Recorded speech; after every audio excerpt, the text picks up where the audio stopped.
What's up? What's up? Real MVPs, Ricky Widmer here, and welcome into the first of many, our draft grades for the 2026 NBA draft. I am joined, as I always am, with Dave Oster. Dave, how we doing today? We are in heaven. This is like last night was Christmas Eve, and this is like Christmas Day because we actually get to like celebrate and play with the toys, and we get to just it's an easygoing day. Last night it was all this like, oh, is this gonna happen? Is that gonna happen? What could it possibly be? It was you're sitting there the night before Christmas just wondering what's it gonna be. And now we know. We have the entire first round to review and like go through. And I'll be honest, last night was like so much of it felt like it was like, well, that makes sense. Well, that's kind of chalk. Everything up to this point is kind of chalk. And then there were just a couple of fallers. We'll get to those guys later. I'm really excited to hear thoughts on that. But I mean, to start the draft off with, first overall is beautiful. It's easy going. I'm glad you mentioned that because I had kind of the similar thought, but I just didn't like make the Christmas connection. I was just like, it's after the stream is over. I'm sitting there and it's just like a point of reflection where you're like, we have put in so much work. I know that we started the fast break, at a middle of the process. Yeah, middle of the process. But it's like it's just one of those things where like, wow, we have put in so much work, so much time looking at these prospects that it's like job's not finished. As Kobe said, job's not finished. Job's never. But it's just like a realization of like, you know what? And I was like looking back at the old lives. I'm like NFL, NBA, NFL, NBA. It's like we get two Christmases every year. we get two days that are like these are our days, and this is what we build everything up for. As Dave said it, this is the Washington Wizards video. I'm not gonna do a housekeeping for everyone. You guys know the deal. If you want to support us and all that, it's in the description. Dave with the Wizards, it's plain and simple. They took one pick. They had the first overall pick. They re-signed Trae Young earlier in the day yesterday, but then they went ahead and made the pick that everyone thought they were going to, and it was AJ DePanza at the end of the day. Like we told you, it wasn't going to be Carlos Boozer. Oh, but Boozer's not Carlos. One prospect. Yeah, not Cameron, not Carlos, because, that's what we keep calling him is Carlos. That's his daddy, but like, DePanza, this is like, this to me is like, we're like, oh, we want to talk about this long. Cool. You made the right pick. You didn't fuck it up. Congratulations. Yeah. No, it's awesome because I think it's a situation where overthinking leads to problems sometimes. Like when you have the obvious, like, hey, if he's the guy you have the most faith in and you feel like, you're either settling in on like, hey, we believe you've got the highest ceiling, the highest floor. Like typically the top of the draft is always like, what's the ceiling? And let's be honest, for a guy who is 6'9", with a crazy wingspan, great athletics, and he was the guy on BYU for the entire year. He's been the guy in his draft class for several years. Like we've known about AJ DePanza for so long. I'm glad we didn't play into the like that top three mix-up game of like, look, there's a reason they're in this order, and like our personal big boards don't necessarily align with that. At least I know mine doesn't, but I understand exactly why the Washington Wizards are like, look, we're going to build the future here. We've got so much young talent on this roster already. And we've got two vets that we're kind of like building as the pillars of our team. We've got Trae Young, like you mentioned, just re-signed, and potentially Anthony Davis to be the other one. I think that this felt like a no-brainer for them because AJ DePanza gets to step in and he can become like the offensive weapon for them. And he doesn't have to carry the entire load on his back because he's got such great talent around him. He's got guys who are going to create for him for the first time in his career. We're going to see AJ DePanza not need the ball in his hands, which I think is going to unlock a whole different version of him. So, A, I'm thrilled for them. B, I'm happy to see AJ fit on that team and how much like they're going to actually give him the reins early on because last year was kind of like a churning through like, all right, let's see if we give Keyshawn George a bunch of run. Let's see if we give Bilal Coulibaly a little bit more run. Let's see if we give Trey Johnson a little more juice on ball. Let's see if we give and it just you got to see a little bit of spark from everybody, which was great. And I think that who was the former Illinois pick, Canadian player from last year? Will Riley. Will Riley. I think that he was the big takeaway is like people really undervalued him going into the draft. Definitely not me, because he was way higher on my board than consensus. But same times, like, there's something there. Great, let's build on that. So young roster, great vet pillars. Can't wait to see AJ fit in on this team and see what he does for him. Well, and the thing that I like kind of most about this team right now is I'm looking at the just like as you're talking, Dave, I was just staring at Spot Rack. And this is a team that has so much fucking blue on their multi-year. For those of you that have never been to Spot Rack, blue is UFAs. They have so many UFAs right now that like there's so much. It's weird. They have so many UFAs, but if you look at their like cap space for this year, they're still about 90 mil. Sorry, Jake, 89.8 mil. I don't want to round up. I want to be exact. You can never round. They're at $89.8 million under, like over the cap. Like they're spending over. And most of that is, Trae Young. You also got Anthony Davis on that. Yeah. Is taking up most of it. Anthony Davis will be interesting this year. Like you said, what are they going to do with him? He's under contract for the full year. Player out next year. Could he be traded this year? Like, is this a lineup that's going to start out at the beginning of the year of Trae Young, blank, Debanza, Sar, AD, but then move into like Trae, then whoever they play at the 2, Debanza, whoever then they will move into the 4, Sar at 5, or like the whole like, well, things get mixed up where it's like this team, like you said, has, I think, Trae and Debanza. Those are my 2. Anthony Davis, if he's there, great. If he's not, I don't think there's no sweat to it. Like there's no sweat with Anthony Davis because if he's traded, that means hopefully you're bringing pieces in or bringing draft capital at some kind in. Yeah. Or how much draft capital is AD worth? I was going to say, I don't even know anymore because the Luka Doncic trade happened and then obviously them acquiring him. He could have draft capital in the sense of whoever trades for him gets a number 1 pick. And we know the league ain't going to do that with the Wizards because they cannot have a top 3 pick next year because of the new draft rules. Fancy rules. So by trading Anthony Davis, maybe a team would be interested in that. Maybe they would. But no, I mean, I really do think that, like, from a roster standpoint, it's seamless. I think that the biggest benefit is genuinely having a true point guard to play with AJ Debanza and run this roster because, like, we saw last year, no offense, like CJ McCollum was kind of like, their point guard for a little bit of the year, and then he had his resurgence with the Atlanta Hawks. I just feel like Trae Young, for as many deficiencies he has on the defensive end, pairing him with Anthony Davis and Sar feels like a bit of a cheat code. It's like, okay, we found a little balance here. Yeah, go ahead. Trae Young will lay them right into the waiting arms of one of those 2 guys. Good luck. I think that's fair. And also, this is a team that you're really just trying to develop that young talent. Like, weirdly, I do believe that they could win enough games to be like a 6th seed in the East. Like, the East is so mixed up right now in a bundle. Like, they could be like a 5th seed in the East easily. Like, that's just kind of that roster. And with AJ, it's like, okay, cool. Do we expect him to be like putting up, like 19-9-4 his rookie year? I don't know. Like that, I feel like expectation wise, and this is me personally, I'll flip it to you in a second, Ricky. I feel like his job is to go out there and be a bucket, rebound, and hustle plays. I expect the assist numbers that he was putting up in college to go down a little bit because obviously a Trae Young team, there's a certain style of offense that runs around that. There's a certain way that will work. So obviously he'll still get a little bit on ball juice, but for the most part, he will be more so like, let's go small scope to start you off with, and then we'll continue to widen that as we go throughout the year. They're not going to force him to do anything crazy. I don't think they're going to make him play like out of position a bunch. I think you do want to test the waters a little bit. Be like, so you were able to put up like near triple doubles in college at BYU.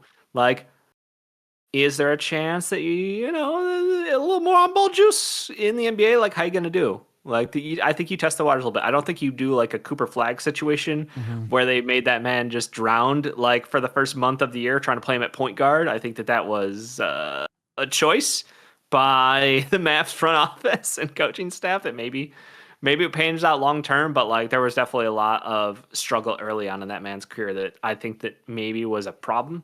But I do Hmm. like the idea of like some teams like, oh, let's just now's the time to let him struggle. Like Victor, they're Yeah. like, hey, Victor, rookie year, take threes. Take Hmm. more threes than you possibly think are normal because Yeah.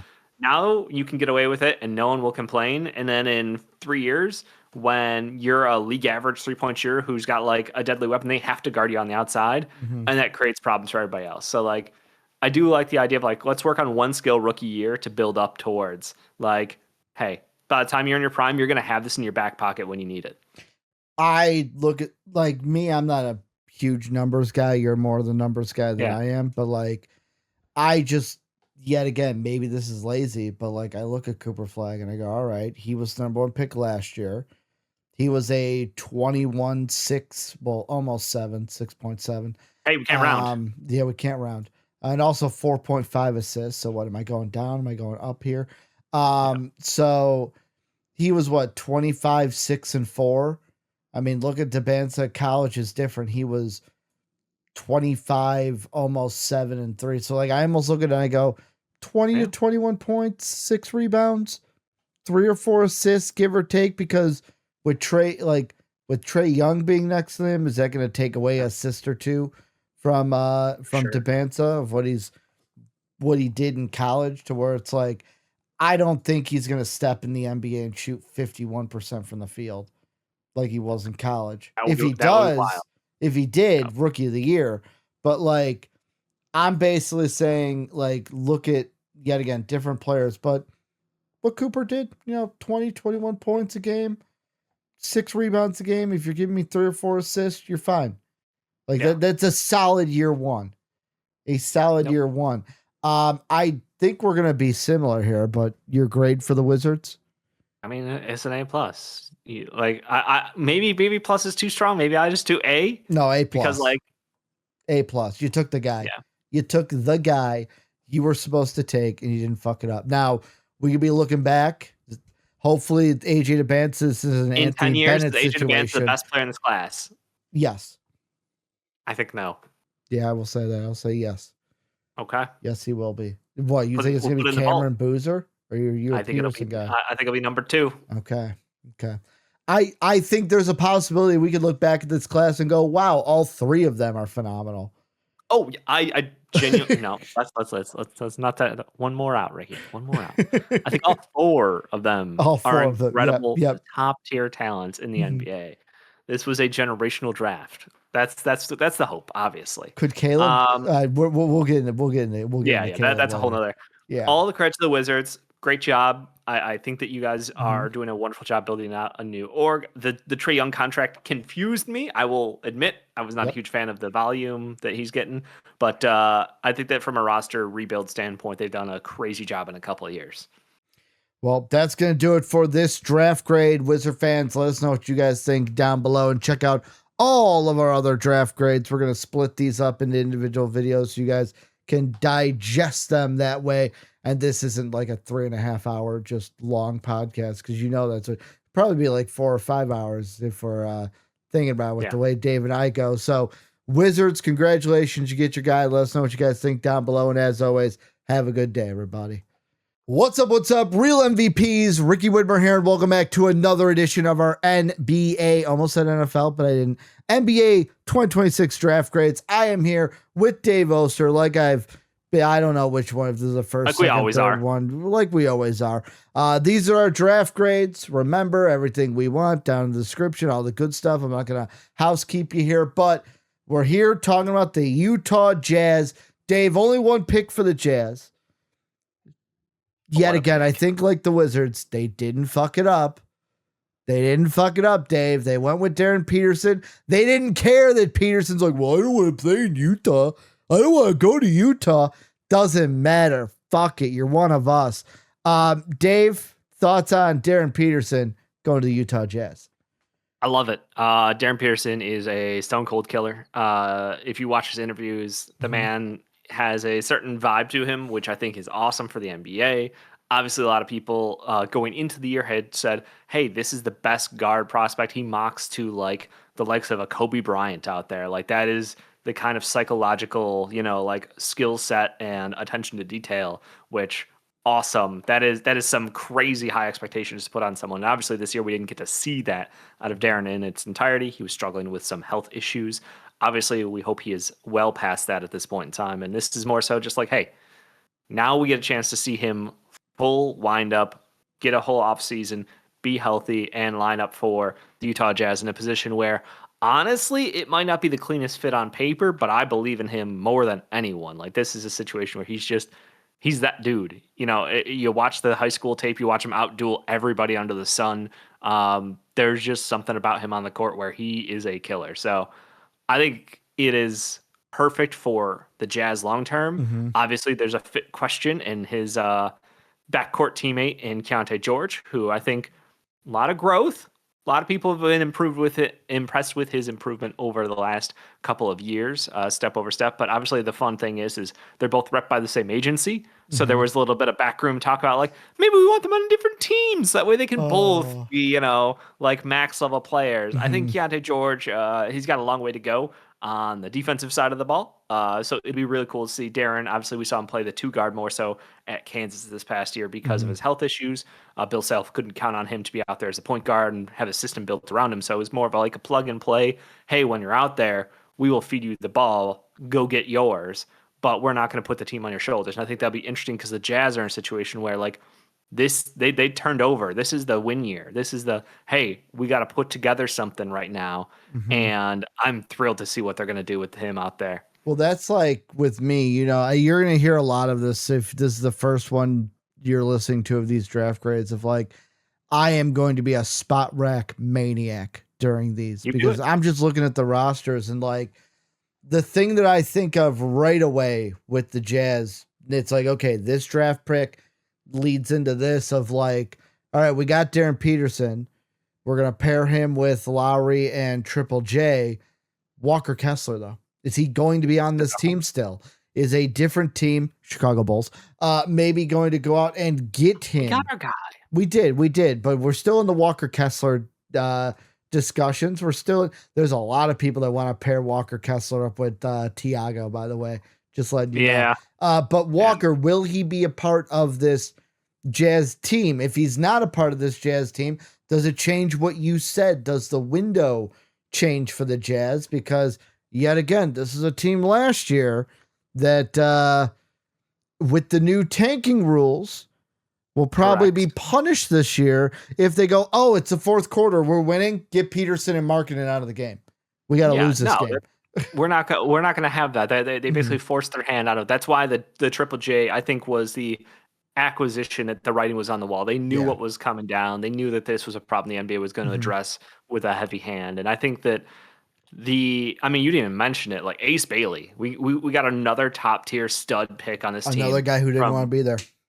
Another guy who did not want to be there, and yet still performed really well. So they're so loaded with young talent, and I think Triple J is like, hey, we need to put an edge on this roster. We need someone who can add some toughness, defensive mindset to the post, and I'm really excited because it's like, look, Walker is a big question. You are correct, and his health has always been the question mark. So if he can get the payday that matches the health and performance, like it's going to be an interesting number. But I truly believe that like he needs to stay on that team. I think that they can roll forward. You'll see some minutes with Keontae at point. You'll see some minutes with Darren Peterson at point. And then obviously like the wing scoring is going to be phenomenal from this team. I think and I trust their head coach. I think he's one of the better offensively skilled. Like he sees offense really well. He can lay out a good plan for them. I really think this is a team that's going to make the biggest jump. Like we talked about Portland last year, making that jump from being a non-contender to a contender. Obviously with Tiago Splitter as the head coach, relying more on Denny Avdia and relying more on a switch as far as mentality on the court. I think Jazz this year are the team that takes that step. They're going to be in that 8 through 11 area. They're going to be a little dangerous in the West. I know the West is so loaded, so obviously someone's going to fall. But like, I really like the young talent. I really think that they did awesome here. Well, I mean, it's for me, it's a simple one. I'll even say this: Keontae George, Cody Williams. You've got Darren Peterson. You got Isaiah Collier. We have Ace Bailey and Ben Sensabaugh, or Bryce Sensabaugh, Right. and Kyle Filipowski. That's 7 guys, 23 or younger, on this team. Yeah. It's a young team, and man, have they got a fuck ton of offense. Mm-hmm. Like, it's crazy how skilled that offense is going, like, upside wise. Mm-hmm. Problem is, you still have to play defense. Darren can at least play defense. That's the big thing. Is like, Yeah. hey, Darren's a good defender. Uh-huh. I have all the faith in him being a two-way monster that we expected him to be a year ago at this time. And then obviously you got other guys who need to step up their game a little bit. But the big thing is like, hey, Bryce Sensabaugh is a bucket, but Mm-hmm. he won't need to play 29 minutes a night now. Like, Yeah. you don't, those deficiencies from your role players won't be on blast all game because they won't be playing those fourth quarters like you mentioned when they're pulling Mm-hmm. their Lowry Mm-hmm. Markkanens out of the game. Like, we're gonna end up seeing a much better version of the Utah Jazz this year. So I'm all in on this. I think you did wonderful. I'm glad you did not like get all in your head about we have to go get the BYU kid because he played for BYU and our owner helped pay for him to go and stay in state. No. Or we have to get Carlos Boozer's son because Carlos Boozer is associated with the team. Correct. They played it cool. They took Darren Peterson as an A+. I was gonna say I feel like me and you are gonna be the same here. I was gonna ask you for a grade. I'm gonna give it an A+ too, only because yet again, just like the Wizards, you didn't fuck up. Congratulations. I like how these early picks are like, yay, congratulations. You didn't do the bad thing. Yay. Yeah, eventually it's gonna go downhill. But honestly, it was a great class. This is one of the best classes ever. So like we're all I'm gonna be honest here, and this is like I'm not gonna say this in every video. So if you're watching it, this is how the other ones go. I don't know how many bad grades I'm gonna give this draft class just because of how good the draft class has been overall. Spoiler here, if you're a Suns fan watching this, I'll just say just don't watch my video. Just don't watch the video on the Suns. You're not gonna like my grade. For them. But let us know down below what you guys think. A+, 2 A+s around here for the Utah Jazz. Darren Peterson, their only first round pick. Let us know what you guys think down below, and we'll see you in the next one. As always, have a good day, everyone. What's up? Real MVPs, Ricky Widmer here, and welcome into another draft grade video. This time, the Memphis Grizzlies. I'm back with Dave Oster like I am for all of these videos. Again, all of our good stuff down in the description. Go check that out. But Dave, let's get into the Grizzlies. They had 2 picks. They ended up at number 3, taking who everyone thought they would. Not Carlos, Cameron Boozer. Then at not their original pick that they had later on, but at 21, they went ahead and took international star out of the NBL, New Zealand, Kareem Lopez, the 19-year-old kid. Thoughts on the Grizzlies draft? Boozer, Kareem in the first round. Yeah. No, I mean, you were the 3rd overall pick. You took the 3rd best prospect in most people's minds. Draft Twitter's going to come at me and be like, no, I don't want to be that guy. I want to give them the whiny voice. Because in my head, draft Twitter has. I'll do the whiny voice for you. He's the best stance. He's a crazy BPM. Oh, Curtis Boozer. Yeah. I get it. But like, he was a productive monster in college. Like Duke literally had just him being, hey, I'm your point guard, I'm your shooting guard, I'm your power forward. Unfortunately, he was not their center, as we all saw, and that was maybe attacked a little too much by some people. By the way, I want to cut you off because it was pretty funny yesterday. I'm hanging out with Retro and Jake before the draft, and Dave, I'm just speaking the truth. I'm speaking my truth, as people say. Okay. And I just said, I'm like, God, I can't imagine how anyone, like all those stupid people out there that like are like, oh, Cameron Boozer's in 1 pick, and they're just stupid. And then there's just silence, and Jake goes, you just called Retro stupid. And Retro's like, yeah, I guess I'm stupid then. Because Retro was the guy that hit Cam Boozer number 1 on his big board. That does not shock me. Not even a little. Look, production is incredible. And I think that if you're saying who has the highest floor in this draft class, Cameron Boozer, highest floor. That man is a production monster. He can do everything you want from a modern power forward. Like the problem is that like positions sort of melted away over the last couple of Yeah. years. And by couple, I mean like, decades slowly. It's been going away. Um, but hey, you want someone who can get you points, who's an incredibly smart player, who can get you some boards. He can pass. He can shoot from the outside. He can shoot from the mid range. Like, he really only has a couple of true weaknesses in his game. One of those is rim protection. One of those is going up against top tier rim protectors in the paint. So, like, there's just some matchups that are going to be problematic for him. But I think the expectations of this man was trying to carry a Duke team that was flawed, clearly flawed.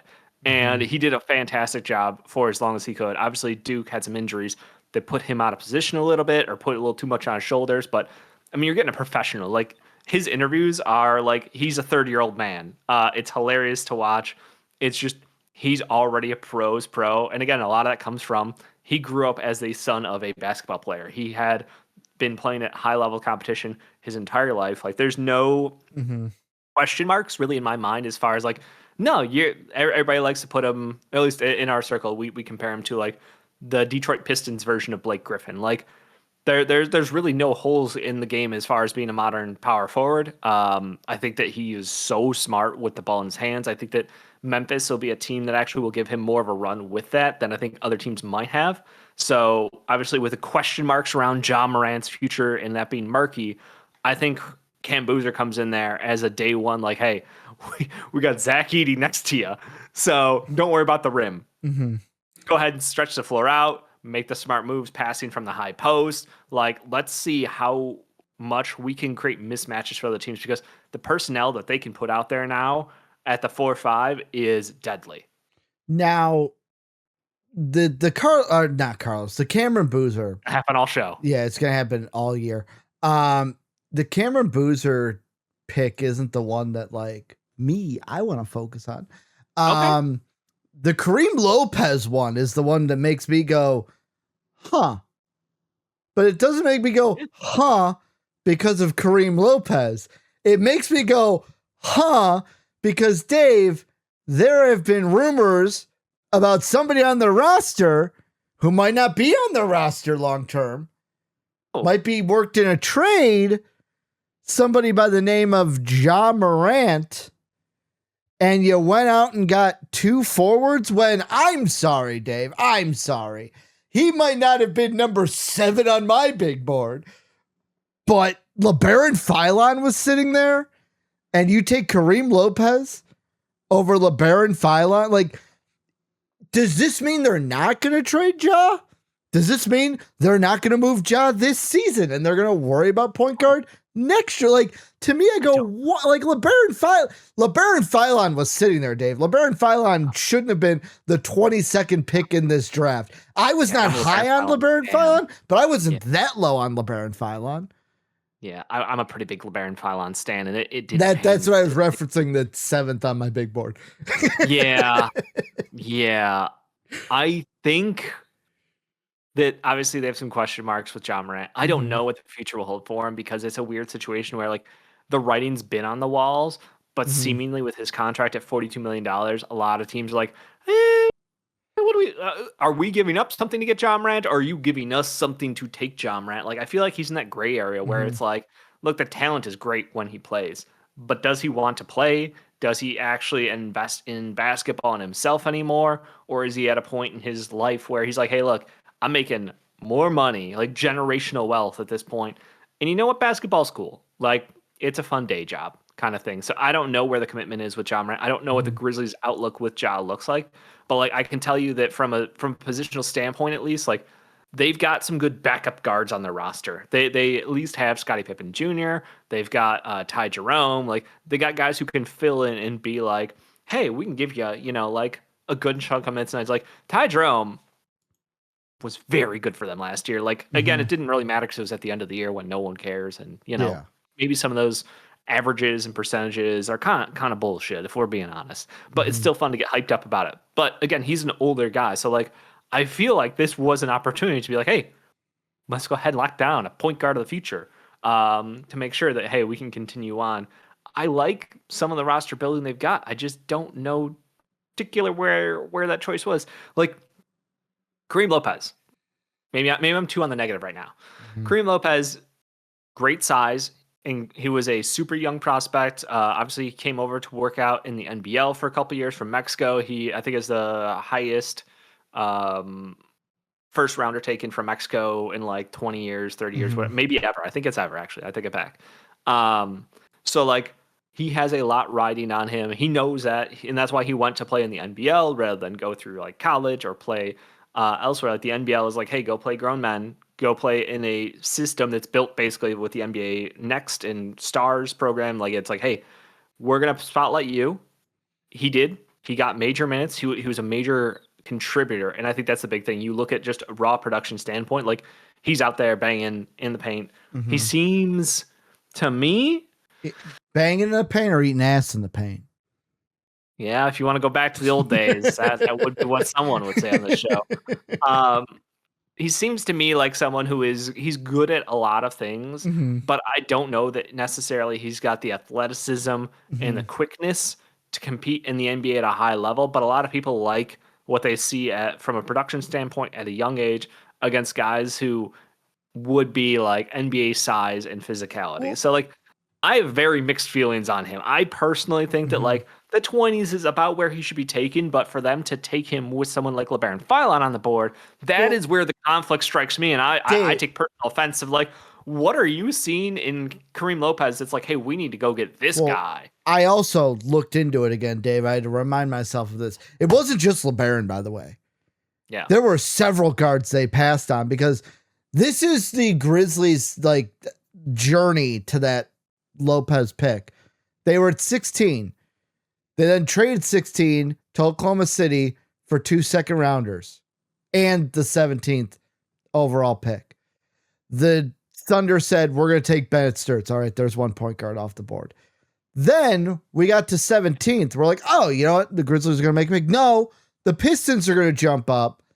They're going to take a point guard at 17, and the Grizzlies are going to stack more second round picks to where Which is the Grizzlies move. the Grizzlies. It doesn't mean I have to like it. like Fair, fair. what do we, is this the infinity gauntlet of second round picks? All five Genuinely of them kind. together will end Look, the world.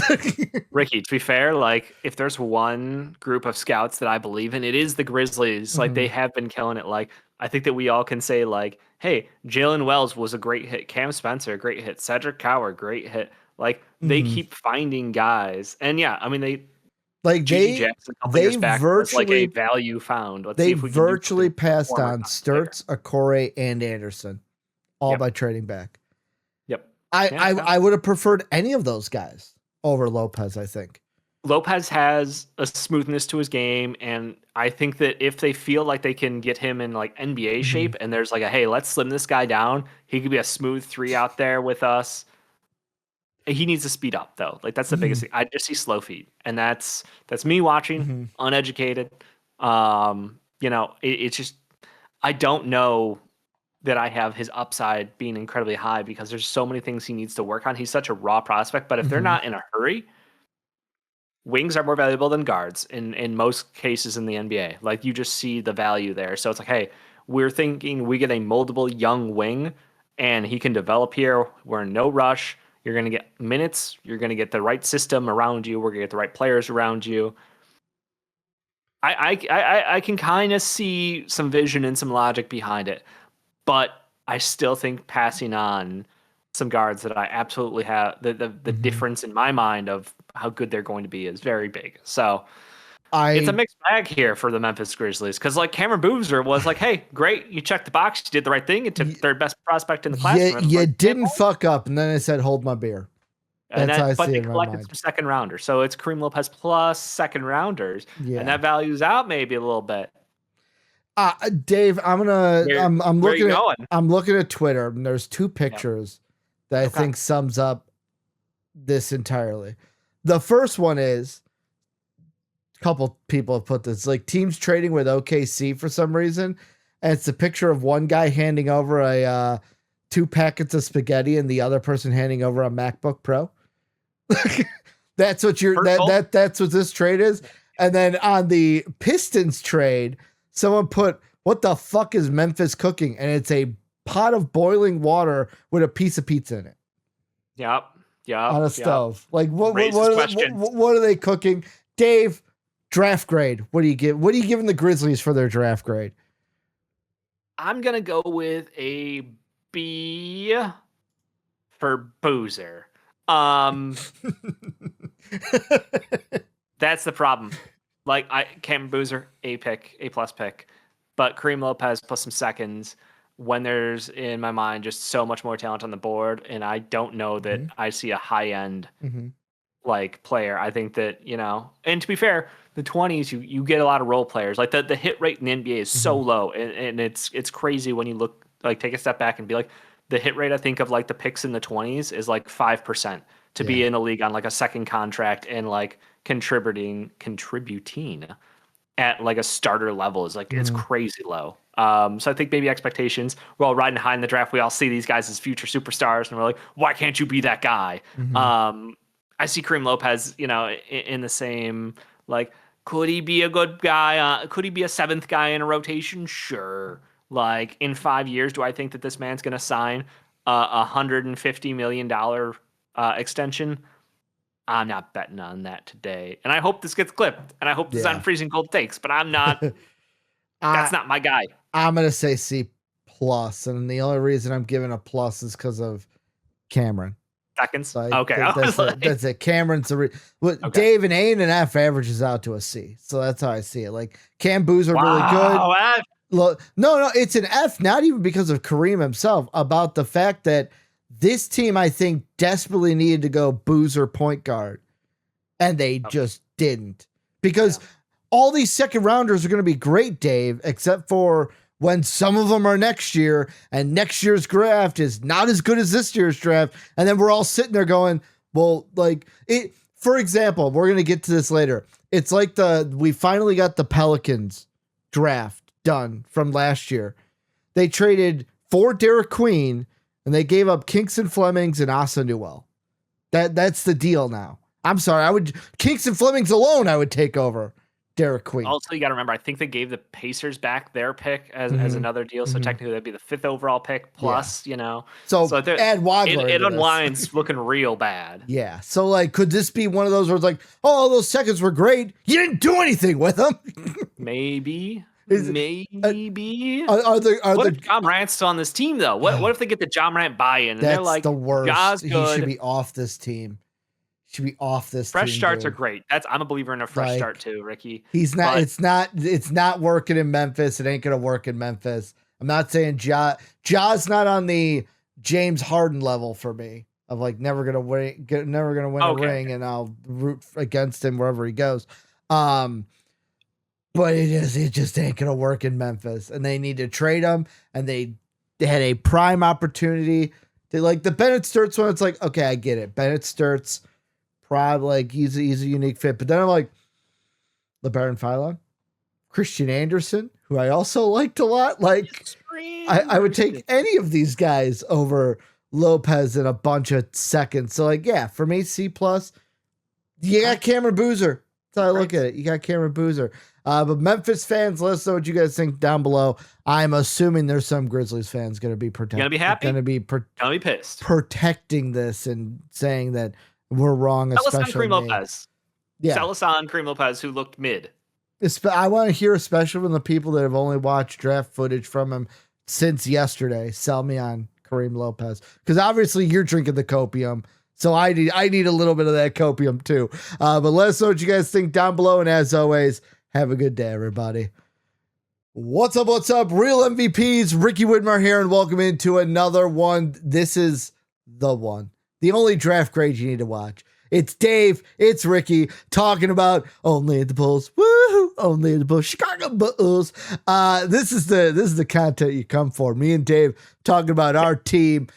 As I've said in all these draft grades, everything you need to know about us is in the description. Go down there. Not going to do the full housekeeping, but Dave, the Bulls, 2 picks. We kept our 2 picks. We didn't move. We took Caleb Wilson, or as some people are saying, Michael Jordan. at number 4. And tough then we took Dalen Swain at 15. So Dave, Some people love that. And I'm happy for them. I believe, and yet again, I said this to you. I was listening to Bill Simmons and his co-host Kyle. Kyle J. Mann.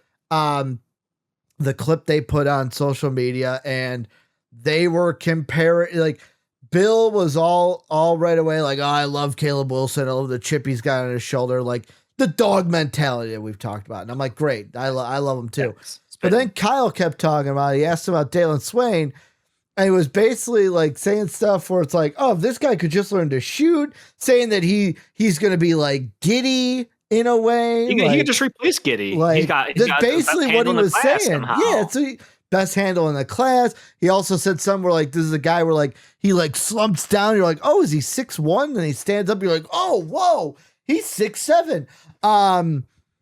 I don't know about you. I loved the Caleb Wilson pick. Yeah, let's start with the positives. Caleb Wilson was like unanimously like, hey, you're not in the top 3. This class is in segments. 1 through 3 is in one bunch. They're locked in. You're not touching it. Glass case. We got a rope around them. Don't even worry about it. People tried saying that Caleb Wilson could go 3 on draft day. When he was healthier and playing during the year, like there I think that a lot of people could have been like, look, if this man was healthy for the run up in the tourneys, because that's a national spotlight. Yeah. That's big time games where big time players make big time plays. That is where shout out. It's just one of those situations where we've seen what that can impact, like a run on someone's draft value.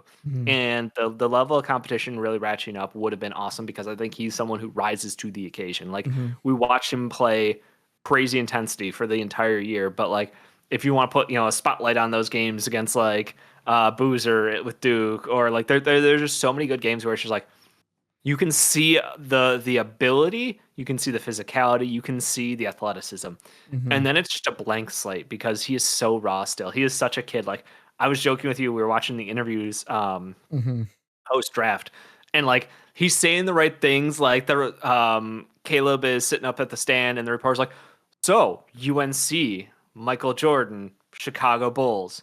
UNC, Chicago Bulls. How do you feel? Like where, Kobe White, UNC, Chicago Bulls. That wasn't sad. Let's throw out the garbage too. We gotta acknowledge the garbage. He's a good player. Kobe Oscar the Grouch White. Okay, he's a good player. But the point was, like, he set him up for it, and Caleb was all in on that. He's like, I'm gonna be better than Mike. Like I want the competition. I want to be that guy. So like, I love it. I love the mentality. It's the polar opposite of what we saw from Patrick Williams on draft night. I think that makes Chicago Bulls fans like genuinely happy. We are so happy that our franchise buy in and we'll love you forever. Around. Yes. So huge win there, because he's someone who, if he had been healthy, there's a chance he could have worked his way up into the top 3. Yep. And everyone loves the potential of him because he is so long. He is so athletic, and he attacks the rim left and right. Like, for a team that last year we watched the Chicago Bulls play up tempo and in transition, and we were killing it. And it's like, plug that guy in, supercharge the offense. Defensively, he's got some deficiencies, but also he could be a weak side rim protector. Like, he sees the game a little bit, but he's got a lot of room to improve there. Let's be honest. A lot of room to improve on ball, a lot of room to improve with, keeping locked in on where the ball is on the floor sometimes. But like, we're talking about one of the best upside players in this draft class, bar none. So, love Caleb Wilson. Ricky, would you like to go any more on Caleb Wilson? The one thing I just love about it, and you kind of already said it, is just the buy-in. I could tell he wants to be here.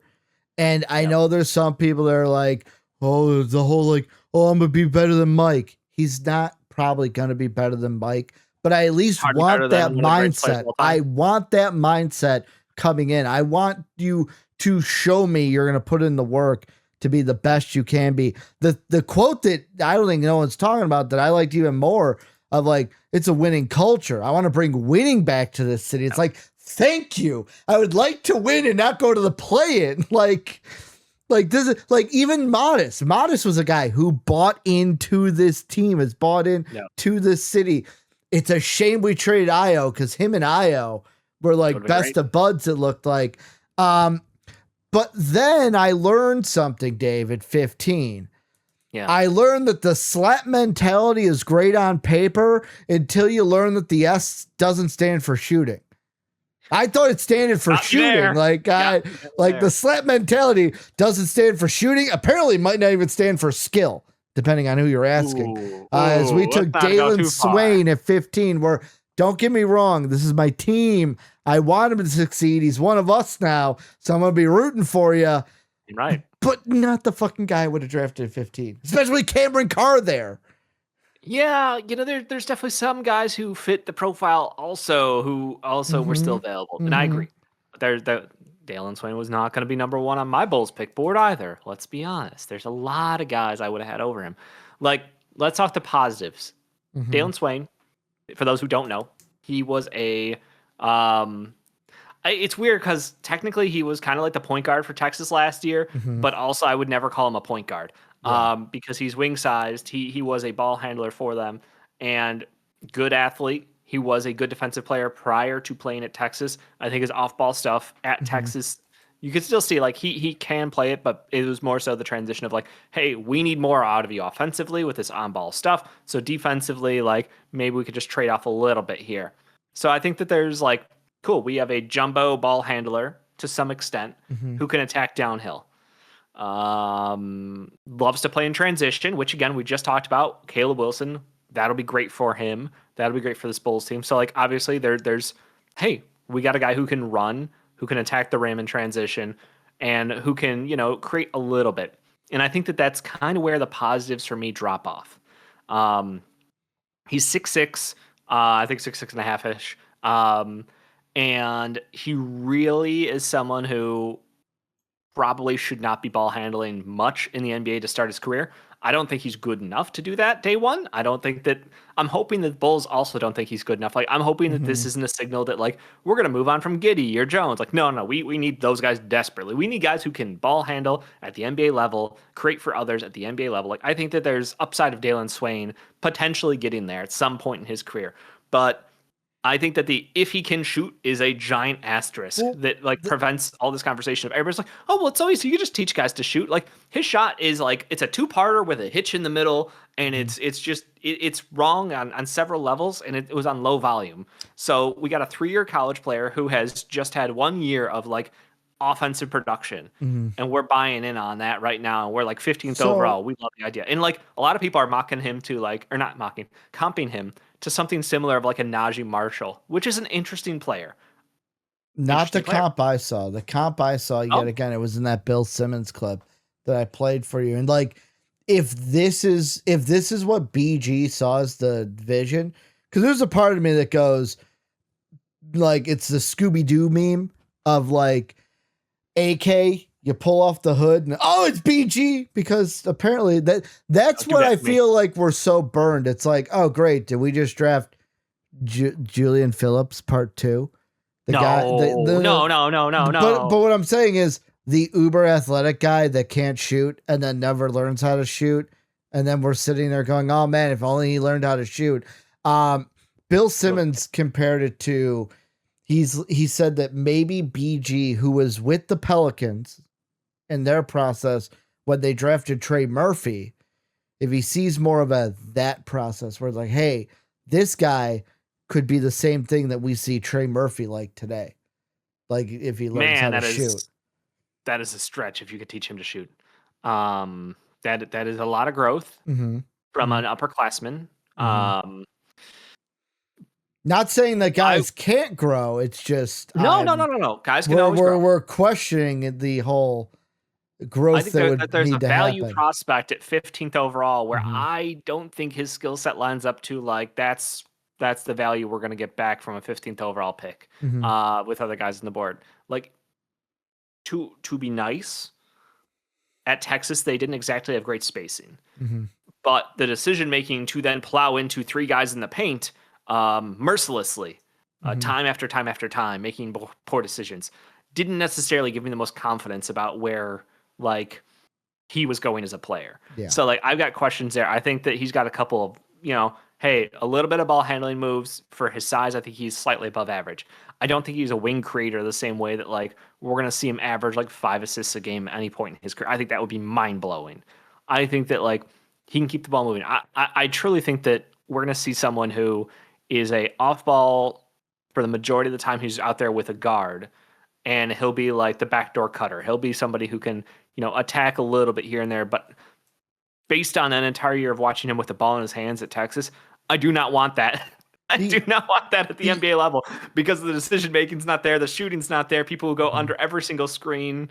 It's just there are so many like not red flags, but like we got a lot of work to improve here to get value back. And where I think again we fell in the same problem of like we had been talking ourselves into the likes of a Cameron Carr, someone who can walk in the NBA, be an above average shooter, above average athlete, attack the rim, and yeah, decision making wasn't always the best, but I'm not going to put the ball in his hands the same way that he had to at Baylor because Baylor decided to not have a point guard, not have an offense, and just be like y'all and Tunde just go do you like that. That was their coaching philosophy. The other thing I'm seeing a lot of on social media is people that are like, "Oh, but guys, we don't need a lot of spacing. Like we could just get people in the paint and like 90s basketball." And I'm like, "Oh, so now we want to jerk off and cream to 90s basketball after I've heard for the last 5 years that 90s basketball isn't that good." It's like, oh, now because we got Dalen Swain, it's all about 90s basketball again, Dave. Guess what?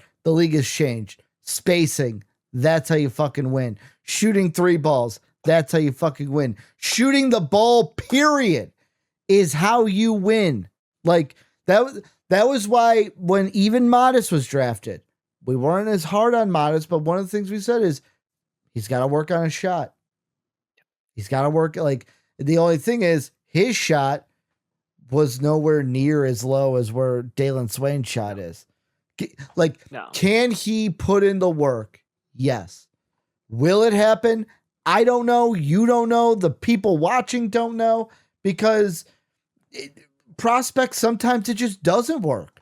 What if he never develops a shot? What if he's never able to? Like, yeah. And to me, it's like I look at it and it's like, I know I'm harping on one guy, but like I look at Cameron Carr and I go, that is exactly what you preached that you wanted. And he can shoot. So like, why not just take that? Why not take him that is better than Dalen Swain? It kind of just feels like, oh, BG fell in love with Dalen Swain and we're AKME all over again. I mean, the other guy who he kind of reminds me of, and I've heard is he like a Josh Hart style contributor to the team? Someone who can go out there, play incredible defense, high energy, and can create for others to an extent. Like there are those times where Josh Hart can walk away from a game, like filling the stat sheet across the board. Yeah. Which, if he could do that, wonderful. But again, you talk about spacing. We just drafted Caleb, and we are sitting here going, well, Caleb needs to learn to shoot. He's got that little mid-range turnaround that's sometimes in his game. Like he needs a lot of work on the shot too. So we're working on him. We still got Noah Essingway. I know old regime, but also total mystery box as far as skill set, but he wasn't exactly known as a sniper coming out of Europe. So I'm a little bit concerned how many guys we have, the lack of spacing. And again, not even just Cameron Carr. There's probably about 6 guys I would have had above him. So I am hesitant to be like, this is a great pick because there's so many holes in his game. But I understand that, hey, he got put on the spotlight at Texas. All the usage in the world that I don't think that he will have in the NBA. So is that, I don't know. It just feels like a weird skill mismatch to value. Christian Anderson, Alan Graves, even Jaden Quaitons, LeBaron Philon, Cameron Carr. It's at least 5 guys I'd take over Dalen Swain if I was the Bulls at 15. Like any of those guys, am I out of left field for saying that I should? Like maybe the Quaitons thing is like, okay, you're scared about the knees. Cool. Like I can push that to the side. I would be fine with just redshirting him. That's why I would throw him on the list. But it's like any of those 5 guys, I would have been much happier with than Dalen Swain. Same. What grade are you giving the Bulls, Dave? I'm a Bulls fan. B-. B- for the Bulls. Caleb was a great pick. I still look at him as, hey, Mm-hmm. this is uber unmatched potential. Like he's got so much upside that I am. And again, I know you did the A to F thing, and you're like, hey, we're putting him in the C. I'm like, Mm-hmm. I still value Caleb, and I think Dalen Swain could be a contributing, winning basketball player, Mm-hmm. but I feel like there's just missed opportunity and maybe overemphasis on the things that he can do for you in the near future. Flat out C, Dave. I think I'd be more excited about Kareem Wow. Lopez here. I think Wow. like No, you would not. Don't say that. Don't say that. so. Here's the thing: going into the grade, I was thinking about this the whole video. To be honest, I'm like, okay, I gave the Grizzlies a C plus. Yeah. Like I'm not giving the Bulls a B here. I can't for that 15th pick. I But I'm like, I can't give them any. Like I'm like, do I have to give them a C plus and be the same? Like C plus, whatever you want. Like we're right in the middle here. The Caleb Wilson pick, love it, great pick, love it even more than the Boozer pick for the Grizzlies. But the Dalen Swain pick, maybe like I said, maybe it's because we've been through this before. We're like the boyfriend girlfriend that's like, we just broke up with our ex and we just got into a new relationship, and then the person does something that the old person used to do, and it's not a red flag this time, but your brain just immediately goes red flag mode. You're like, nope, I'm panicking here. That I know I'm doing that. I know I'm doing that right now. Hope I'm doing that, and then Dalen Swain turns out to be fine, and then I'm wrong about this, Dave, in like 5 years. But like, where's the shooting on this roster coming from? Because I got killed by Jake last night for being like, well, Josh Giddey's a better shooter than people give him credit for. He worked on his and then you got hit with the but it's only been one season. Yeah. So it's like, okay, so Josh Giddey is a good 3-point shooter when he's not guarded tightly. Wonderful. We love that for him. I think that he's still a slight, like, I think he gets the credit. I think he deserves more credit for the improvement he's done. Great. So we've got him. Is our second best shooter who? Because under roster right now, Modest is like a slightly below average shooter from 3. Trey Jones, I guess. And again, like, what's our long term outlook on Trey Jones? He's in his late 20s. Are we really being like, yep, that's our backup point guard is our best shooter? The great thing about this team, Dave, is we got roster slots. No, not just that. I'm not expecting us to compete at all. I know, but like, you should have someone who has the ability to fucking shoot a basketball from the outside. And I don't know why anyone would defend us that far out. Now that's the problem, because it's like, unless we're re-signing Anthony Simons, who love Anthony. Been a fan for about a decade now. Yep. Like, you have. But I don't know what kind of contract he's looking for, and obviously his timeline versus the Bulls timeline are very different. But like, hey, if we just want to have a guy who can go out there and shoot, 9 to 10 threes a game, I'd be cool with that. I think that would be valuable. I wish we had someone who was young and upside and talented who could shoot already. But I think that we're putting so much pressure on the idea of like, we could teach shooting. To be fair, our old front office fired a shooting coach for calling out Patrick Williams for not being that guy. After helping several Chicago Bulls improve their 3-point shooting. So like, I'm trying to contain myself because I'm like, old front office. That was not the choices made by BG. We're doing sometimes people say though, Dave, the more things change, the more they stay the same. There was one thing that I didn't know were freaking out about until late last night on Bulls Twitter. It was a picture of our war room from the draft, and they circled John Paxson. Like, why is this guy still in the fucking room? I thought we fired him. They're like, we can't get rid of this guy. He's always around, influencing. He's a lifer.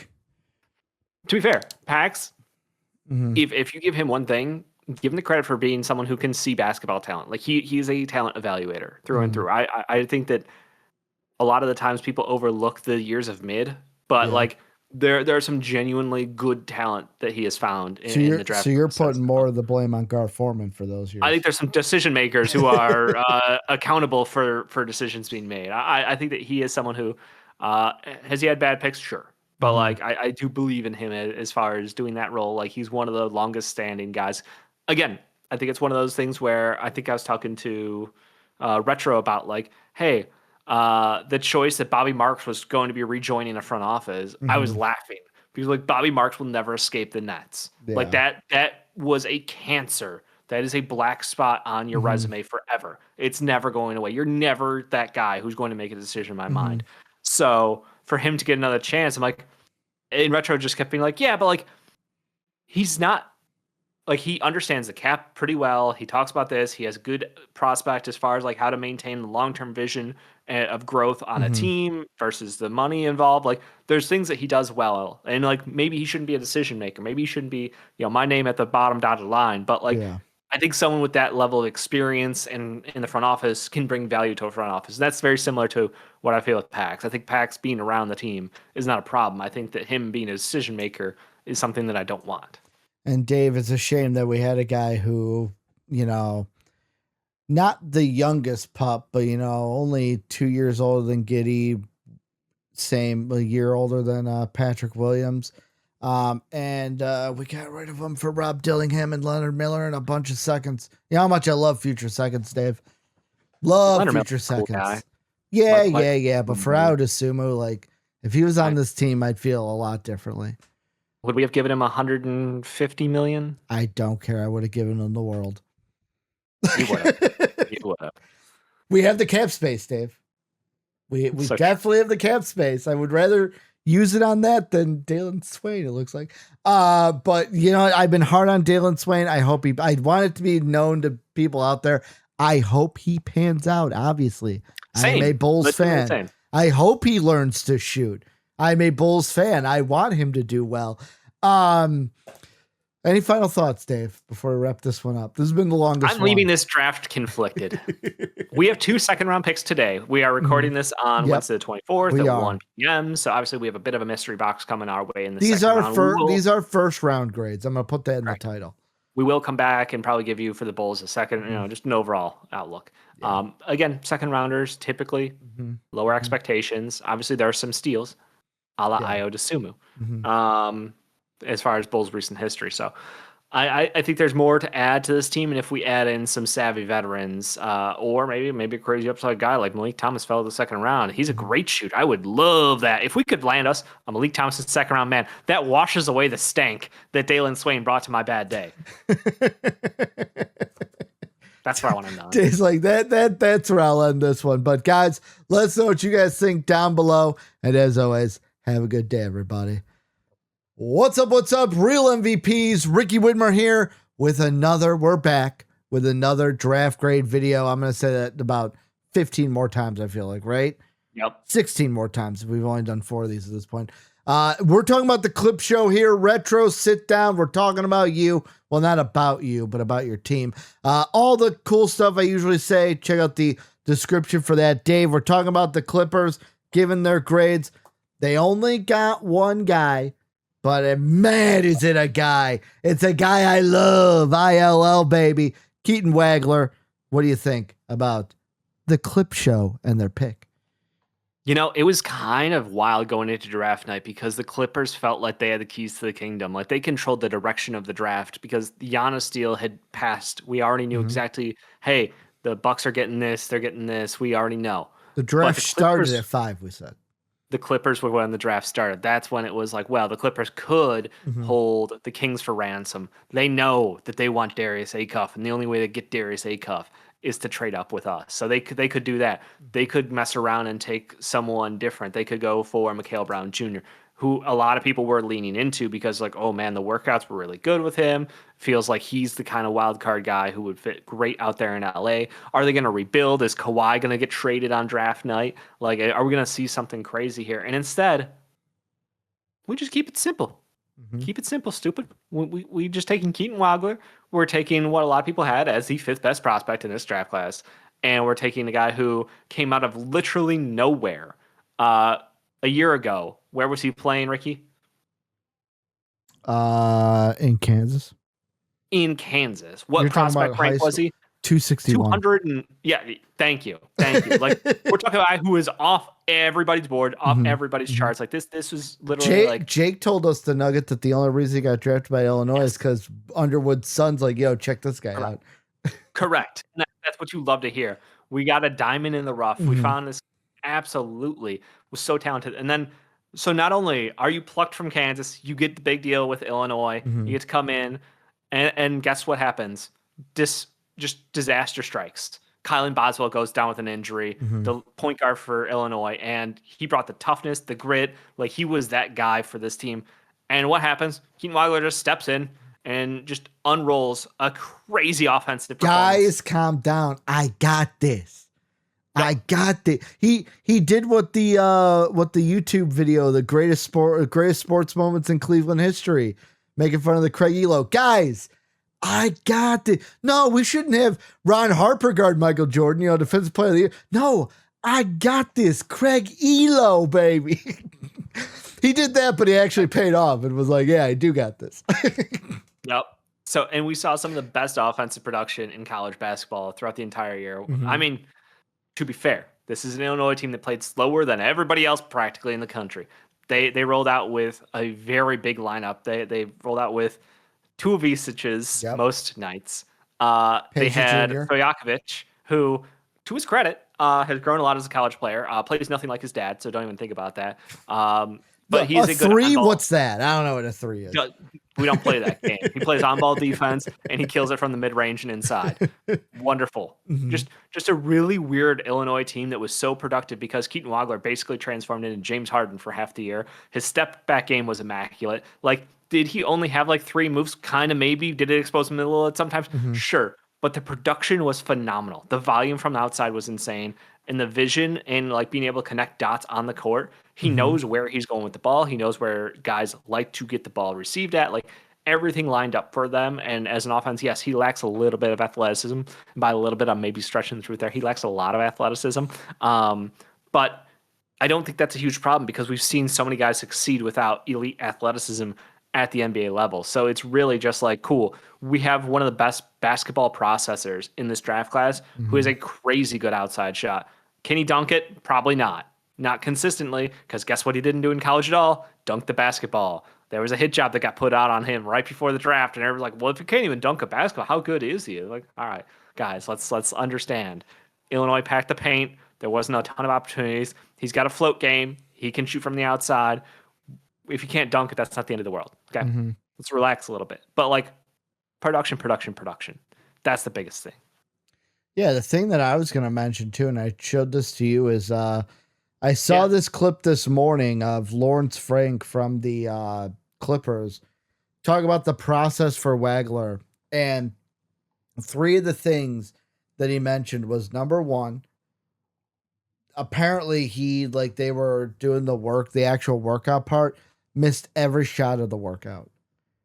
And it's like, this is your biggest job interview that you're going to have, and you've missed every single shot. But then they did a one-on-one. He went one-on-one with Kingston Flemings, which I'm going to be honest, I know that Frank was like, oh yeah, he then made every shot. He's like, these guys are competitors. They want to go one-on-one.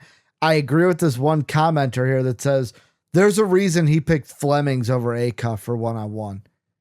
And Dave, there is a reason. He goes, you know what? Let me pick the guy in the draft that everyone's praising for his defense, and let me cook him. Let me cook him one-on-one. Like that to me, Frank didn't say it, but that probably spoke volumes. Like, oh, this guy wants to go one-on-one against a guy that's praised for his defense, and he's going to cook him in the one-on-ones. Absolutely. Then he talked about the biometric test, which is like deceleration. He's one of the best decelerators in the class, he says. Then he talked about the processing test with IQ and character. He said he finished in like either the top 2 or the top 3 scores ever to take that test. So it's like, this is somebody where it's like, okay, shit, maybe like if he did go top 4, you could have made an argument for top 4. It's just, we were so sold on the top 4 being the top 4 that Wagler didn't even get a chance to cut it.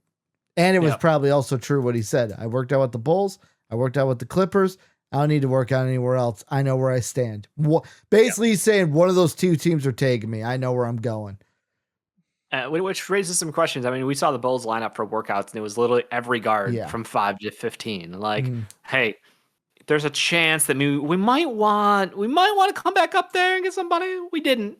Yeah. But like the fact that was there, and I do think that there were some questions because like Keaton Wagler's offensive skill set's off the charts. Like a lot of people give him like the Halliburton nod, and again, just we're talking about the top tier of guys who can process the game offensively. They can stretch the floor. They make the right decisions. Like everything about it there is wonderful. So, and we're talking about a guy who is, I think, still growing into his body. He's not like super jacked. He's not crazy athletic. I think that if you get him into an NBA franchise who wants to strength conditioning coach, all that good shit for a couple of years, like I don't know that we're going to have the same concerns we had tonight. I think everybody's kind of going to relax a little bit. I think there's a super bright future for this kid in LA. Now, the one thing I will ask, there is a kind of looming over the Clippers still. Kawhi Leonard, does he play this season for the Clippers? Will he not be? Apparently, there's rumors that like the Warriors want to go all in on Kawhi. Obviously, he's a UFA at the end of this season. Like, when it comes to Wagler, that doesn't really like matter much, I would say. But yet again, it will matter if they trade Kawhi, this will go from a team that's a playoff team, play-in team, to we're going top of the draft again. Correct. And I'm leaning way more in on Kawhi Leonard's probably going to run out of time in LA. I think that he's going to go find a new home. I hope it's Golden State just for a competitive answer. Like that would be so much fun to watch. Steph Curry, Draymond, and Kawhi Leonard out there. Disgusting. KD part 2. Could be, but way later in their careers, which makes it even more intriguing. Like, I don't know. So yeah, I feel like this team is like right at that tipping point. Like you mentioned, we're just trying to like, hey, are we going all in? Are we not? Keaton Wagler felt like, hey, we're not disturbing anything that's here. We're adding to it. We're adding value. We're adding outside shooting. We're adding another creator. Like, yes, Darius Garland is the point guard today. Keaton Wagler can play next to him. I'm not super concerned. I'm assuming the Ben Mathurin re-signing will happen not too long into not too long into free agency, and they're going to have a guy who is an absolute bucket for them coming right back. So I feel like Ben Mathurin and Keaton Wagler are a pretty good deal for Zubats. Great job on that one in your front office. No concerns from there. But like outside of that, like you got Yannick, you got maybe you want to re-sign somebody else. Like they do have a club. They have a club option on Brook Lopez.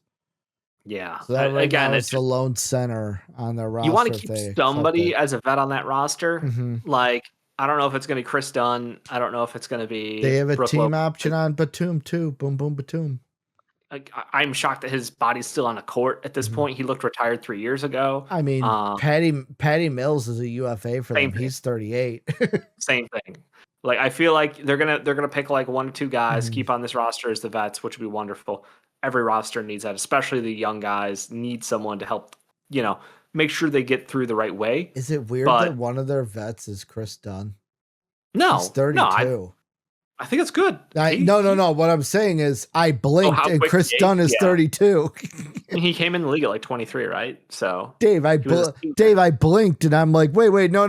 The Bulls were just trading for him, no?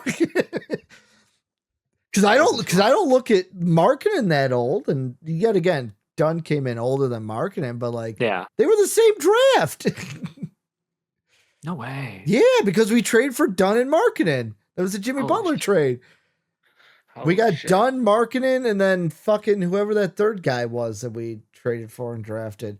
It was gonna be. I hoped it was Dougie McBuckets, but it wasn't. No, it was the 2017 NBA draft. Because that's crazy. We traded 3 picks they traded 3 picks to us. Every episode becomes a Bulls episode. I'm sorry, guys. There was Markkanen. I'm just gonna look up Jimmy Butler trade. Zach LaVine. Yeah, well, Levine was in that too. Headliner of it, yeah. But like the picks we got, I know Chris Dunn. I thought there was a third one.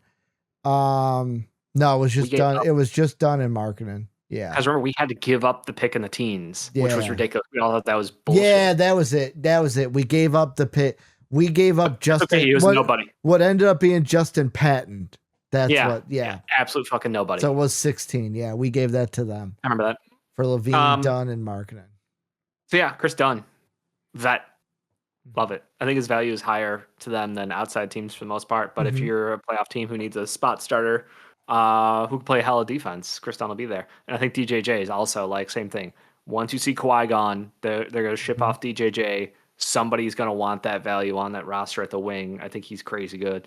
So I really do think this is like, if Kawhi resigns, they can have one last go. I think Keaton Wagler helps them. I absolutely love the idea of his fit. But if they choose to push the restart button with whatever value they can get back, wonderful.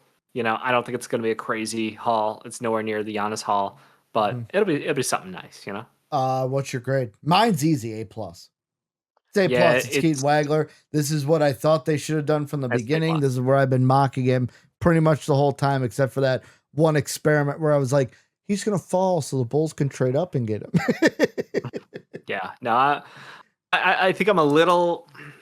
Maybe if there's any criticism, it's that they didn't squeeze out more value. Like everybody's like, oh, they could have traded back and got more. And you know, everybody kind of, you know, 2Kifies things. And like, well, you trade back once and you trade back again. You end up with like 3 picks down the line because they're all expecting like some punishment coming in the future from Adam Silver. Or it could be the Memphis Grizzlies, 5 second-round picks and Kareem Lopez.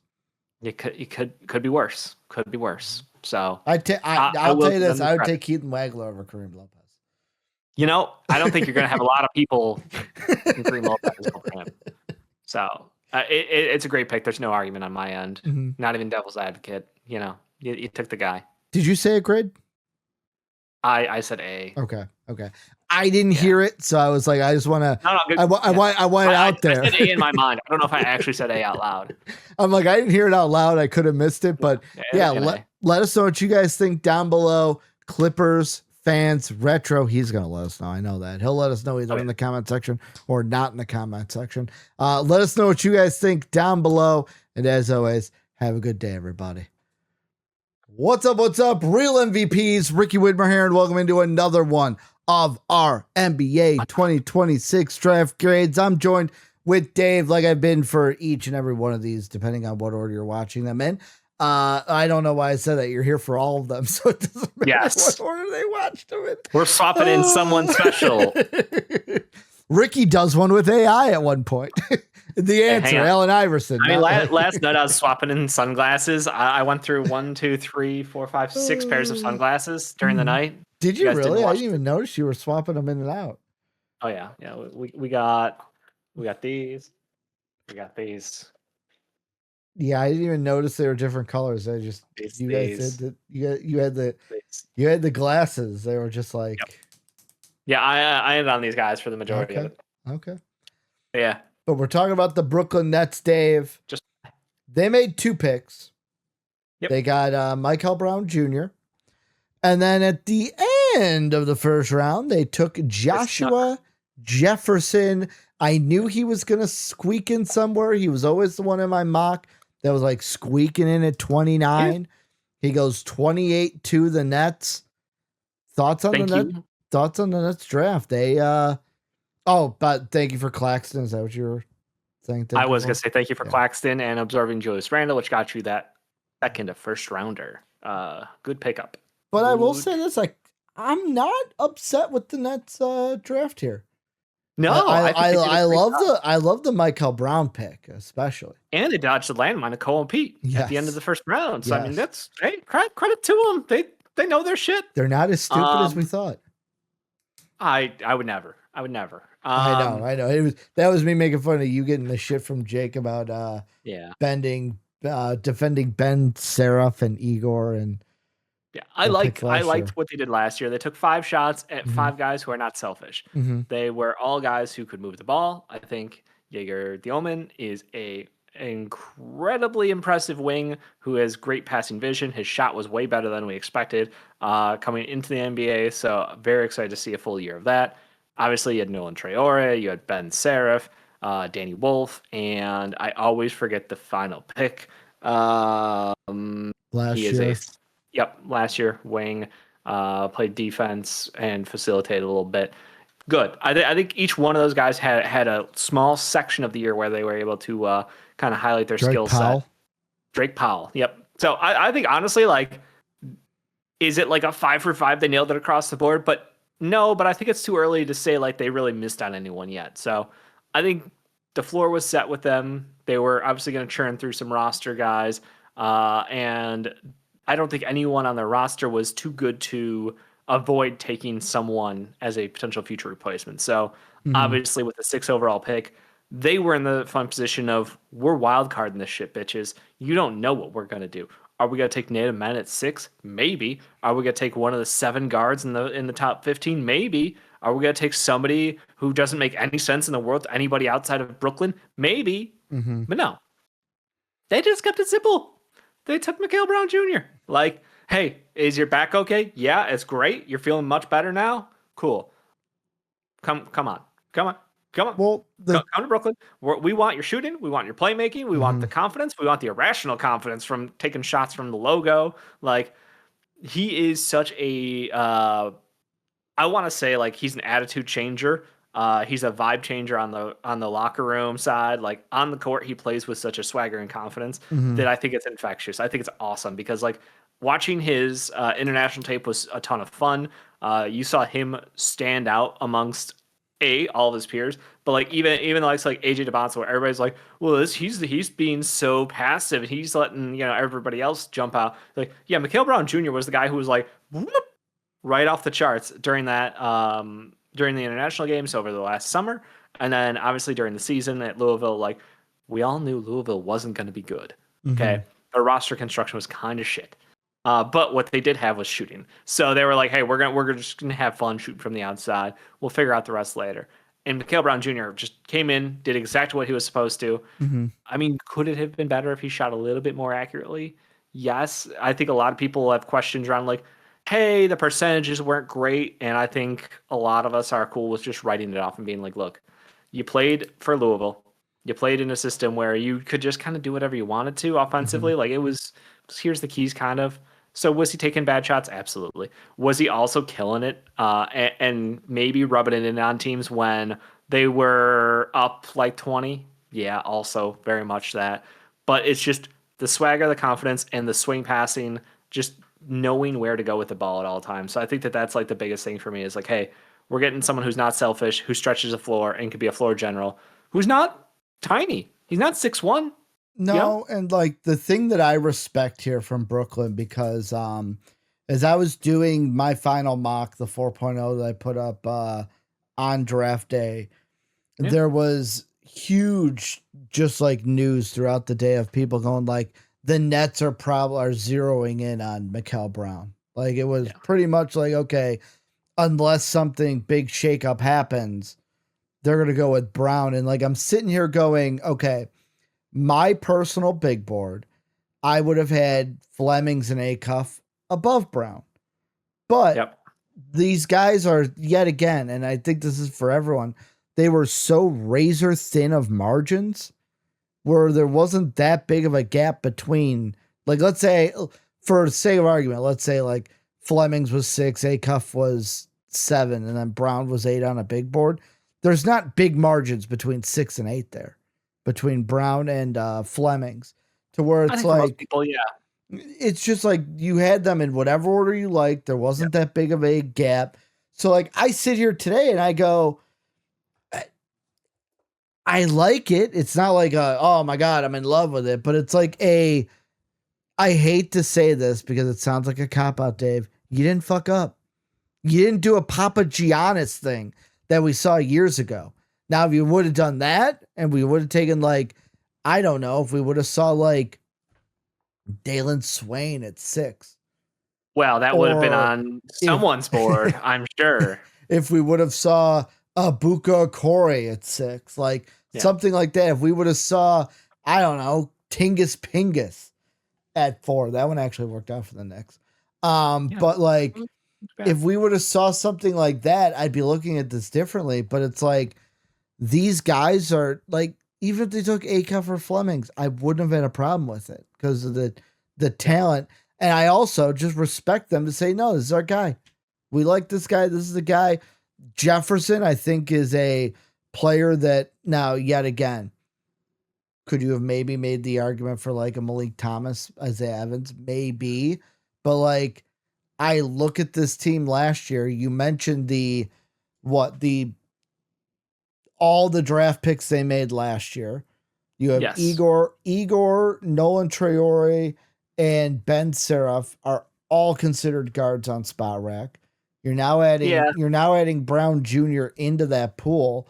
So yep, obviously, yet again, obviously I see this as like well, we're not going to take another guard here at 28. yeah. We'll take the best player on our board, and they didn't overreact either. They didn't go, well, we just trade Claxton.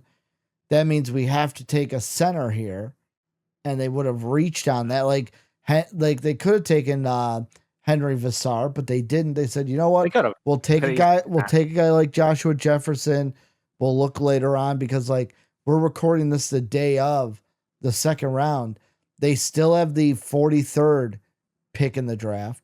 So they Yep. have a second round pick. Who knows if they try to Also, buy in to get another second because there might be some people Ricky, moving out.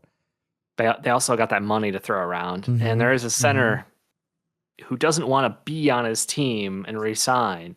Duran or We did talk Kessler? about Kessler. Okay. I think there's an outside shot that Mm-hmm. they would play in the Durham game, but I would bet on Kessler being a potential target for them to throw a bag at. So Mm-hmm. I think Joshua Jefferson is like hey, this is a guy who's improved year over year over year in college. He's added to his game. He plays in the post sometimes. He can play a little bit from the outside, but like it just he's a smart player who can pass the ball, who can play defense, who can do Mm-hmm. all the little things on the wing for you. Yeah. So like yeah, he's going to be behind Julius Randle for sure. Like he's not coming in here to start. Like we're not doing that. And obviously you guys have other options, but like Mm-hmm. he's a fun piece to put into a roster where like he should just be a net positive across the board for you and do all the little things on your team that you need. At the power forward spot, gain someone who is an upperclassman like that. Like I think that's a really good move for them. Mm-hmm. Because again, like I'll be honest, the Danny Wolf thing was a fun twist last year, and I'm looking to see how they continue to explore. Like, are they going to keep leaning into this like 5 tool kind of skill set kind of guy? So I think Joshua Jefferson, good pickup on my end. I got no issues with him at the end of the first because I think he can contribute at the NBA level. Like, I think he'll be, yeah, probably like an eighth man, but like he's a rotational, wing for you, Mm-hmm. and you absolutely will get good minutes out of him in the NBA. What's your grade for the Nets? Am I just a nice grader? Because like it just feels like an A. Like Okay. I don't. I think at the end of the first round, it's definitely a choose your own direction. Are there a couple guys who I might have preferred over Joshua Jefferson? Sure, but like he fits the same style of what they picked last year. Um, so super well rounded. And Mikhail Brown, I think, is a stud who has like crazy upside. Mm-hmm. Um, if he can get a little consistency, bring a little bit of just he needs a little bit of coaching and direction around him, and I think they'll be really well off. I think A. Yeah, I don't know because it's just like okay. The only problem is you're going to end up in a direct comparison, like you mentioned. Mm-hmm. You've got all those guards. Everybody was like, you could put them in bag, pick them out, and the Yeah. order doesn't really matter too much. But you are going to get the criticizers who are like, well, Darius Avecuff's going to put up 27 and 9 in his rookie year, and I'm like, yeah, and he's going to Mm-hmm. give up 140 a night. Like there are He's gonna give up 140 a night. and we'll talk about that shortly. Yep. But like there are those comparisons that are going to come in. So like the Nets were kind of the first team where it's like we're taking a true point guard. I think Keaton Wagler is in that like tweener. Like is he a point guard? Is he a shooting guard? Doesn't really Mm-hmm. matter titles wise. But like he's going to be playing next to Darius Acuff, we presume, for the start of his career. So we'll leave him a little separate. But Mikhail Brown Jr. I think he can play off ball, and he might with Nolan Traore. I feel like he's always going to get the comparisons directly to Acuff and Flemings, Mm-hmm. and we're going to see that group together. And even a Phylon, later on, but like we'll still get that, and a Ibuka Kore. Like, think they chose right. I feel like they chose right, even though personally I had Phylon right there with him. Mhm. Like, I don't know. I feel like A. I'm talking too much. I'm gonna leave it as A. 'Cause if I talk myself into a B, I will if I keep going Uh-huh. for another minute. Well, I'm gonna be like you, Dave. B for Brooklyn. Okay. Okay. This is the first time I've done the Dave thing of B for Brooklyn. Like it Yep. solid, not amazing, not bad. Like I hate to say it, you didn't fuck up. For rebuilding team, you took a guy with crazy upside, and you took a guy who looks like he will be a net positive for your roster. And I think that's just like cool. I got nothing really that I hate about it. I think No. last year everybody overreacted to 5 picks in the first round. They'll never do it. They're gonna trade out. They're gonna trade out. They're gonna trade out, and They'll they never never did. do it. And they never did. They're like, no, we're just gonna take our guys. We're Yep. gonna keep developing. Like the draft is literally just a lotto ticket. Remember before this draft, Dave, we're like, oh, we're gonna see so many trades, and it's like, how many trades did we really see besides Memphis? Memphis stat I think the padded. back half of the first was where all the action was. And meanwhile, leading up to the draft, I think everyone had about 4 trades they were hoping for in the top 10. So the top 10 trades didn't happen at all. We were just like, yeah, we just stayed we're put. just cool with it. Just stayed put. And it's weird because we're gonna get to him. The Thunder, they didn't even need to make a trade to get the guy. The Thunder are going to him. consolidate. The Thunder are going to do this. Yeah. The Thunder are going to do that. But yeah, the Nets, you're giving them an A. I'm giving them a B for Brooklyn.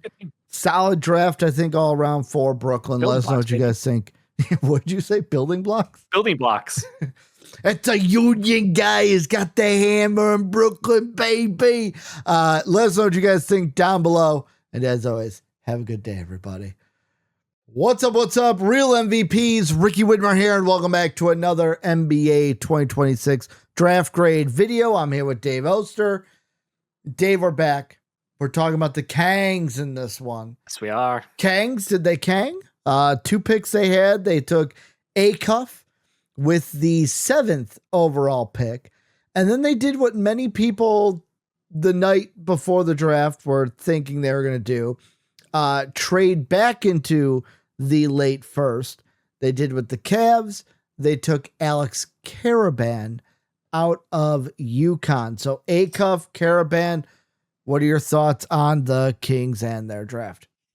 Yeah, it's kind of wild because it was like the worst kept secret in NBA circles that Darius Acuff and the Kings were already like paired to be like that. That was just, it was a lock for about a month Well, straight. when your camp comes out and says, I really want this team to draft me. Yeah. It was blatantly obvious, and I don't think there was really any drama around it because the only question was like, is a team going to hold them hostage? Is it going to be like a come trade up to number 5 and give me a future first, and you can have Darius Acuff, or we're going to take him? We didn't see that. We just saw everybody take their guy. Everybody's cool, play cool, and Acuff to the Kings is just like, it's great. We got offense. We got all the offense. We got extra offense. Do we have defense? No, we don't. We're the Kings. We don't play defense. Now, I will say the move that everyone's expecting them to make after the league year starts, that they are expected to waive DeMar DeRozan.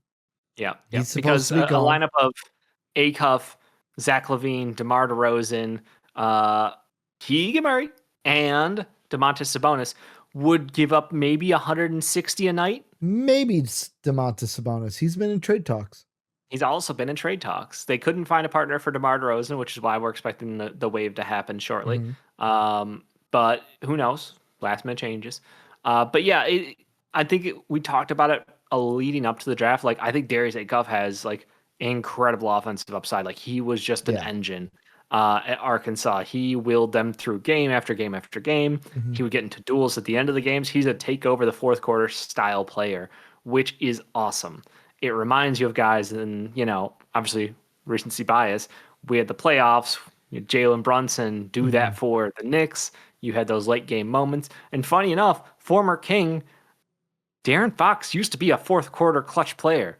Used to be, because clearly whatever happened to him in San Antonio, that ain't the same guy anymore. But it's funny because this is just like, the Sacramento Kings going to take another guy who is like, he's the takeover one-on-one kind of guy at the end of the game. So I love it from that aspect because I do think that like if we're talking upside in the class, like look back in 10 years, there's every right to say like Darius Acuff will be averaging like 27 a night and Yeah. 9 boards and like he will just be such a crazy force offensively that like Hmm.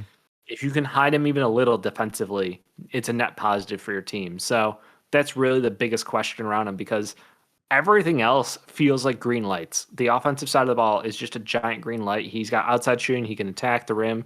He can find stuff in the mid range. He can find the opportunities and the mismatches. Like, there's just so much good about that side of the ball. And that's why he's so highly ranked. But there's equal parts terrible on the Hmm. defensive side. You just have to convince yourself maybe he was told, "Hey, don't worry about that. Don't play defense. You Yeah. are the only guy who can dribble basketball on our team.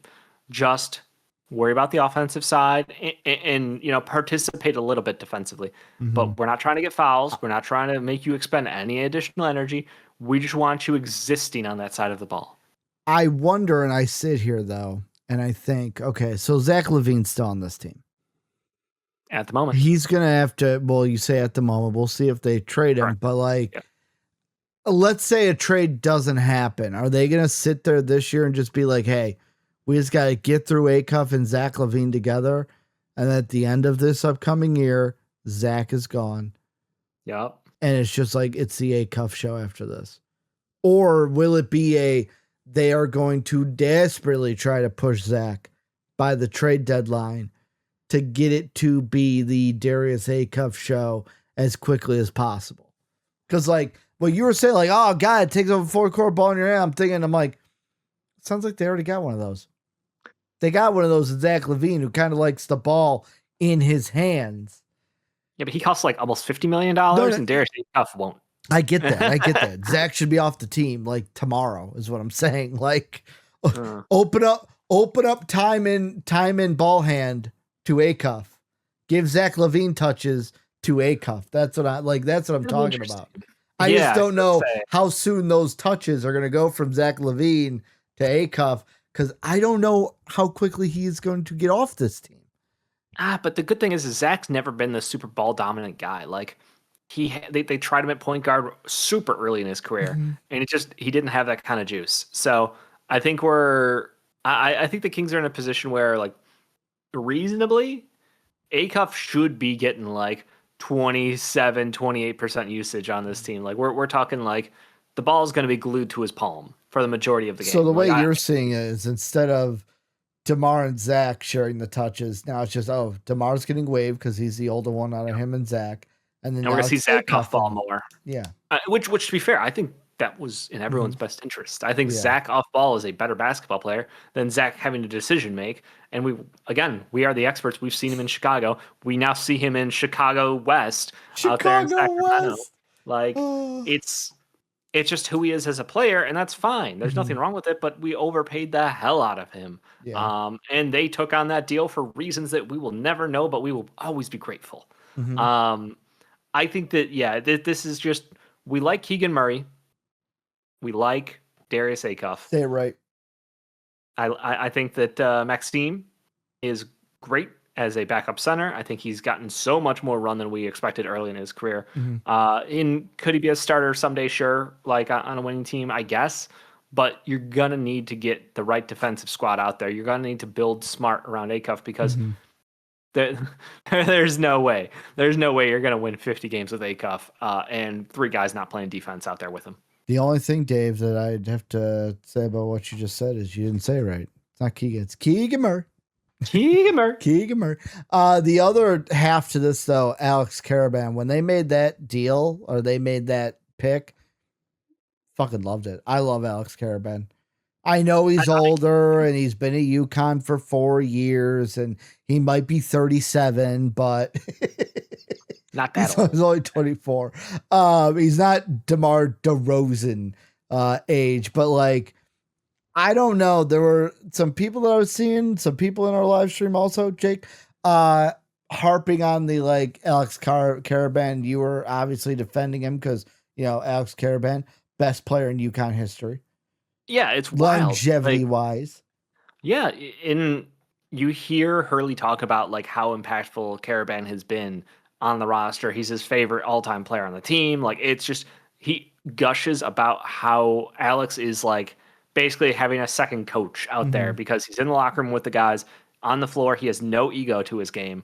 He is like the ultimate like give me the top tier of role player possible, which in the late 20s, I think that's what you're hoping for. Yeah. Like we go in two crowds. You know, you either are taking massive hacks at the plate, trying to jack up dingers, or you're gonna be like, hey, look, this guy is gonna be a 10-year role player in the Mm-hmm. NBA and give me positive feedback around this team, this org. He's a winner. He brings in that kind of like, I know what it takes to do something the right way. Mm-hmm. And there's no job too low. There's no issue with like confidence. It's just, hey, he's that kind of a guy who's all in on what can I do to help win games.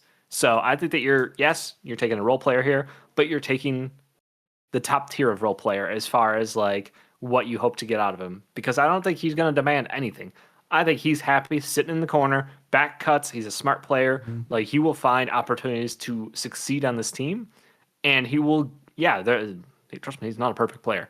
This is not a guy who would go in the top 10 of any draft class, but he is a guy who can give you floor spacing, and if he's not asked to do too much, like huge positive, huge positive. Dave, overall, this whole video we're doing, it's going to need weirdly a positive. trade. Yeah, it is for Kang. Kangs did not Kangs, in my opinion. Which to answer Soapy's question from our Q&A before the draft, no, Kangs did not Kangs. It's weird to say this, but Kings get a B. I guess. I mean, I think it'll be plus. I mean, like I'm not it's just off. like I don't hate it, but it's not like a like, oh my god, I'm not gushing over this. But it's like Acuff and Caravan, I don't hate it. It just feels weird to say the words Chicago West Kings and say B instead of like F. It's going to be interesting to see what the rest of the roster churn is. Like Nick Clifford and Devin Carter still have a lot to prove on this team as young guys under contract. But I think really it is just, hey, look, Acuff is a fresh start. He's going to drive our offense. He's going to be the leader of our team going forward, and we believe in him. And let's be honest, Coach Calipari has a way with guards, and guards in the NBA from Cal, they work. They just work. Don't question it. They work until the wheels fall off, and then they don't work because they shouldn't be playing the NBA Finals over Dylan Harper. Well, there's something else going on there. I'm telling you, I don't know what it is. Maybe in a couple years. So what you're saying is when they're that far removed from Cal, it's on them. It's not on Cal anymore. Yeah, maybe it wore off a little bit, but no, he's probably more hurt. Like Fox is actually more hurt, but it's just dumb decision making. I can't explain that. Got that brain fog? I don't know. Also, it's the coach's job to say, hey, maybe you should. Right here on the pine, right here. There's a nice cushioned seat here for you. They put them out just for you, just for us. Yeah, you sit right here. But that's gonna do it for us. You said A. I said B plus. Okay, which is like an A in King's World.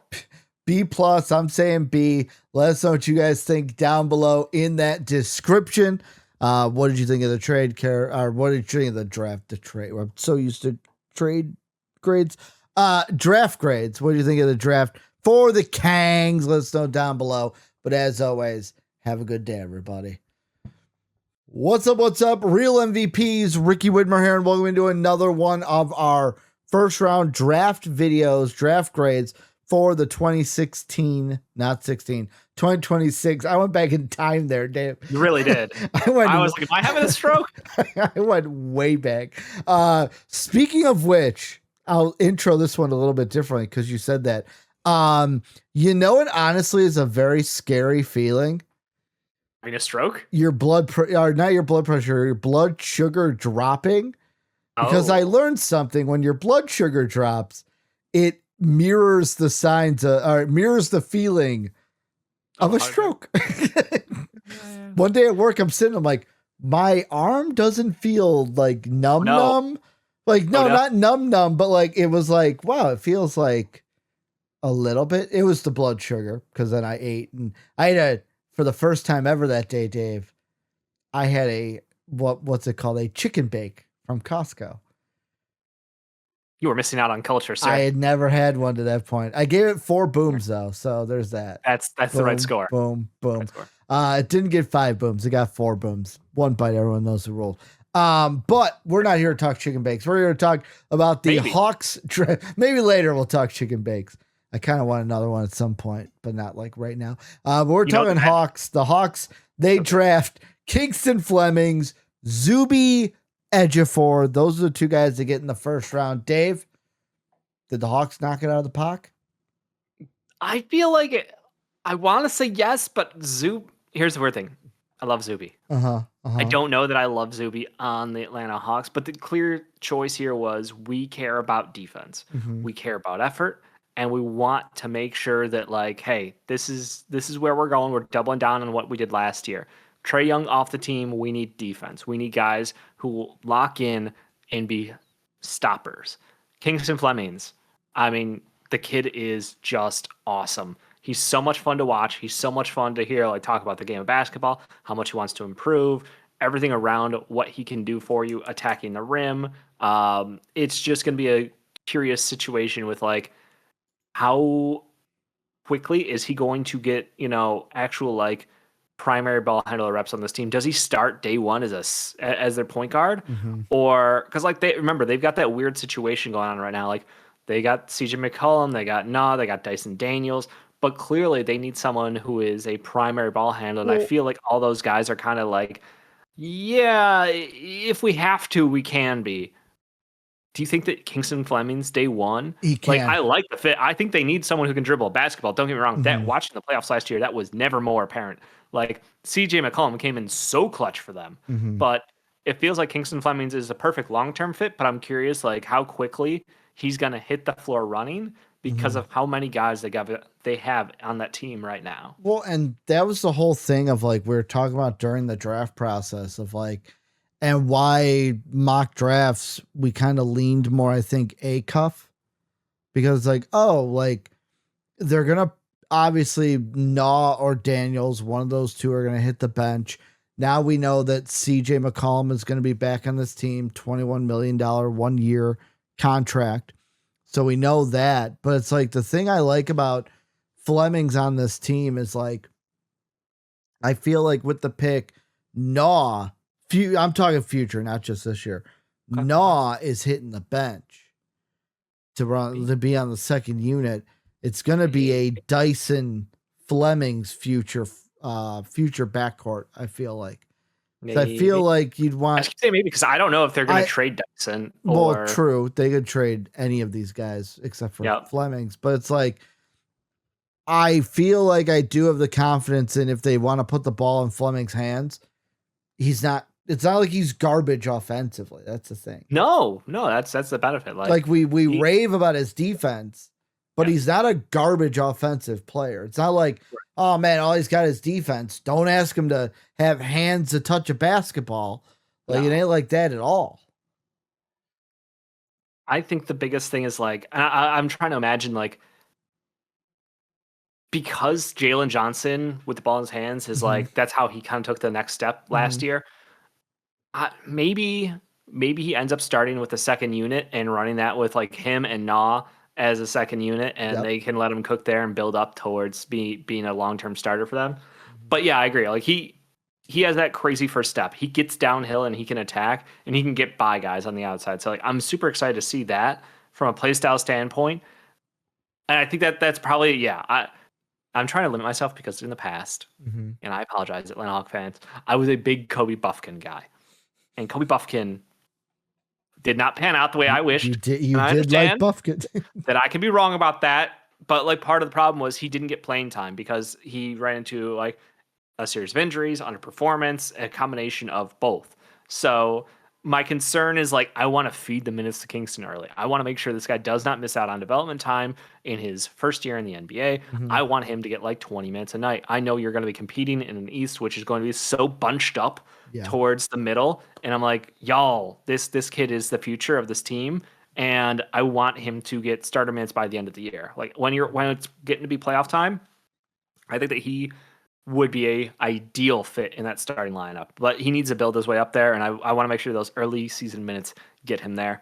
Obviously, coming from Houston, literally like the most work ethic, the most he Mm-hmm. knew exactly what he was getting into out the gates, and absolute dog for Kelvin Sampson. The crazy thing is when you think about it too, he jumped the line at Houston. Not, I shouldn't say jumped the line. He earned his way in Next man over up. two Next upperclassmen guards. wasn't No, it was next man up. He got in there because he That's right. busted his That's right. ass. Who was the one that was next man up? That was that the That was Wagler? Keaton Wagler. Yeah, okay. Yeah. Yeah, because I mean, he became the point guard because Kylan Boswell went That's down, and right. he really That's showed right. off That's right. some extra on ball Mm-hmm. specials. So I think that with Flemings, it was all work. It was like he Mm-hmm. put in all the work in the world to take over as a starting point guard for Houston over some upperclassmen, who one will probably get drafted later tonight, maybe. It's just crazy to me that like how quickly his hands move on the defensive side, how much he can help you out there, how quick he processes. There's just so much to his game where it was like a little bit of an ebb and flow on the three ball this year, but he landed at a good spot. So I think I really don't see like a huge hole in his game. I'm really confident about him, but I don't want to fall into the same trap I have in past years. Mm-hmm. So I'm saying like Kingston Flemings, huge ad. Start him as your six man, work him in as your long term starter as the year goes on. But just he needs those minutes. Honestly, for me, the biggest question was Zuby. So Like, I was gonna ask you about that because like I'm yeah, literally the first thing you said was what does this mean for like what does this mean with an Onyeka Okongwu? Um I will say this, I am perusing Twitter um about the pick. And so KOC put out a thing on Yahoo Sports, and I'm assuming he's not a big fan of it because the first tweet I saw was a nice, polite Hawks fan um, saying a certain word that starts with an R that I will not repeat, okay, but yeah. calling him that because he said he will play on the opposite side of a Kungwu you blank. Oh, interesting. So apparently, Hawks fans think we're gonna see a Kungwu and Zuby on the floor at the same time. That we're gonna see see a Kungwu Zuby front court here. Sure. There's always a chance. I mean, again, their coach is a psychopath. I fully respect the decisions he makes Quinn on the Snyder court is a most of the time. psychopath. Yeah, yeah. Does that Um, also mean that Jalen Johnson's gonna be playing? He's gonna be playing the three, obviously. Yeah. he plays the one, he plays the 3. Mhm. You know, it's whatever. Mhm. But like, yeah, I mean, I backtracking for one quick second. Yeah. Honestly, the biggest winner from Kingston Flemings might be if Risa Shea is still on this roster next year, because he really played so much better when Trae Young was force feeding him wide open looks, and Kingston Flemings has a chance with his gravity going downhill to create better opportunities for Zachary Risa Shea if he's still there.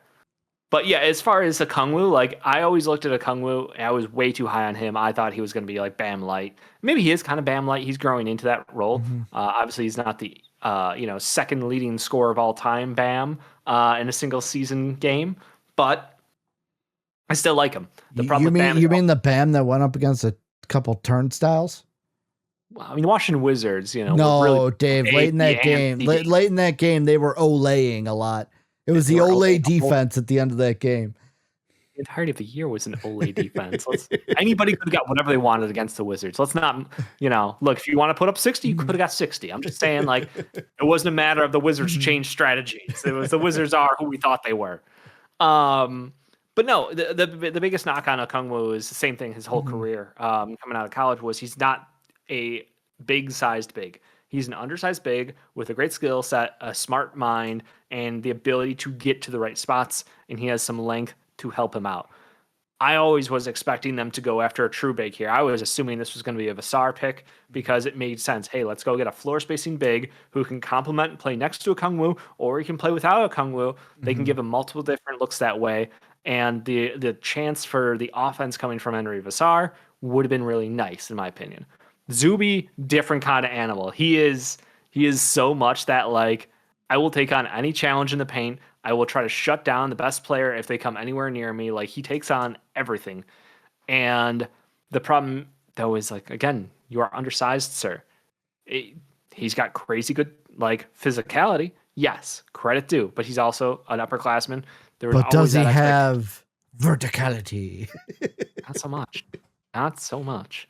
But he's got really again, he gives me just like Mm-hmm. if Bam was stronger. Yeah. Like, and I'm sure it's a terrible thing, but like right now that's all that jumps to my mind. And I'm D- just like, he is productive offensively, he is mm-hmm. productive defensively, but he was also a bully in college because he was a senior. Yeah. So in the NBA, how is that going to translate? Like, is the expectation that this guy's going to be getting like 18 minutes a night, 12 minutes a night? What's the outlook look like? Mm-hmm. Because I think a lot of people from the outside, I was looking at like, oh, we're probably going to re-sign Jacques Landale, and that way we've got size, we've got a little bit of Mm-hmm. floor spacing with him out there, and we can rock with him. That's fine. That's our 1-2 pair with Kungwu. But if you think Zuby is going to be that 1-2 pairing with him, that's interesting to me. I would not have pegged that. I think that there were other guys that I would have taken over Zuby, and I like Zuby. You watch him play, and he is intense. He is all up in their business. But at the same time, I just don't know how well that will translate to the NBA, where the difference in size and skill, Mm-hmm. You ain't playing against 18, 19-year-olds. When you were kind of describing what kind of a player he is, though, all I could think about in my head is like, but doesn't that type of player sound like a guy that just fits the Atlanta Hawks and like what they do? Like they do draft guys like that where it's like he's a hard worker. He's got like everyone had questions about Trae Young. Oh, he's too small. He ain't gonna work out. People had questions about Rishashir. Right now it's earlier, but Rishashir. Some people who were sitting next to me, I still have it on a flash drive right here, had questions about Jalen Johnson in the draft. Like, it seems like almost every one of their picks, people have had questions about. I still have that short, by the way, on a flash drive. I will not take the bait. But Jalen Johnson, as a primary pick and roll ball handler in college, was not that guy. By the way, I am going to, when we are done with these, I'll play it for you. And I know what you're going to say. You're going to be like, well, back then, that's who he was back then. Correct, Ricky. Correct. I was not wrong at the time. Sorry. Dave's like, I have two eyes. I can see. For the grade here, though, am I being too nice by saying B-? And it's mostly because Kingston Flemings is pulling a lot of that weight. He's pulling a lot of that B. He's holding that up. He's saying, I'm going to hold it up with my defense of why this isn't a C. Zuby is skilled. Zuby is tough. He will take on, whatever defensive assignment you give him. I think you're right. Mentality-wise, he fits. I fear that the advantage is going to be less. I think that, matchup-wise, you're getting some bad spots where if he is... I guess it's expectations. That's the damning thing. Like, if Zuby was picked 34, I think I'd be like, man, what a great fucking pick. Zuby had 4 at 34. Let's go. But he wasn't picked 34. So now I have to question myself and add that. Like, cool. How are we going to work with him? What's he going to be doing on the roster for us? So I'm right there with you. B-. I like the picks. I think both are solid players. I think both should be good contributors. If Zuby can lock in on a 3-ball, that dramatically expands his game. If he has that consistency, like, huge. But we're talking about a pick at the end of the first round. So I need to just feel Kingston Fleming's expectations great choice, kinda fit the exact need you needed. So let's see what they do. Let's see if they give him the chance to thrive. Well, that's going to do it for us. Let us know, Hawks fans, what do you feel down below with this grade? What do you give the grade for the Atlanta Hawks? Let us know in that comment section. And as always, have a good day, everybody. You just had to jab it in there. You had to jab it in there, Ricky. I got to poke at some point. It's just funny because I do have the flash drive with it still on there. He thinks he's a pick and roll ball handler. He is not. He can be. He is not. He can be. He failed horribly in college at the pick and roll. Well, horribly. To the point where they had to be like, all right, we gave you your chance for a couple games. You fucking sucked at it. Go play this other role for us. And he's like, I'm not feeling that. I'm going to just take my ball and go home. Like, I'm sorry. That is not an attitude of an NBA player. Oh, my God. to someone like fucking Josh Jackson, who is going to flame out of the NBA. Whoa. Yeah. Immaturity. I don't want immature idiots on my team. Jalen Johnson has every fucking athletic gift given to him. But I'm sorry, he is not going to be a player who succeeds because of himself. He's a player who's going to succeed because some coach can get to him on a mental level and get this guy to grow with the team and be a team player, because he is not right now. What's up? What's up? Real MVPs, Ricky Widmer here, and welcome into another NBA 2026 draft grades after the first round. I'm here with Dave Oster. We're talking about the Dallas Mavericks, another 2-pick team. They ended up with two guys. They end up with Morez Johnson Jr. Shocker, they ended up with a Michigan player after hiring Dusty May. A day before. And then they go ahead and make a trade with the Knicks that also sent someone else to the Suns, which we'll talk about in another video. But Sergio De La Rey will also be coming to the Mavericks. Dave, what do we think? Morez Johnson Jr., I really like the pick. It was a bit of a wild card, I'll be honest. Like, we all knew that as soon as they signed Dusty May yesterday, it was like, all right, cool. So, like, I know coaches don't influence front offices, but what if the front office was already like, hey, we like the guys on this guy's team. Like, he's also a great coach. The jump, unheard of jump, as far as going from, what was his first college, to Michigan, and then to the NBA within FAU within a matter of years, just like boom, NBA coach, crazy, absolutely crazy. But the fact that Morez Johnson Jr. was the guy to be taken first, after we've gone through the rumor mill of Adai Mara jumping up from the 20s all the way to potentially going at 5 overall to the Clippers because of his tournament performance, like, that was crazy. And then everybody's like, well, Yaxel is just so much production. Like, this man is just everything you ask for in an NBA modern wing. Like, there's nothing that he doesn't give you. Maybe a little maturity concerns. That also would be, guess who would know about those? Guess who would be the best judge of character? His coach, Dusty May. So now you get Dusty May in there, you talk with the scouts, talk with the guys who are decision makers in the front office. We're taking the guy with maybe the greenest of, like, character, like, flags. Like, he is just nothing but a positive on the sidelines. He's nothing but an energy guy on the court. Like, he is a never say die kind of a player out there. Battery never runs out. Like, it's awesome. Morez Johnson Jr., like, I feel like if you had to pick a guy you love out of that roster, I would pick him. And maybe it's a little bit of the fact that he's a local kid. He did grow up about a stone's throw away from us, Ricky. He did go to college at Illinois to start his college career. And then transfer obviously to Michigan, where they were going to be like, hey, we want to open up the game for you. We want you to take a little bit more outside shots. We'll feature you a little bit more. We'll give you some spotlights. But this guy who's defending 1 through 5, he is arguably their strongest defender out of the 3. Like, yes, Mara is a rim protector. He scares people away from even driving the paint. Cool. But guess what? Morez Johnson is like the guy who will take on-ball assignments. He will take weak side. He will go attack people. Like, he is just crazy defensively, and it's just all effort all the time. I will say this, Dave, while I am talking, you love to do this as we're recording. I think your mic needs a plug in, plug out. I'm gonna say this though while I'm talking, so that gives you time to do that. The thing that confused me about this the most, right, is so in my last mock up until the draft, I was leaning towards, with that pick that they had in the top 10, I'm like, all right, they're going to take a Michigan guy. They're going to take, it's either going to be Mara, Johnson, Yaxel. And yet again, this is kind of where, like, the mock draft brain takes over, to where it's like, I was like, it's got to be Mara or Yaxel. I'm like, Morez would be a reach. And then I'm sitting there, I'm like, but Morez and Yaxel would probably be the better fits than Mara. I'm like, but it depends. Are they going to trade Daniel Gafford? And then I'm sitting there and I'm thinking, I'm like, eventually I said on Yaxel, because I'm like, if anyone, the maturity was the issue. If anyone can get through the maturity, it's his coach from college. Yeah. But then they swerved and said, Ricky, you should have just had him reach on Morez Johnson.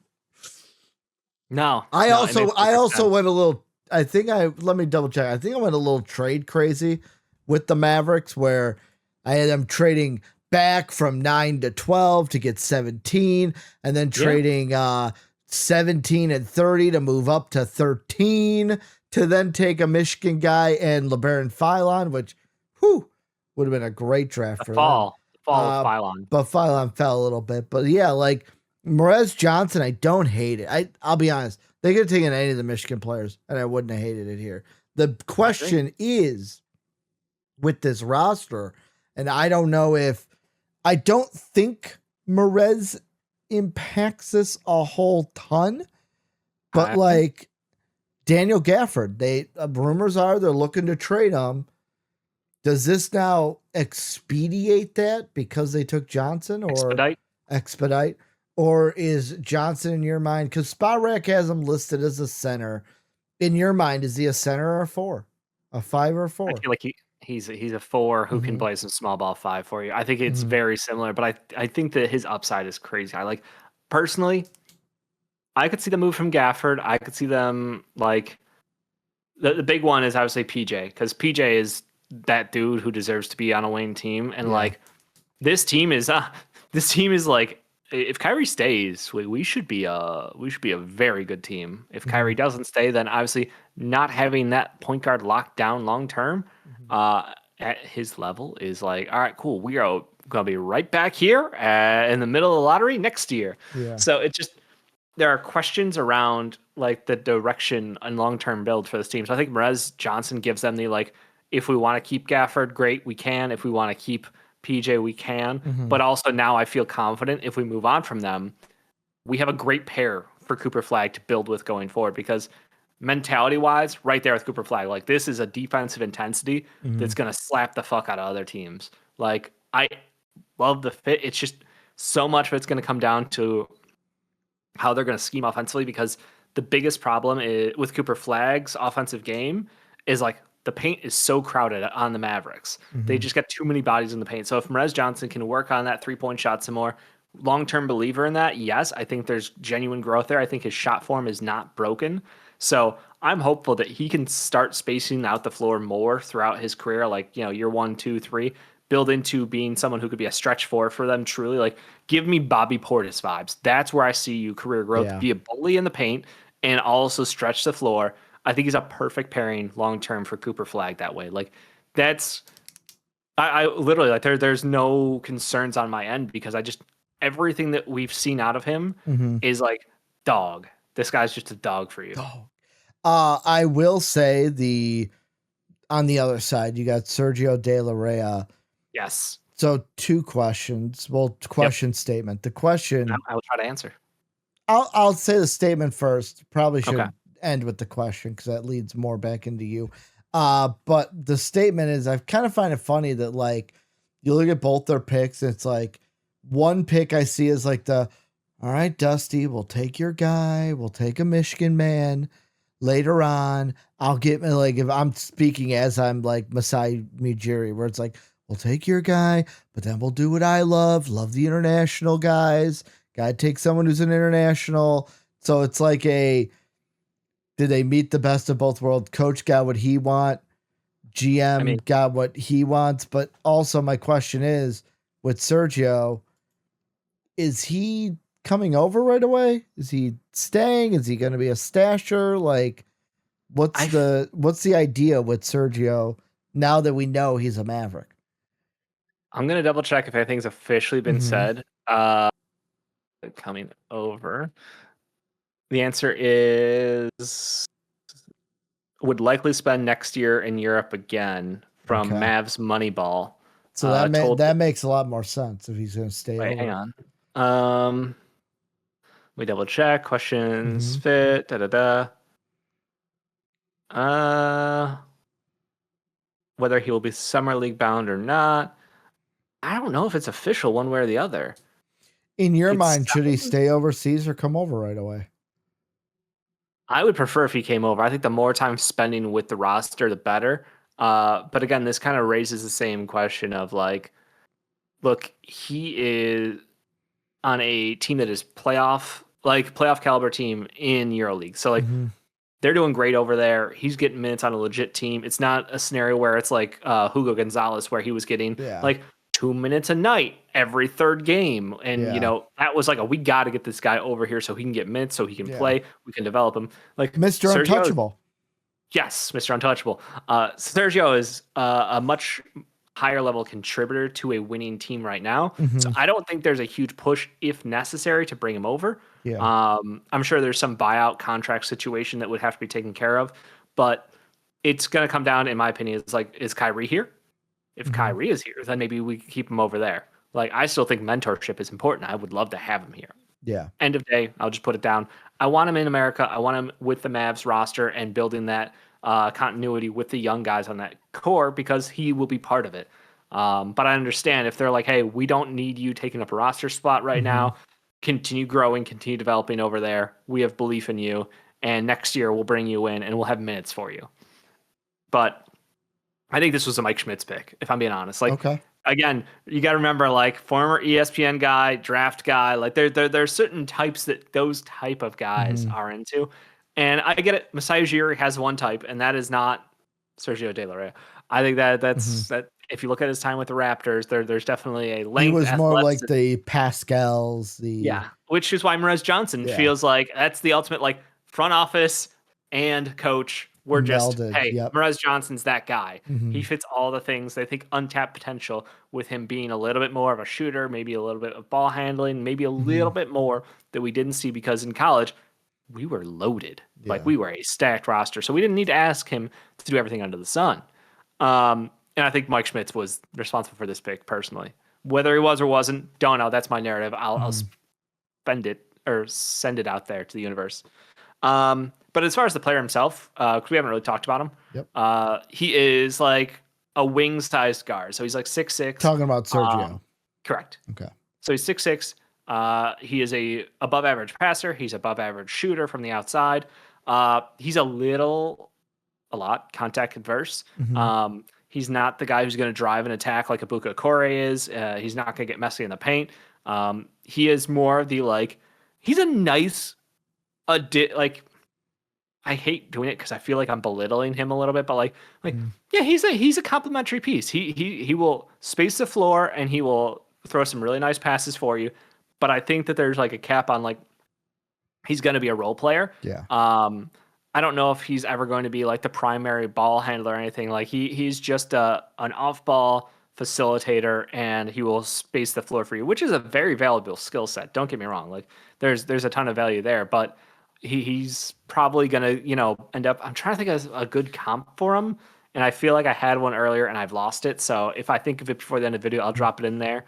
But yeah, it just feels like this is a long-term bet on someone who is undervalued because the typical Europe shit. Like, it's just how it goes sometimes with front offices. And Mike Schmitz is someone who values international play and spends way more time historically digging into that. So all the respect in the world. And if he believes, I kind of believe a little bit more than I should, maybe. Well, I'll say this. Maybe I'm being too nice here, though, Dave. I feel like I'm being nice with a lot of these, but yet again, we've talked about... But it's such a good draft class. Well, it's really hard to fuck this up. That's the thing. We've talked about how solid this draft class has been for so long. Yeah.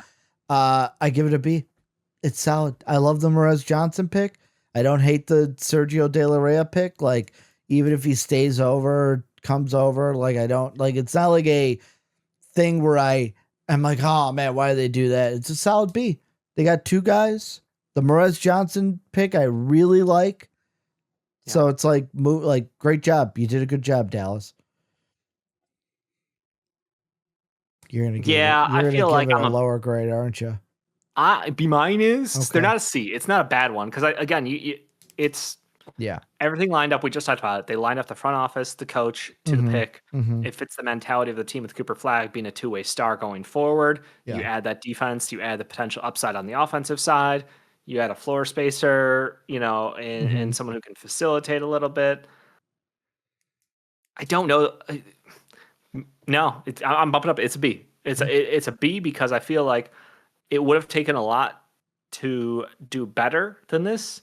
And without knowing the direction of several of those guys on the roster currently taking up spots, I can't really judge them too harshly. So I'm going B. All right, well, that's going to do it for us. You guys, Mavs fans, let us know what your grade is. What would you give the Dallas Mavericks for their grade? First round of the NBA draft. But that's going to do it for us. Check out all our other draft videos. And as always, have a good day, everybody. What's up? What's up? Real MVPs. Ricky Widmer here, along with Dave Oster. We're back for our first round grades for the 2026 NBA draft. This video, we're looking at the Milwaukee Bucks. Dave, 2 picks because of the Giannis trade. They had 2 picks, those picks.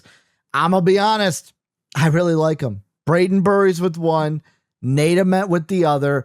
I'm going to say it again, I'll be honest. Nate Ament's a guy, I was mocking him to the Bucks a lot. So like when they made that pick, I'm like, that is exactly what I thought they should do. They saw the vision as well. Braden Burries thought he'd be on a different team, but I'm going to be honest, I don't hate either of these picks for the Milwaukee Bucks. No, and it's crazy too, because it's like I was part of the group that was like, I could see them like, hey, we need to go up to get Nate Ament. This is a guy who his build skill set just doesn't come along often. So I could see like a team like Brooklyn being like, hey, we're gonna do this, or another team threatening to take him in the top 10. And instead what we had was Nate Ament was still there all the way down at 13. Well, Braden Burries was the one who they had to take Burries at 10. That's what I was gonna say. Braden Burries was the one who we all were mocking to the Warriors, Mavs because the Thunder, the Mavs. I thought the floor and the ceiling was the same. I thought it was the Mavericks were gonna take him the entire time. I felt like it was in the writing. His own camp was trying to steer the narrative. He didn't play for Michigan, Dave. He just wants to go play down in the Ellis. Like, what's wrong with that? He wants to be a Maverick. Like, there's nothing wrong with that. I think it's great. And it's weird, but yeah, that Michigan twist, that Dusty May, that right before the draft, Dusty May's our guy, Merez Johnson's our guy, done deal, we're booming. And yeah, the Bucks just benefited from that so much because not to say that Braden Burries is a better player than Merez Johnson, but I think that they are completely different opposite ends because obviously different positions, different skill sets, and like Braden Burries gives you a little bit of that on-ball juice sometimes, and that's what's going to be really interesting is how much will Braden Burries contribute in the NBA when he's not given like, here's this tiny little role, fit in the box. That's what you're doing at Arizona. You are part of a system and you just need to check your boxes in your alley, and that's good. We didn't get to see too much of him being like an explosive guy out there becoming like an alpha for a team. That's not him, but he does everything really well. So on a Bucks team that is going to end up in a new direction without Giannis, I don't know. Or Bobby Portis. Or Bobby Portis. They don't got that dog with them. I do wonder, like, what this will look like because obviously we still don't know the long-term plans. We know that currently they'll have Tyler Hero, Jaime Jaquez, Khalil Ware, and Kasper Siakachonis out there. Will any of them be on the roster when the season starts? Are these guys only in town for a cup of coffee and going to get traded? I don't know. But what I can tell you is like Braden Burries was a plug-and-play guy. Everybody's just saying, hey, productive in college. He was productive before that. He'll be productive after that. He is going to be a professional basketball player who is like, you need a wing who can play defense, who can shoot from the outside, who can make a tiny little bit. Great. Here you go. Here's a slightly above average one. Well, I think the one thing I think about with like direction of this team, and this plays into it because like Braden Burries, we like you said, kept talking about he's ready. Like, this is what we thought for, like, a team like the Mavericks, the Warriors, the Thunder, these playoff teams. And now you add him to a team that isn't that anymore because they trade away Giannis unless they're doing a retool, Dave, and not a rebuild. The two that I think of is obviously you mentioned Tyler Hero. He might be the Grandpa Simpson. In the door, out the door. In the door, comes in, like takes off the hat, puts it on, walks around, Looking takes at you, it off, Soapy. puts it back on. You know how much you want Tyler Hero on the Detroit Pistons. The other name I'm seeing a lot is Miles Turner. Could they trade Miles Turner to a team? Like the Raptors have been a team that could use a center. I'm trying to think the other ones I saw for Miles Turner. The Raptors were the big ones because it was either Turner or Sabonis. The Kings, not the Kings. I think it was might have the Nets, maybe. The Hornets, I think we're looking for a center. The Hornets, that's it. The Hornets, thank you. Hornets, Raptors, so yeah, exactly. Maybe. But like, are the Bucks done? Are they going to make more trades that don't involve guys that came in the Giannis deal? Could we see a Miles Turner out the door? Yeah, it's really tough because I feel like there's value to be had if they are in a like sell everything and we'll keep churning until we're just draft picks. We don't want anybody who's not on a rookie contract or like the unk in the locker room to be that vet. It's just going to be interesting because like hypothetically you could have a starting lineup with like Ryan Rollins, Tyler Hero.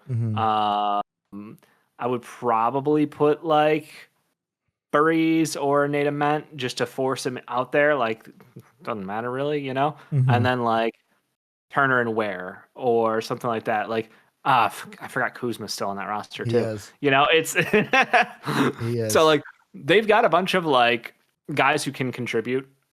I love Kasper Siakachonis. No secret there. I was a big Illini fan, obviously, the last couple of years. It's been really great watching them succeed. And Kasper's kind of got screwed as a draft day faller.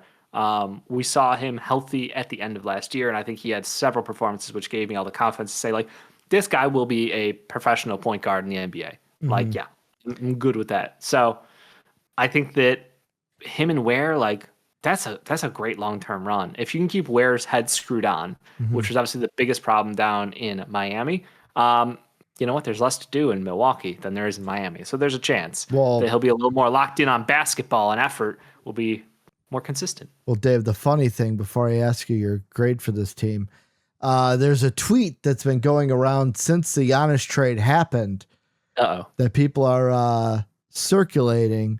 It says an underrated part of the Giannis trade is that Kyle Kuzma used to take Tyler Hero's girlfriend out behind the woodshed, and now they got to share a locker room. I did not know that. That's hilarious. So Tyler Hero might not be on this team when they might not have to share a locker room. To be fair, NBA players and the women, you know, it's a circle of women. Just ask D'Lo. Remember Stephen A said that D'Lo will never be trusted again in an NBA locker room? Yeah, he's been fine.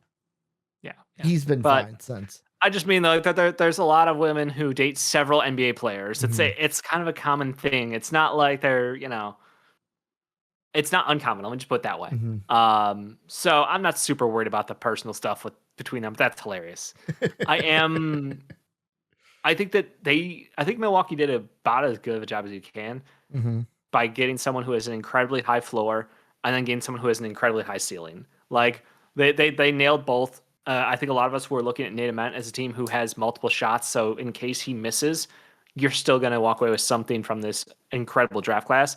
And Nate Ament, like if he hits, man, you got a guy who's 6'10" who can hit the free throw line like 7 times a game, shoot over guys. Like there's just the wild inconsistency in his play is the killer. Is when he backs down onto himself and settles, then you got problems. So hopefully you got a coach who will push, and this is a super young roster potentially going forward. I'm excited. I think maybe KPJ needs to go just to avoid any conflicts.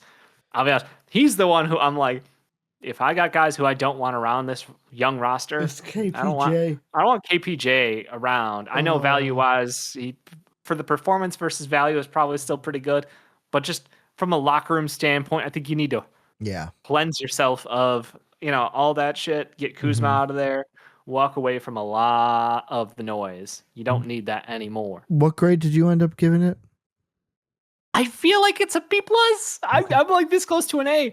I really am. I'm looking at this, and the only thing I'm like, there's just so many unknowns on the roster itself that I feel like the fallout from this Miami deal will take a minute to shake out. If I knew like directionally, like, hey, we're flipping Hero for a pick from Detroit plus so-and-so, like the roster makes more sense. As it stands, they've got a lot of guys who would take away potential development minutes is my concern. So like, I need Nate Ament to get 30 minutes a night and struggle through it. I need Braden Burries to be out there and see like, what does Braden Burries look like as a 1A? Like I'm genuinely, cause like Ryan Rollins was that guy. He took a couple bumps going from Golden State to Washington to Milwaukee. And then it was like, holy shit, this kid can play. And it's like, sometimes you need the opportunity. You need the chance to be on a team where, hey, you have the ball, you have all the usage, Yep. figure it out. Let's see what you got in there. And like Ryan Rollins ran with that and he delivered. So like I I feel like Braden Burries is in a similar situation where like he's played in a system for so long in Arizona, so long, 1 year. But again, we're talking about a guy who's going to be 21 as the rookie in the NBA. As a he went freshman to rookie. He's going to be 21. Says something about him. But I think that like I'm curious if you gave him more on-ball juice. Is this a situation like we watched with, Shea and Booker, where they played a role in college, and then when they got their chance, they really exploded on the scene? I feel like he's someone who has nothing but green flags, but we don't know what's the that untapped potential of like if we give him and force feed him more usage, what could he be? That's why I'm like, it's an A. Fuck it, it's an A. Dave, before you were just talking there, when you're like, I think I'm gonna give it a B. I don't know. I was gonna say, Dave, I'll rack the gun. I'll give it an A. I'll rack the gun. Give you the warning shot. Jey Uso. I'll give it an A. Like this is I love Burries. Love Nate Ament. Are they going to be for sure misses? Who knows? We'll find out in some years, especially with Nate Ament. But Nate Ament's been a guy I was like, oh, Ricky, he's SAWFT, he's soft. And I'm like, you know what? I can't wait in like 5 years when he's possibly not soft and all of you are wrong. Because like when he's working out with AJ DeBanza before the draft, like everything that I've seen from him, and yet again, what you put out there in social media, maybe he's just not Yaxel Lendenborg and like actually has a good PR mindset or PR team behind him and is like putting out what you want to see. But he owns his shit. He owned the fact he underperformed. He hated the fact that Tennessee, he didn't get to do what he thought he could put out there. So, and again, Tennessee was not a well-coached team. It was let's pack the paint. Let's have a bunch of guys. It did not work out well in his best interest. So I think the best is yet to come for Nate Ament as well. Yeah, and it's an A for me. Did you change yours to A then? Did. Okay. Yeah. So A's across the board from the Fast Break crew. Bucks fans, let us know what you guys think down below. You love the draft, hate the draft. Let us know if we're right or we're wrong. But that's going to do it for us. Check out all our other draft content. And as always, have a good day, everybody. Woo! What's up? What's up? Real MVPs, Ricky Widmer, Dave Oster. We're back with some more draft content for you.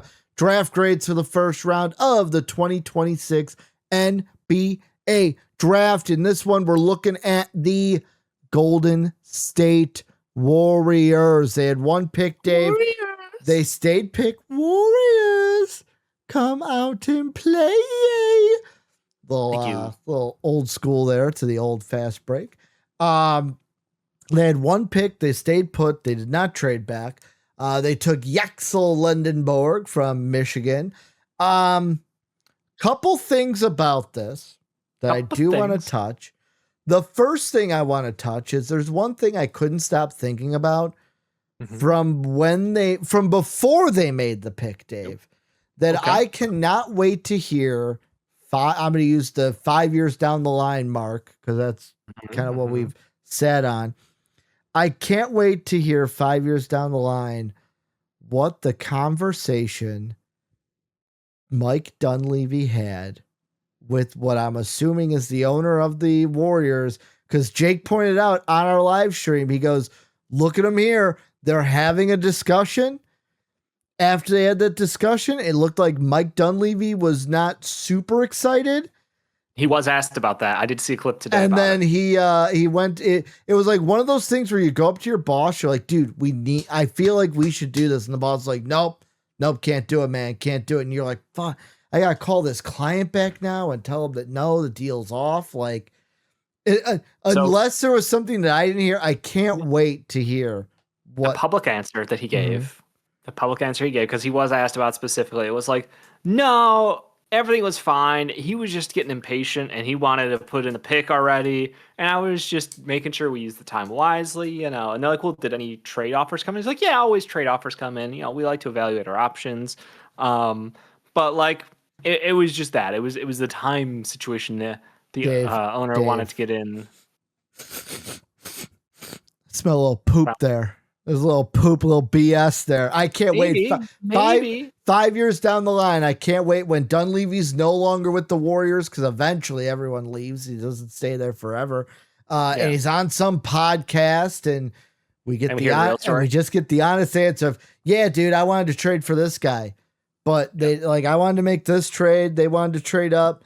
Owner didn't want to get it done. I can't wait for that to come out in the future, because that's what it felt like. It felt like Dunleavy wanted to make a deal, and the owner was like, there's likely a situation where we were all betting on, hey, Golden State's a win now team. Why would you want to use up more of the time if you weren't for sure on a guy? It's to finagle a trade, Dave, and possibly get someone to move up. Yeah, maybe it would have been like a Clippers situation where they're like, hey, Clippers, wouldn't you like to have another lottery pick? Now, all you have to do is take Jimmy Butler for Kawhi Leonard, and you can have this pick and another pick. And maybe we'll squeeze out something else. I wonder if that was maybe what they were edging for. Maybe they don't need to do this year's pick. Edging? Yeah, maybe. I do think that as far as landing on a guy, though, pretty good guy to land on. A lot of the draft world was locked in on hey, Golden State is going to take an upperclassman. They're going to take someone who can contribute day one. They want to compete for a championship in Steph's final years. This is not going to be a swing for the fences situation. We're targeting Braden Burries. We're targeting Adai Morrow. We're targeting Yaxel Lenneborg. We're going to go with someone who can help us today. And Yaxel is just a bit of a wild card. I'm going to be honest. Out of that group, I like him the most, but I understand the maturity question. I will say because you see him on camera more and more, and you're just like, man, how are you still so fucking childish sometimes? You need media training. You need your agent to lock you in a room for 8 hours a day. You go to the gym, you go to media training, and you go home and sleep. And just rinse, repeat that for about 2 weeks straight. That's all you need to do. I will say this, Dave. Ever since he's gotten in front of microphones, and I've heard him speak more and more, it's like the scene from Airplane. It's all I see is just a slapping yourself in the forehead of there was something he said right after the draft where they asked him about Steph Curry, and he was like, oh man, I was a big Kyrie guy back in the day, so I hated Steph. And I'm like, probably not, even if it's true, probably not the thing you want to say about your fucking new teammate. He then backtracked and was like, oh yeah, but I can't wait to play with him and learn from him, and he's one of the best. And it's also just probably not something to say oh man, I fucking hated him. Even if it's true, Dave, even if it's true, to where Yaxel, I feel this because yet again, all throughout the mock draft process, it was either Braden Burries or Yaxel that I was mocking to the Warriors. This is either going to work out really good for the Warriors or it's going to work out really bad. I'm going to amend something that you said. Don't even send him to media training. Just say you can't get in front of a microphone. We are disbarring you from talking. Basically, we're going to treat you how WWE treated The Undertaker and Kane in the Attitude Era. You don't even get in front of a microphone because we want people to think you're dead. You're a dead man. No, I mean, look, the funniest thing is literally Steve Kerr hates young guys on that team. If you're not a robot who doesn't buy all the way in, you're going to get shunned. You're going to have problems. And that is just, it raises the biggest question with Yaxel, who has a personality and then some. So do you think it was the owner that wanted Yaxel or Dunleavy that wanted Yaxel? No, the owner. I'm 99% sure it's the owner. I think that it is going to work out. I really do. Because I think him and Draymond are weirdly that's going to be perfect. That is I hope the guy you're right. who's going to mentor him. I hope you're right. Yep. It's going to be hilarious. From a personality standpoint, he's the jab in the arm that they need. Hey, we have a big wing who will defend, who will shoot, who will do all the things we need. Yeah, he's already in his prime because he's 24. But, he's going to help you win. And I think that the childishness kind of shit, the immaturity will The be Michigan fun because State you'll be winning. comment he made, knowing that Yeah, Draymond is from Michigan State. exactly. I think it'll help because they're gonna win. Mm-hmm. Like the not I'm not saying the championship. I'm saying like during the season. Like Well, I think winning cures all is wounds. correct. I think that's what'll help. So I'm not super concerned about him. I think fit wise, he couldn't ask for a better team, better org. But like, man, Steve Kerr and him, that one's the I want to be in the room for that. That's the So beautiful situation. That's just like, give me some insights. How'd that one go? How'd the first meeting go? How'd the first practice go? How'd the first scrimmage go? I need to know these things fly on because the I want wall. Fly on the to. wall Yeah. that first practice. Yep. Yep. Um, I have a side question here that we haven't asked about any other team, and I don't feel like we Okay. will. Could have probably asked this a little bit with the Bucks, but like it was no big deal. How do you feel about owners being in the draft process or even being in the room and even having like obviously it's their team, it's their money, They own it. What do you do? but like there's a part of me that goes, you hired guys to Do his make job. these decisions. Yeah. Trust them to do it's like an investment, right? You put your money in the investment, you trust the investment to pay dividends. If then it's not working, you fire that person. It's like, are we just going to oversee everything and just like, do you want to be Jerry Jones? Is that what you want to be? Yeah, Ricky. They're all billionaires. They have egos. They think they know the best because life has shown them that they're billionaires, so they know something right. Like And they have it is too the much ultimate free ego time on move. their hands. It's the ultimate ego move Mm-hmm. to come in there and be like, "That's my guy. You have to do it because I own the team. I own the entire organization. Reports to me at the end of the day. So the final say goes through me. Do I think it's right? No. Do I understand that it happens? Absolutely. Because did you hear It's just part of why? life. Because I brought up the Bucks with this too. Did you hear why the Giannis deal needed to happen before the draft? Remind me. Because the owner of the Bucks also owns the Browns, and he already dealt with the Myles Garrett saga and didn't want to deal with it again. So he's like, it's Yeah. got to be done before the draft. Kind of respect it. Kind of respect the move. But like Like the you could have maybe finagled the Celtics into like a Jaylen Brown pack. You could have maybe talked them into Mr. Untouchable. But because there was a deadline, yet again, set by the owner, where it's like, yeah, I don't like are that you the hurting or are you deadline was helping? publicly Mm-hmm. laid out like that. I agree that that was dumb.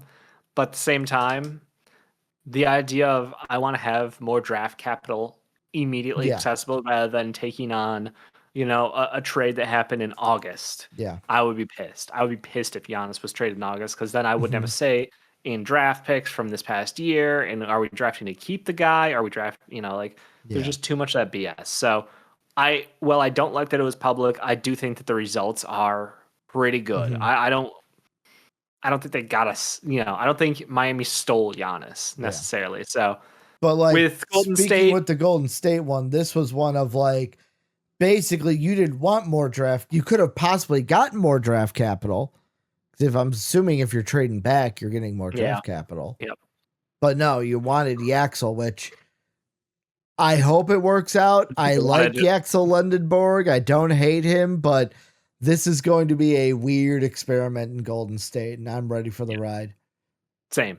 I think the answer was they wanted a Kawhi Leonard. They wanted a LeBron James. But now those teams were dealing that night.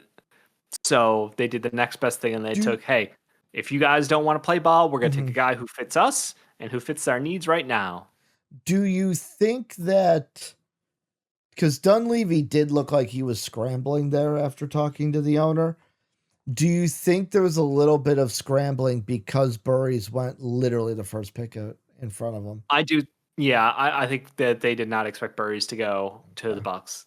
There was maybe a little bit of hope that like, oh, the Bucks are going to take Nate Ament, so we get Braden Burries. So like maybe there was a little bit of that it would have been unexpected.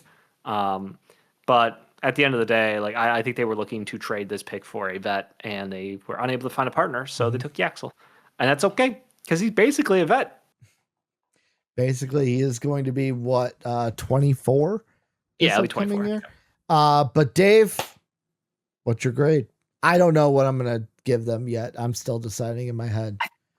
My brain still says Yaxel is probably he played like one of the best 10 players in the draft class, and they got him at 11. So I feel like regardless of all the maturity shenanigans, probably gonna have to give this one a B plus. I'm still staying positive because I still believe in Yaxel Endenberg, and I think that this is the ultimate test.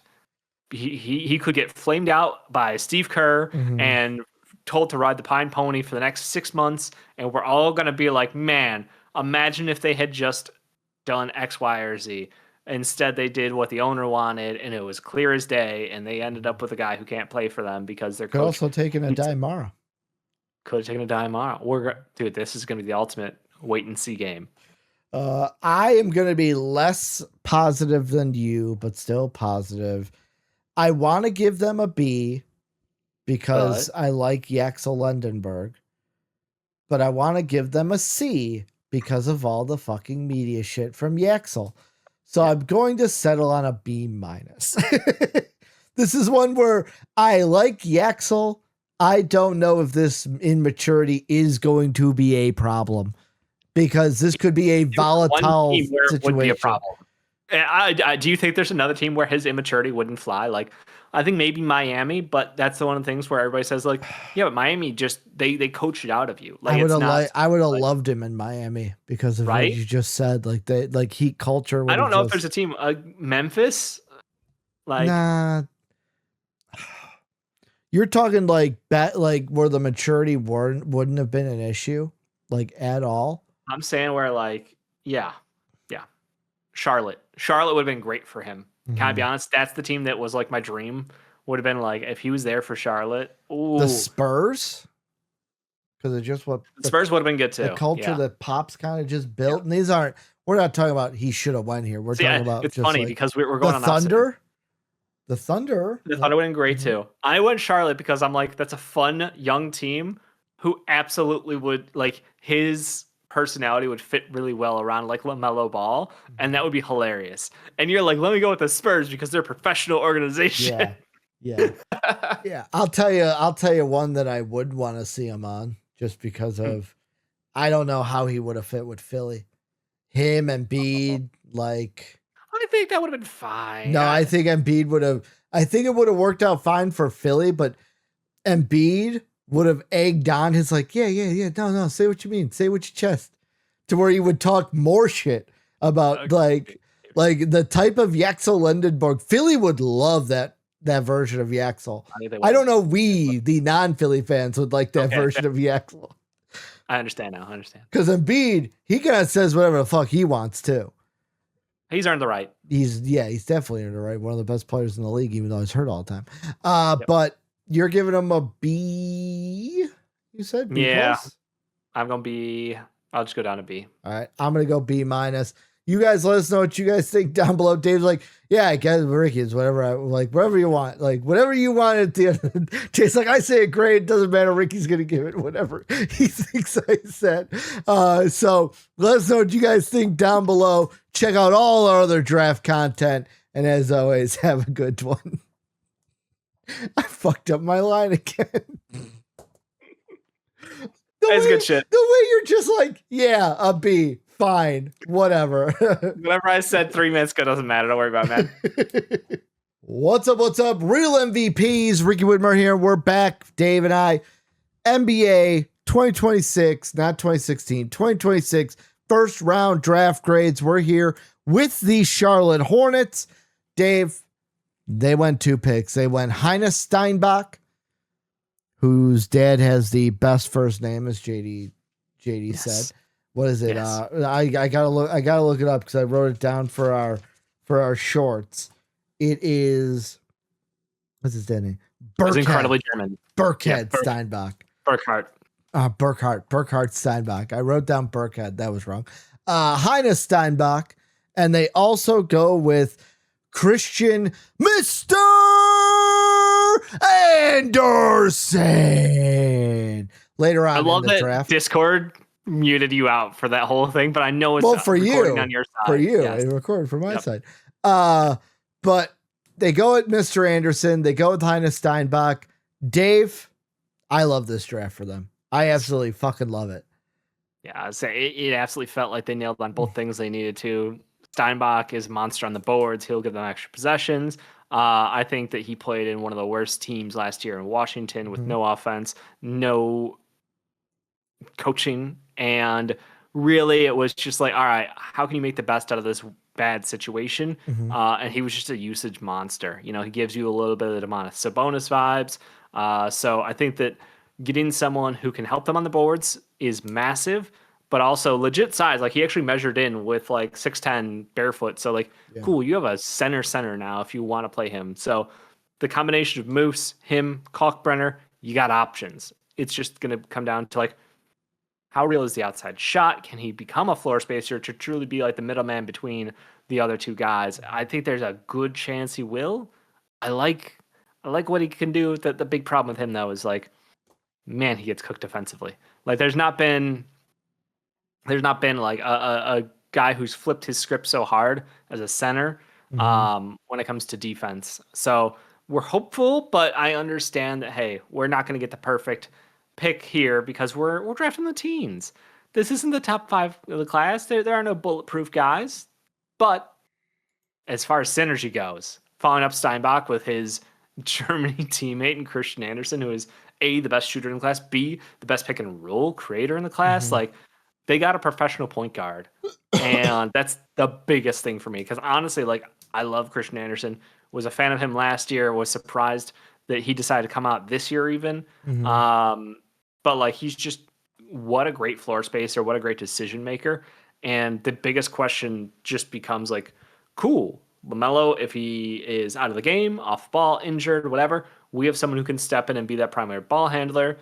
We saw last year with Con Knippel, like there's a limit to what he can do from a creation standpoint. He's a great player, runner up in the rookie of the year voting, but like you need somebody else who can create on ball. And we assume Kobe White will be re-signed to give them that scoring punch. But again, not a true point guard. Christian Andersen is that true point guard of the past. So I love this because A, the pairing, B, the individuals, what they're bringing to the table, but more so than ever, like the team fit and vibes, immaculate. I have never liked this. Might be my favorite draft of the first round. Wow. It might be. See, and you were telling me my favorite, and now you're telling yourself. Well, yeah, no, I knew coming in, Dave. I just know we're recording these, and you mentioned the Hornets. Yeah, with one of them, and I'm like, the reason why is Heinz Steinbach has been one where I've kind of floated them between two teams. It's either the Bucks or the Hornets. And then he landed with one. I'm like, it's kind of like one of those put a feather in my cap that I know what I'm talking about. Kind of reading the tea leaves. You knew what was going down. I will say the final mock, which was kind of like this is where I think they're going to go. And this is what I think they're going to do. I will say the Yaxel to the Mavericks messed it up. Because then that Yeah, I had him go 2 because then Merez was still there. And Merez went to the Hornets instead of Heinz. Heinz then went to the Bucks.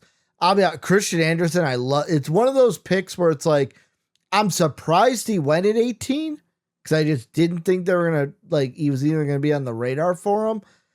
But like, it's one of those where like, wow, I'm shocked. Wow, I fucking love that pick. Yep, it's a complete 180 to what I thought of Dalen Swain when that was announced. It's like the complete opposite.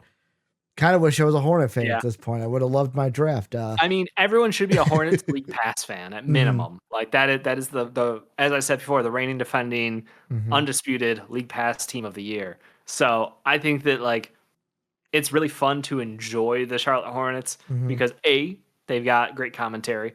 B, the team is just so much fun to watch play. Like LaMelo Ball and the fact that he just does shit that people shouldn't be able to do in an NBA setting. No shot is off limits. No angle is too bad. It's just whatever he's feeling like he's just going to go do. It's the most fun, pure form of basketball sometimes. So to match that up with that young core of like him, Brandon Miller, Con Knippel, and Moose, and obviously you've got like Miles Bridges, question marks coming, obviously. But we're like, hey, let's address, we need a backup point guard. We need to go get some more size and rebounding. ticked both those boxes. We're feeling real good about ourselves right now. Is Highness gonna start?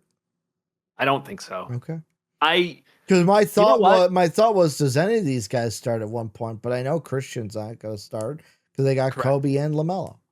Yeah. No, I think that they both come off the bench together. Summer League's going to be so good. So good. Should I see the odds for Hornets to win the Summer League? I hate the games because they bench people and like you end up with like second rounders carrying the Summer League usually. I don't know. That's a whole gimmicks thing in Summer League. It's, we've watched, we've experienced live. By the end of that tournament, sometimes you end up with guys who are not going to be on an NBA roster win, which is great for them. But as a fan, sometimes the experience is lackluster. But I do think that like Hondas has a chance because they play games where like, hey, we're gonna try, Moose in this matchup. We're gonna try Cockbrenner in this matchup. So like, I don't think it's unreasonable. The interesting thing is really what they're gonna do with Miles Bridges long term, because like, what if Bridges gets hurt? Like, could we see Steinbach out there at the 4 and have him in there? Like, again, he played alongside a true center for a portion of his time at Washington. So it's not unreasonable to think that he could be playing the 4 in the Hornets rotation as well. Like that's the little bit of could there be a little bit different perspective, different lens here? Like, and there's also, I hate to say it because he's been overlooked a lot, especially in our group. Tajon Saloon is still on this roster. He has grown year over year and continued to improve his game. I don't want to not address the fact that he's still there and the fact that there is like, hey, a chance this guy will continue to improve his game, get more minutes, and get more burn. So I would not say either of these guys is going to start next year, but I do think that they're both really high contributors off the bench. Yeah. Yep. Yeah. Also, Dave, I'm an idiot. You want to know why the odds probably aren't out for Summer League? Because the second round of the draft is tonight. We got the second round. I forgot the NBA's stupid and split them up when they should be in one night. Second round should just be in a half hour, let's be honest. But it'll take 3 hours tonight. But what's your grade? I'm giving them an A. Love it. Love Anderson. Love Highness. Don't overthink it. They took everything they needed to. I think they're, as far as, they could have taken this guy instead. No, I mean, they took a pair. They got him. They locked it down. I'll put it this way. If the odds are good, beginning of the year, take the Hornets to make the playoffs. Oh, absolutely. They were a game away last year and they had these two. Like, I don't know how good those odds are going to be going in. I'm in. I know there's been a lot of shakeup in the East, but I'm 100% in on this team being a playoff team. But Hornets fans, this is where you guys come in. Let us know what you guys think down below. Tell us how excited you are for your team. And check out all of our other draft videos here on MVP Sports. But as always, have a good day, everybody. What's up? Real MVPs. Ricky Widmer here, and welcome into another NBA 2026 first round draft grade video. I am here with Dave, as I've been the whole time, and that ain't going to change. We're talking about the Thunder here, Dave, in this video. They had 2 picks. Yep. We knew they were going to take 2 picks. We were saying for the longest time, we didn't know what they were going to take. No way do they make both picks. This is like the Nets of last year. No way they make all their picks. Well, they open up a roster spot the day before the draft, taking in 2 seconds for Aaron Wiggins. Giving away 2 seconds. No, they took in. They gave away Aaron Wiggins. Thought they had to give up seconds to get off of him. Let me see. So Sham says Aaron Wiggins to the Hawks for 2 seconds. Holy shit. Okay. Yeah. That's what it says here. It could have changed, but they gave up Atlanta's 2020 32nd and the least favorable of Hawks Lakers in 2032. Yep. Well, they stayed put and took Adai Mara, which didn't even need to trade up for him. He just fell right to their laps. Yep. Then they traded 17 and 2 second rounders to Memphis for 16, taking Bennett Sturts. So they get Adai Mara, they get Bennett Sturts. Dave, Adai Mara's been the one where we've just been mocking till the cows come home. Adai Mara to the Thunder. Adai Mara to the Thunder. We didn't know where he would be picked, but he was going to the Thunder. Yeah, we're like, are the Thunder going to trade up to 8? We thought they were going to trade up for him. In my final mock, had them trading up to 9 to get him. Yep. I did not expect them to trade up for Bennett Sturts. That's a surprise to me. I That did is a not weird expect them one. to take Sturts. Yeah. Let's stick with the Daimar to start. Just for those of you who are watching who might not be, super in the know on Michigan. A Daimar 7'3". He a big, tall boy.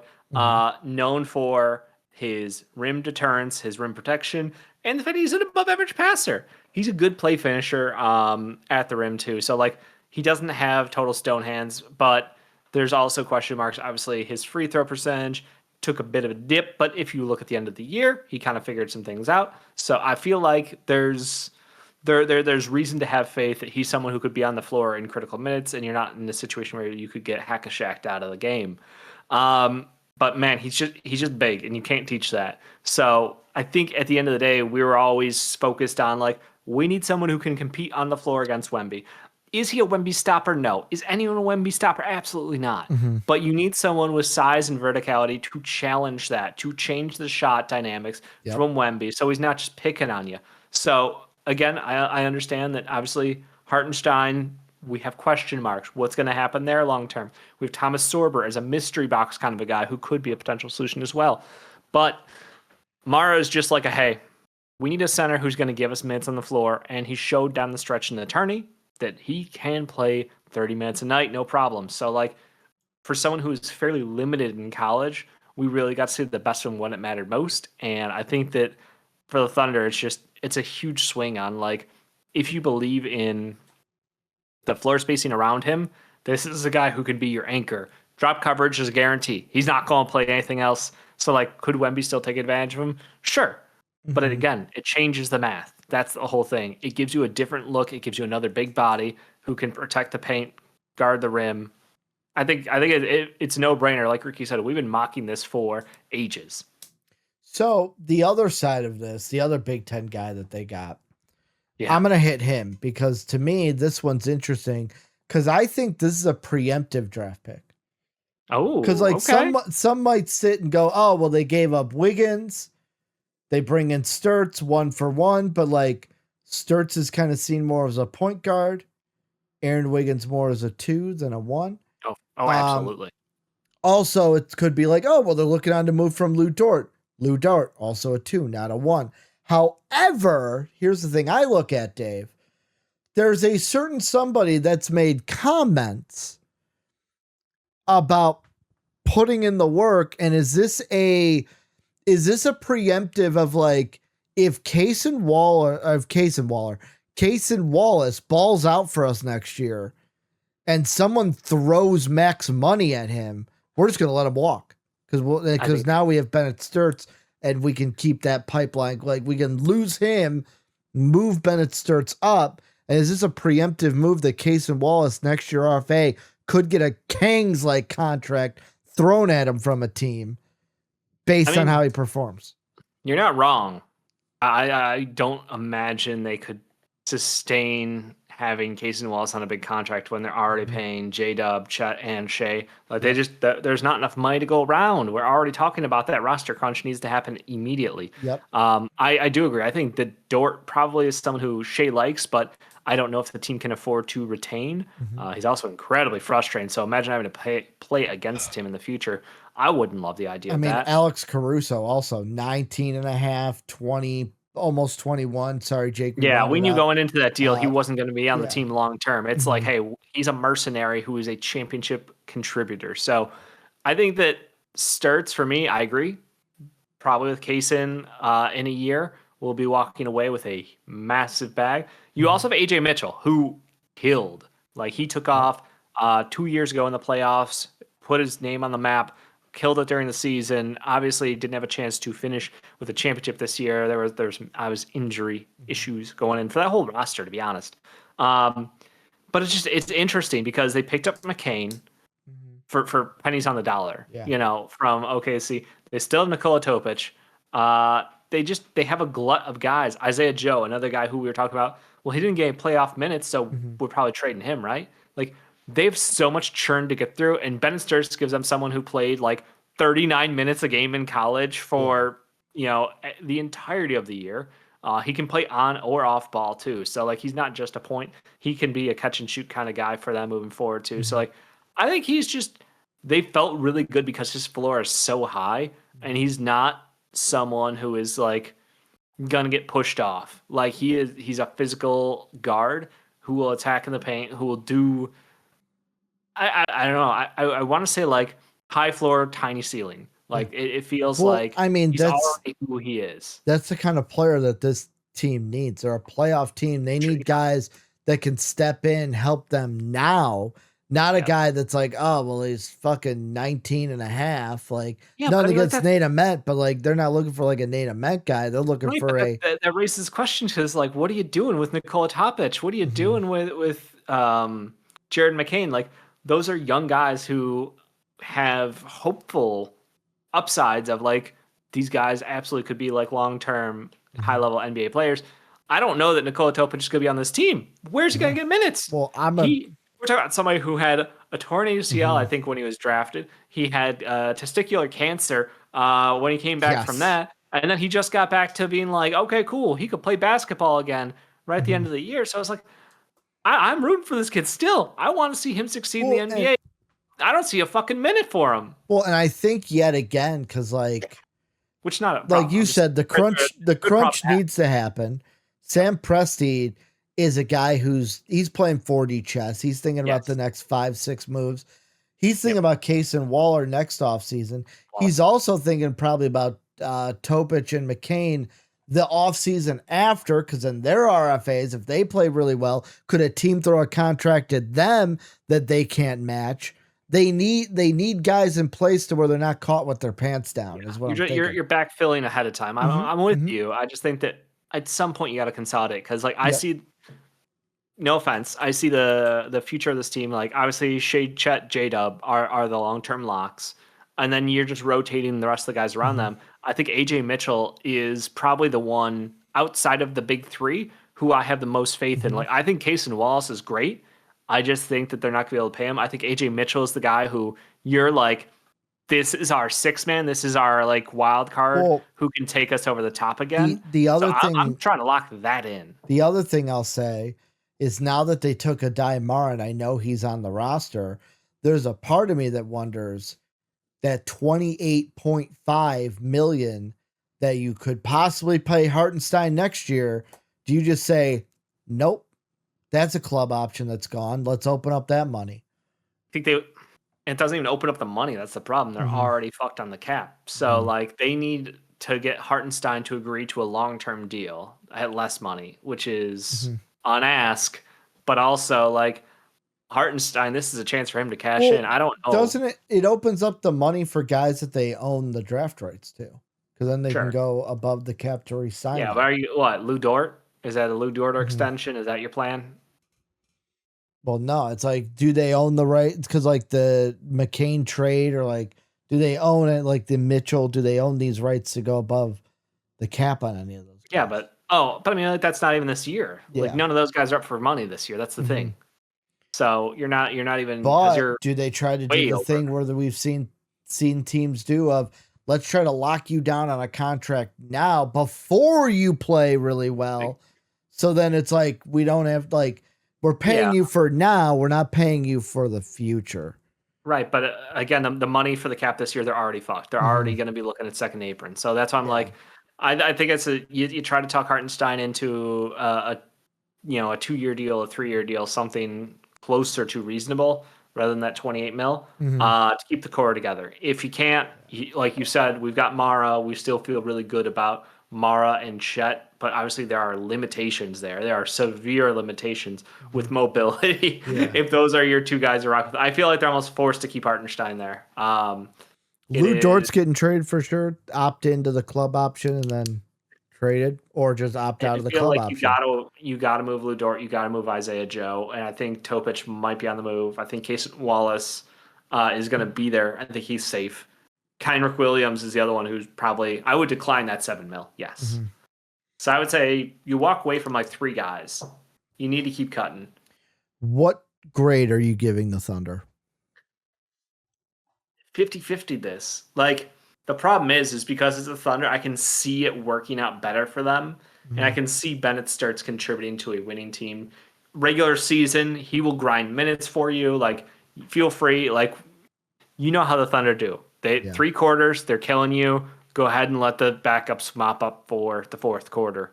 And my bet is it'll be just fine. Ooh, fuck the Thunder, man. I really hate this. So what letter grade? I'm Did you still say not. it? I'm not. I want to make sure I hear it, so I got the right one, Dave. Thunder, but it's still gonna be an A. No, I can't. I can't do it. I can't do it. Bennett Sturts is not an A. There's still guards on the board who I liked more than him. B minus. That's where I'm sitting. B minus. B minus. I think I can. I like Bennett Sturts. Diamara's the perfect pick for them because that's what we mocked till the cows came home. But like, I don't hate Bennett Sturts, but it's a B minus. Yeah. This is one I think they needed a wing. I think you need to go get wings. You need size on this roster. They got killed. And you look at what the Knicks you wanted an analytical darling of Alan Graves potentially. I think that there Kareem Lopez. Kareem Lopez was somebody who a lot of people had mocked to him, but like, I'm genuinely Dave's like, I might have been one of them. Yes. But can you answer me this? Like, why was Jaden Quaintance not the guy? I think it was the medicals. I think they were so scared of the medicals. If you can sit him for a year like you did Thomas Sorber, like you did Nikola Topic, why are we changing the game now? Why do we feel like I wonder if, and yet again, could this have happened? You bring up the Sorber thing because they did that this year. Yeah. Did that make them gun shy with the Quaintance thing? Because they're like, we did it this year and the Spurs got the better of us. When maybe we could have taken, maybe they're sitting there going, well, fuck, we could have, because in their head, they're thinking like, well, you know what? Sorber didn't play this way. We could have taken this guy last year. He could have played like, they probably took Sorber over somebody else. That's why I want to know who and like they just didn't want to do that again. Where it's like, great, I don't want to sit here next year at home because the Thunder, are sitting there thinking we would have beat the Knicks. Picks after Thomas they're thinking that Hanson Yang would not have been. I'm just gonna say they wouldn't have taken Hanson. But yet Yang. again, put yourself in the mind of Sam Presti. Joan Behringer would have been interesting. I think. I think that again, he would have been the next center up. Very interesting prospect. Walter Clayton Jr. Nolan Traore. Casper Siakachonis. Will Riley would have been a swing. Yep, would have loved that. You don't think Presti's thinking of guys that he could have drafted over Sorber? And I think there's a little bit could have helped them in because they lost in the Western Conference is what I'm saying. Yeah, but it's funny that you say that. Because the fucking Spurs then took Jaden Quaintance. Yeah. Well, the Spurs, the Spurs don't have any worry like that. I think they were playing on when they made it to the finals, they're playing on house money. Like this is accelerated timeline for Wemby. It blows my mind because this is like LeBron the first time we went to the finals, but like 2 years sooner. Like this is, they weren't even. Like, yes, everyone loved Wemby, but like the pieces fell right for them for their first and second round matchup. The pieces fell right for them to beat the Thunder. And that was a great series. And they just ran out of gas and got out coached in the finals. Yeah. Yeah. I don't know. So the fact that you get to the finals and you choose to take a guy who you expect 0 contributions for next year, but long term that the value of having, if he can be healthy, is insane. Yep. I'm sorry. That feels like it should have been the guy for the Thunder. And I understand that, like, is it? Yeah, it bugs the fuck out of me. Yep, I could tell. I feel like they needed to take someone with size and like not like Mara is size, but it's not as functional. Well, you needed a wing, and like, could they have gone? I guess Alan Graves would have made sense. Zubi Ejiofor. I would have been like, but I respect the Thunder and I understand it. Now the rumor is, Dave, we did mention this in between us recording, and this is from Bulls Twitter. Apparently the Thunder were eyeing Swain at 16. Yeah. Did we just fuck it up for them? And that's why it was Sturts. And they had to take Bennett Sturts. They were like, oh shit. we traded up and we already agreed to the deal, and then the Bulls pick gets read out loud. Yep. They weren't expecting it to be Swain. I would choose to believe that in my heart, just to cope. Because again, the cope of knowing that the Thunder liked your pick. Because that could be true. Like, they could have made the trade thinking Swain was going to be there, and then the Bulls just were like, oh, here's Swain. It's like, well, fuck. It could have been like a Bucks Warriors thing where it's like, well, we didn't expect the Bucks to take Braden Burries. Yep. And I know Presti was probably the difference about him and the Warriors. The Warriors were arguing with the owner. Presti was just like, all right, who's the next one on my list? Take him. Yep. It's a C now for me. Go down. You bumped it down. I'm going to still give it a B-. I'm not going to hurt them. Bennett Sturts is a good prospect. Better options. Bennett Sturts is a quality player, but he is not. No, this is missed opportunities in my mind. Especially if Swain was taken from them, I don't think I can then bring the grade down, because it's like you can't be mad at who was taken above you. You can only be mad at who was taken after you. Correct, and I am. Dave's like, correct, and I am. If we keep talking about 2 minutes, it's about to be a T. Thunder fans, let us know what you guys think down below. Is Dave being too harsh on the Thunder? Let us know, and check out all of our draft videos right here on MVP Sports. But as always, have a good day, everybody. What's up? Real MVPs, Ricky Widmer here, and welcome into another NBA draft grades video for the first round, because we're going to crown their asses of the 2026 NBA draft. I'm joined with Dave Oster. We're talking about the Detroit D-Town Pistons, Soapy's team. Soapy was not happy, Dave, when we did the live stream. Oh, was he? Pistons traded up. They traded up to 17 to take Abuka Kore, point guard out of Stanford. I'm going to say this. Coming into this video, I said to you, I don't really know if I hate this pick as much as Soapy hated it. But I don't know if that's because I'm not a Piston fan. But the one thing that I am going to say is I can see where Soapy's coming from, because we are Bulls fans, Dave. His biggest thing was, we draft guys who can't shoot. Well, that's what the Bulls did, and I ragged on them for it. So should I rag on the Pistons for taking Abuka Kore, where the one thing he can't do is shoot? Shoot from the outside, yeah. It raises questions on their long-term direction, because, like, it's Cade Cunningham's team. Obviously, Jalen Duren struggled in the playoffs. That was the worst of the worst. I don't think we've ever seen a fall off from a all-star in a season during the playoffs, outside of maybe the Trash Bros from the Raptors days. The Trash Bros. I think that Abuka Kore is I love the fact he attacks through him. I love the energy he came into Stanford with, because he was a guy who was overlooked. But crazy usage, crazy production, not so efficient, does not add up to, like, this is your backcourt pair for Cade Cunningham. It feels like he's a spark plug off the bench kind of guy. I kind of get the Jeff Teague vibes of, like, hey, he can give you 16 a night, give you a couple assists. Sure, he will create a little bit of havoc attack in the paint. But at the end of the day, like, I don't think that this is the pair for Cade Cunningham. I don't think this is a championship caliber guard who will help you get over the top. And I just feel like we had a faller in the class. Like, there were 2 other guards I liked more than him at this point in the draft. So no shame. I'm just going to put it out there. Like, I thought Christian Anderson, and I definitely thought LeBaron Fallon were better guards than him. If you were looking for a point guard, better options.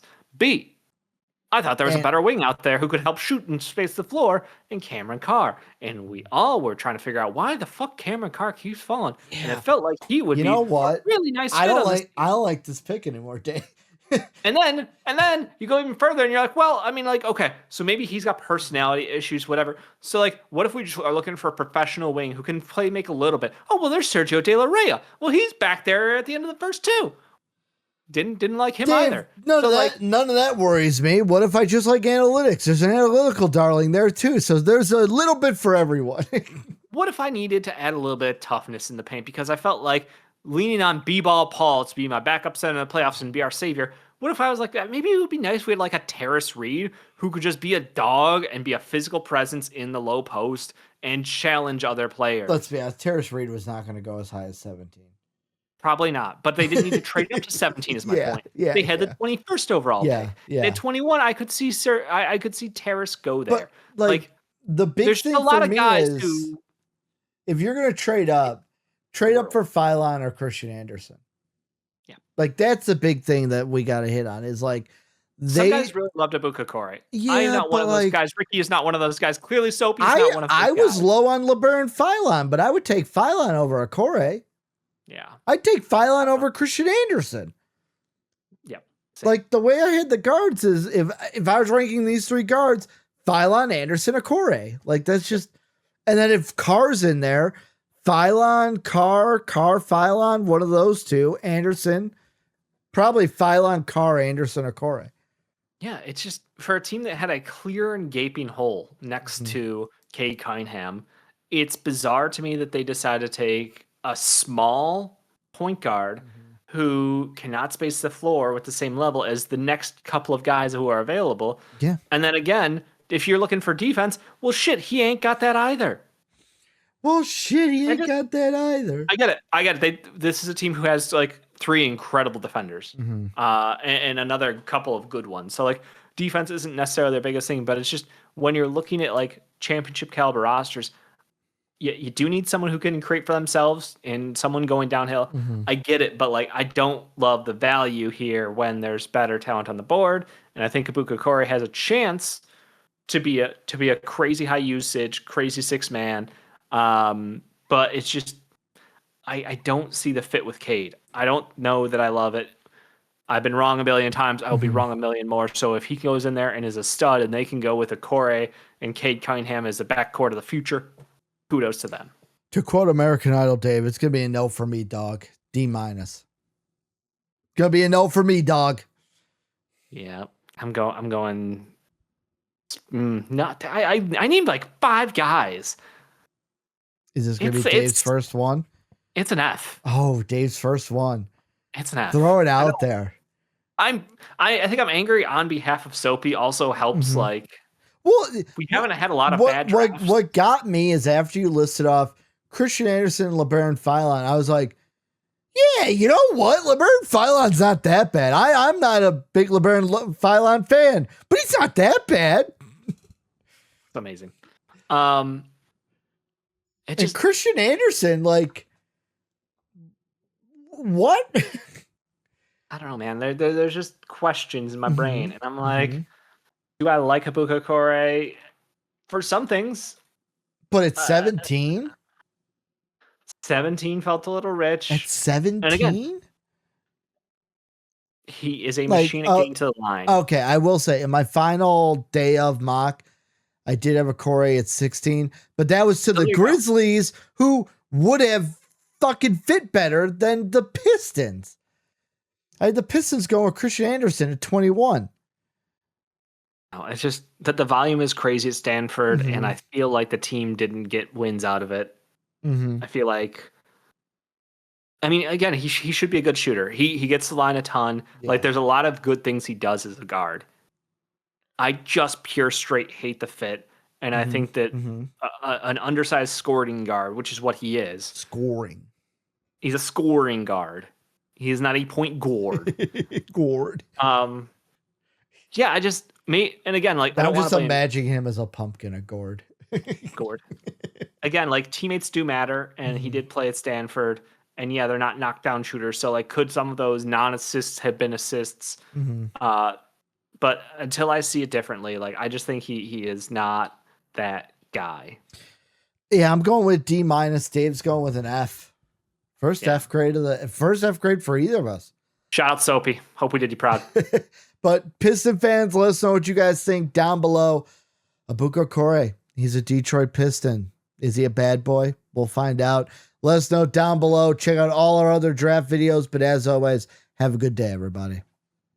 What's up? Real MVPs, Ricky Widmer here, and welcome into another NBA 2026 first round draft grade. I'm here with Dave Oster, like I have been for all the other ones, no matter which one you watch. It's going to be me. It's going to be Dave. These are the only two you're going to see this year. It's not like years past, Dave, where they'd pop in. They'd see Jake and you. Oh, they'd see me and Soapy. Oh, they'd see me and you. Oh, they'd see you and Soapy. Nah, it's just us. Me and you the whole way through. We're talking about the Raptors here. Raptors had one pick. Did I think they were going to trade for Domantas Sabonis? Maybe, but they didn't. They stayed at 19. They took the analytical darling, Alan Graves. What do we think about this pick for the Raptors? Or as you said before we recorded, the Craptors. Yeah, well, the problem was we had just talked about the Trash Bros again, which brought me back to the days of LeBronto, and it was a different era. It was a different era. We're a different team. We're post-championship. We are the kings of the North. Not anymore. They're not. But they are such a weird roster, and I'll say it like a billion times over because the moves they've made in the last couple of years have been nothing but perplexing. I think obviously I want to like the pick, but I also just don't know what the fuck we're doing with this roster. Like Scotty Barnes, great, love him, absolutely. We got Brandon Ingram doing Brandon Ingram shit. Sometimes good, sometimes shit. Like sometimes maybe good, sometimes maybe shit. Yeah, it's just like cool. The shot, I need to be taking those shots, and then what happens when he's taking those shots? They're not going in, buddy. Yeah. And again, huge Brandon Ingram fan. Like, but you gotta admit when things don't go right. I felt like this was a team that needed a point guard. I felt like their interesting collection of middle-sized guys. Like, we're not 7-footers, but we're not 6'2". Like, they just got the middle ground covered. They got all the middle grounds covered in the NBA. And last year they took CMB, who I was not a fan of. Fuck. Vocally. Yeah, fuck was his reaction to being drafted by Toronto. And that was, look, I'll admit when I'm wrong. He played great in the playoffs to the point where basically Jakob Poeltl's corpse is gone. And unfortunately, it's your boy, they Dave, are locked your boy, in CMB. a long-term contract. Not my boy. But yeah, that long-term extension for Jakob Poeltl, it just keeps getting worse. So they got to find a new home for him probably. I can't believe someone hasn't made the meme of after last year's draft, the Mr. Krabs with your face on it, SpongeBob with CMB. SpongeBob, me boy. CMB, me boy. Yup. Like, credit too. He was outperforming every expectation I had for him in the playoffs. I did not expect him to kill it. He did.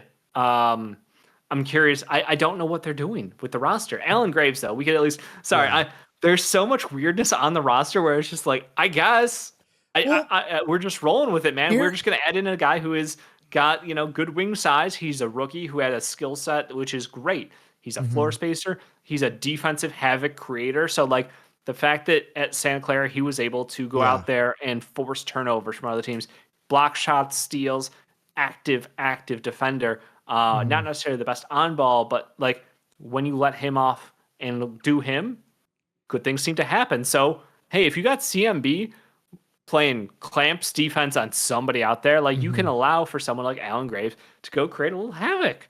And if he can space the floor and continue to build on that 1 year of incredible performances, and that's consistent, then this is wonderful. Like I think they did a great job with this pick. So here's the reason why when I say I don't know how I feel about this, because so my final mock, I didn't have them make a pick because obviously I had the Sabonis trade, right? If we talk about the mock that you and I did, which was the final mock but wasn't the real final mock, I had them go with Malik Thomas. And I'm thinking to myself, I'm like, would have rather had Malik Thomas here. I'm like, fuck, I would have rather had Cameron Carr here. And I'm thinking to myself, I'm like, yeah, but I'm not mad that Alan Graves is here.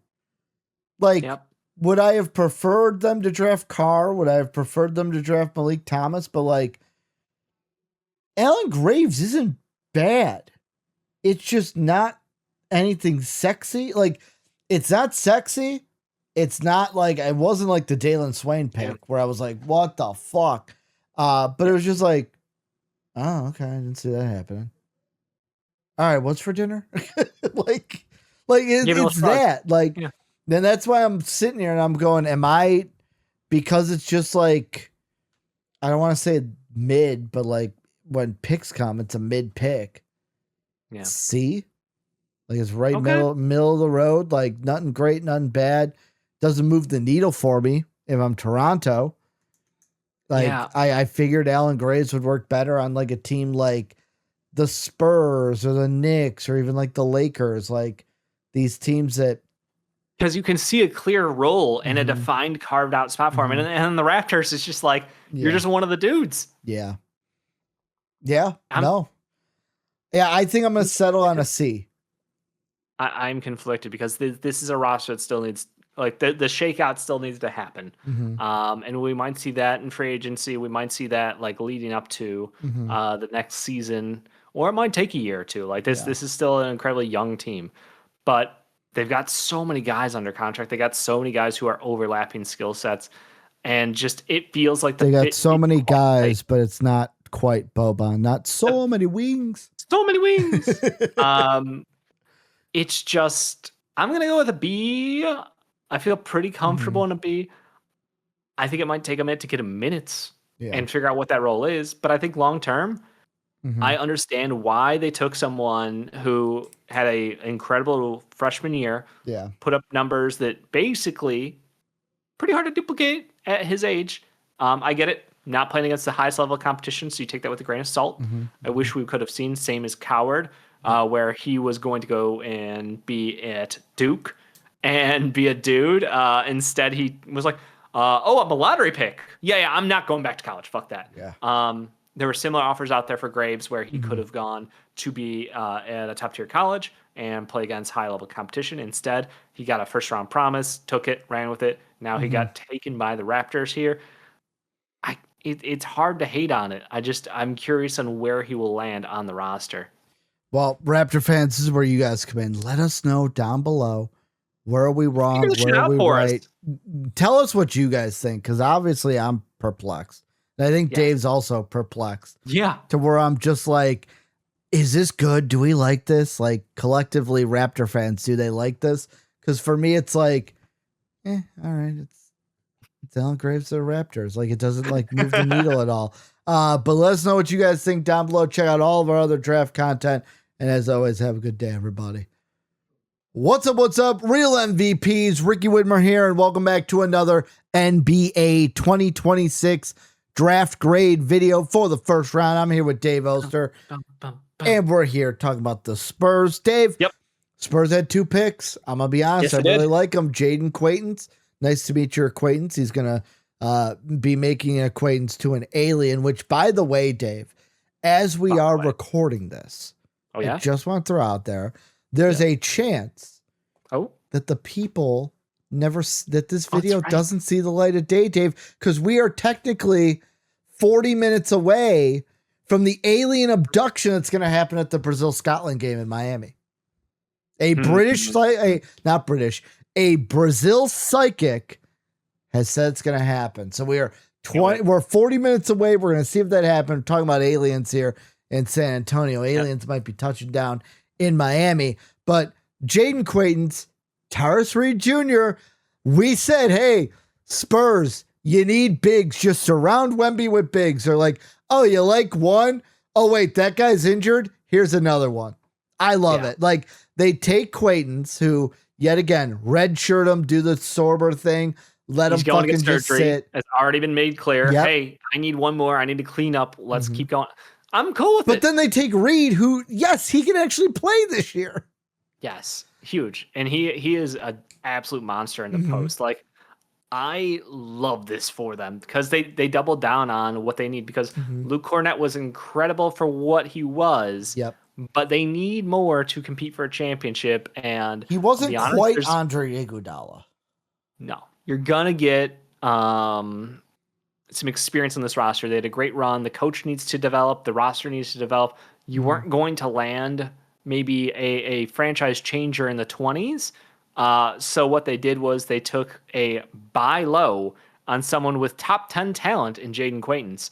And people are like, well, Jaden Quaintance is going to be hurt. He's Robert Williams. He'll never play. Like, yep, there's guys who've been centers who give you a couple good years. after they recover from their injuries. I remember a certain center in Philly who would have been the number 1 overall pick had he not got hurt. Yeah. He rested for a couple years. It took him a little bit of patience. What happened to that guy? Now, in no way, my Clayton is going to be anything like Joel Embiid. They are not the same player. They're not even close. He could. He could. Giannis went like low in the draft. Right. Well, yeah. But I mean more so like the recover from your injuries, take a couple years, and then become an MVP. That I don't expect out of Jaden Quaintance. I do expect Jaden Quaintance to be a very good defensive player who has some crazy offensive potential. And the idea of like a 2029 team with Quaintance and Wemby together blows my mind. Like that is put some weight on Wemby and add some stability to Quaintance's legs. Woo! Also, now all my brain can work with is that I said Luke Cornett was not Andre Iguodala.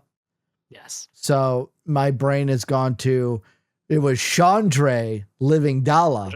Yes, what if these two eventually become, I've come up with the name now, Tarden Reedance Jr. Tarden Reedance Jr. Nope. We're not doing that. We're not. They're going to form into the wall along with Wemby. They're building a fucking wall along with Wemby. They're the new enforcers. If Bismack, Plumlee, you're out of here. It's going to be Quaintance and Reed time. Like, Dave, this is one where I'll be completely honest. I look at this draft, and if I was a Spurs fan, A+ all the way around. I think it's an A+ as well. A+ all the way around. This one's simple. This one's like, keep it simple, stupid. We said you needed bigs. You doubled down on it. Especially you doubled down on it because one of them, like you said, is going to get the knee all cleared up. Hopefully take a year off, be back. But, oh, man. Can you imagine what Quaintance could look like next year? Not this upcoming year, the year after. Following. Yeah, Him and Wemby, like, good fucking luck driving to the basket. Yeah, it's the future of this team is crazy, and that's what I'm most excited for. And they avoided taking someone like a Koa Pete. Yes. Congratulations. Yeah, it would have been easy. You didn't do it. We'll talk about another team that didn't avoid that. Yeah, I think the only other guy like would have been interesting is no. I'm not gonna second guess it. It's an A+. We're leaving it. We're happy. We're on a high note. I was worried they would go with Chris Sinak Jr. Yeah, that was I had thought in the back of my head. It was we avoided the two guys who I think were very much different from consensus on. Not super high on either Sinak or Koa Pete. I'm also excited that Reed made it into the first fucking round because there were a lot of mocks that had him in the some had him in the late first, but quite a few had him as a second rounder.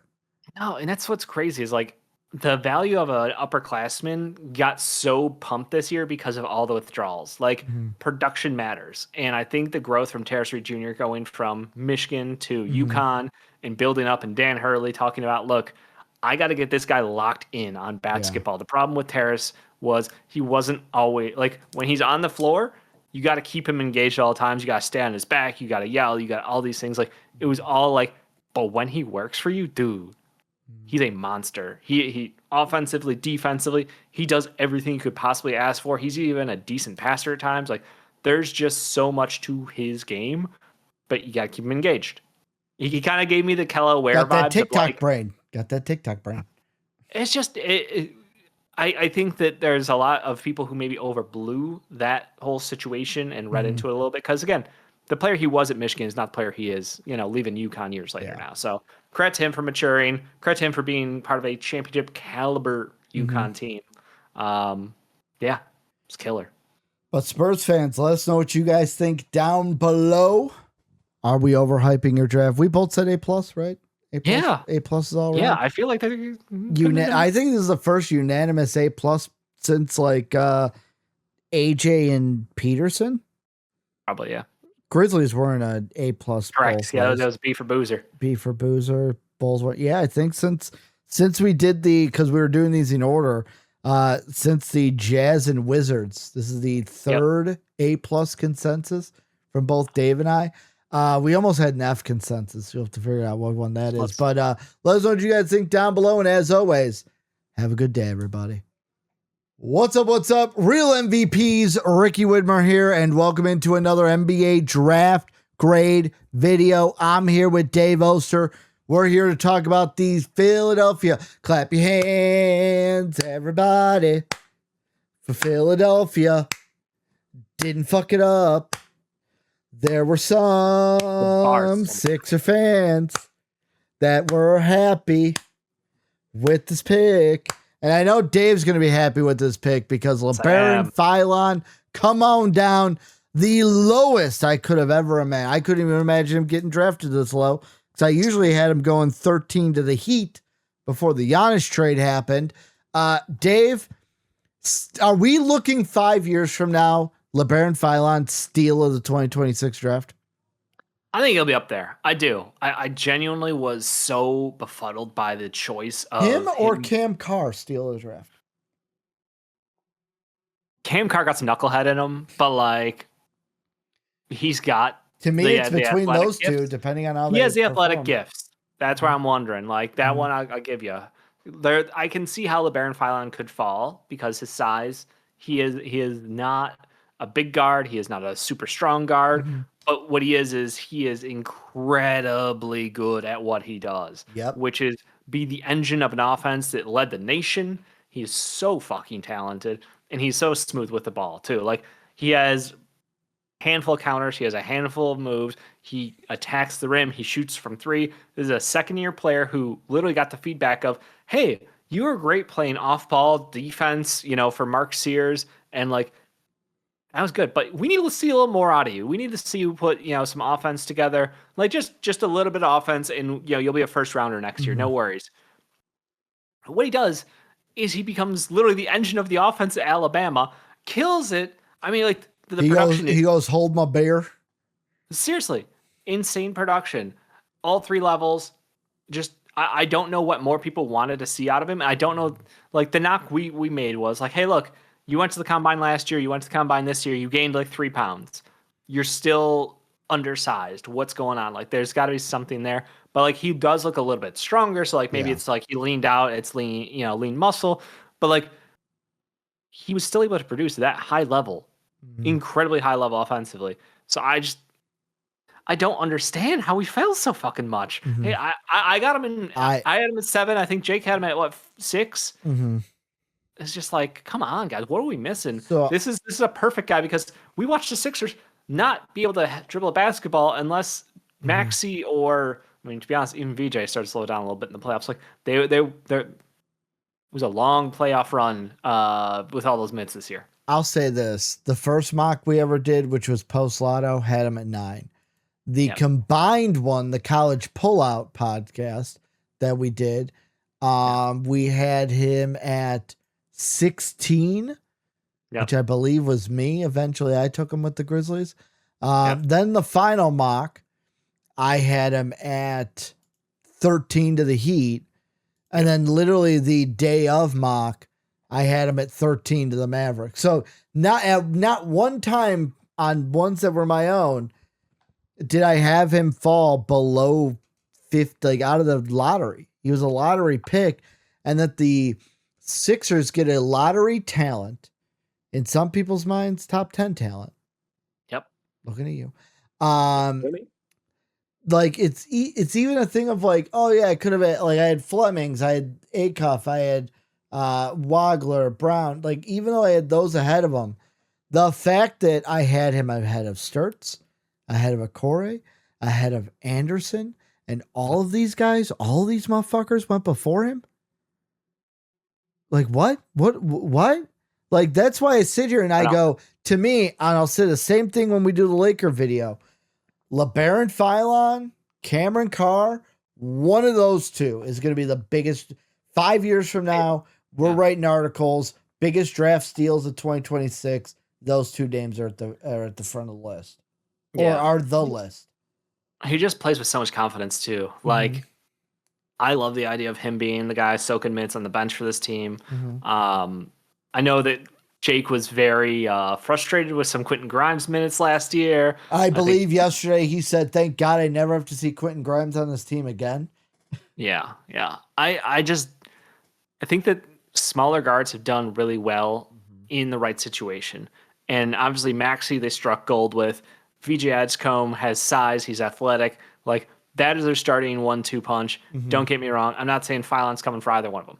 I do think that Phylon is a guy who could take over the bench role and play like 25 minutes a night, on ball, off ball. I think that he could go back to that guy who played a little more defense, a little more off ball at times, because he would have someone capable next to him. I'm just so excited about the idea of the fit and the fact that Maxey might not need to play 40 minutes a night and lead the NBA and have his knees turn to dust by the time he's 29. Like, we got to really protect ourselves here, and I think Phylon's someone you can trust an offense to. So yeah, I truly love the pick. I think the pure offensive gain is massive for this team, and I think he's someone you can actually trust. Could they have used like a wing? Sure. Could they have found a backup big? Sure. But they got the guy who, in my books, was valued in the top 10. Jake's books valued in the top 10. Ricky's books valued in the lotto. Like, and we're talking pick 22. Yeah, I guess the problem is I never did a true big board. Yeah, I was going to mention that. Like, we did not do like public big boards, so we kind of ran out of time a little bit with all the weather issues here in Chicagoland, where we lost basically like a full week of internet and power. So. Give us a little grace there, but there was one Wednesday, I think I said it before, I'll say it again. My power went out at 5 and didn't come back until 5 a.m.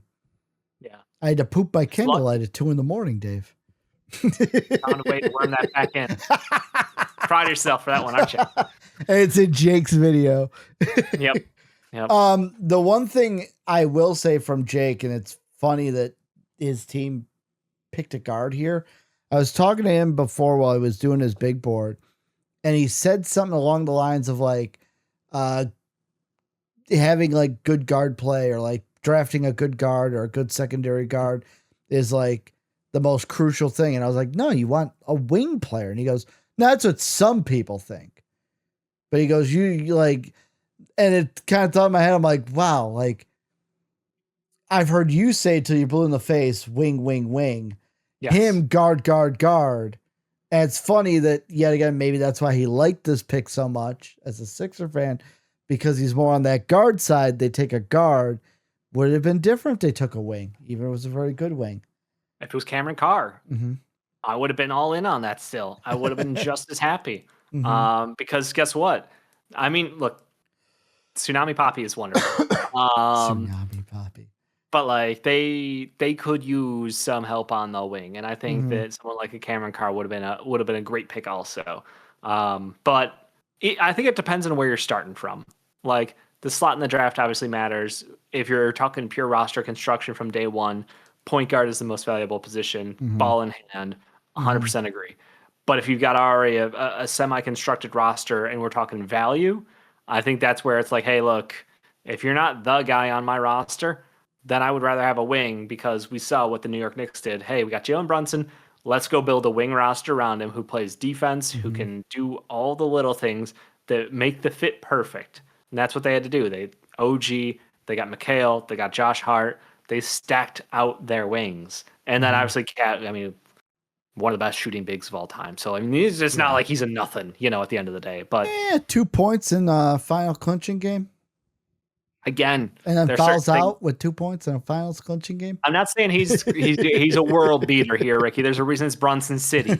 But I do think that, roster construction is one of those things where you got to approach it with what's on the table. And, we talked about it a little bit with the Kings. Taking Darius Acuff is the most king shit in the world because the roster today will give up 170 points. Well, long term, you got to build around that. You got to make sure you surround him with the right kind of defenders, the right kind of length on the side. So I think with the Sixers, outside perspective, not Jake, watching them in the playoffs, they're locked into Embiid and Paul George. They're stuck with those gigantic contracts. Yep.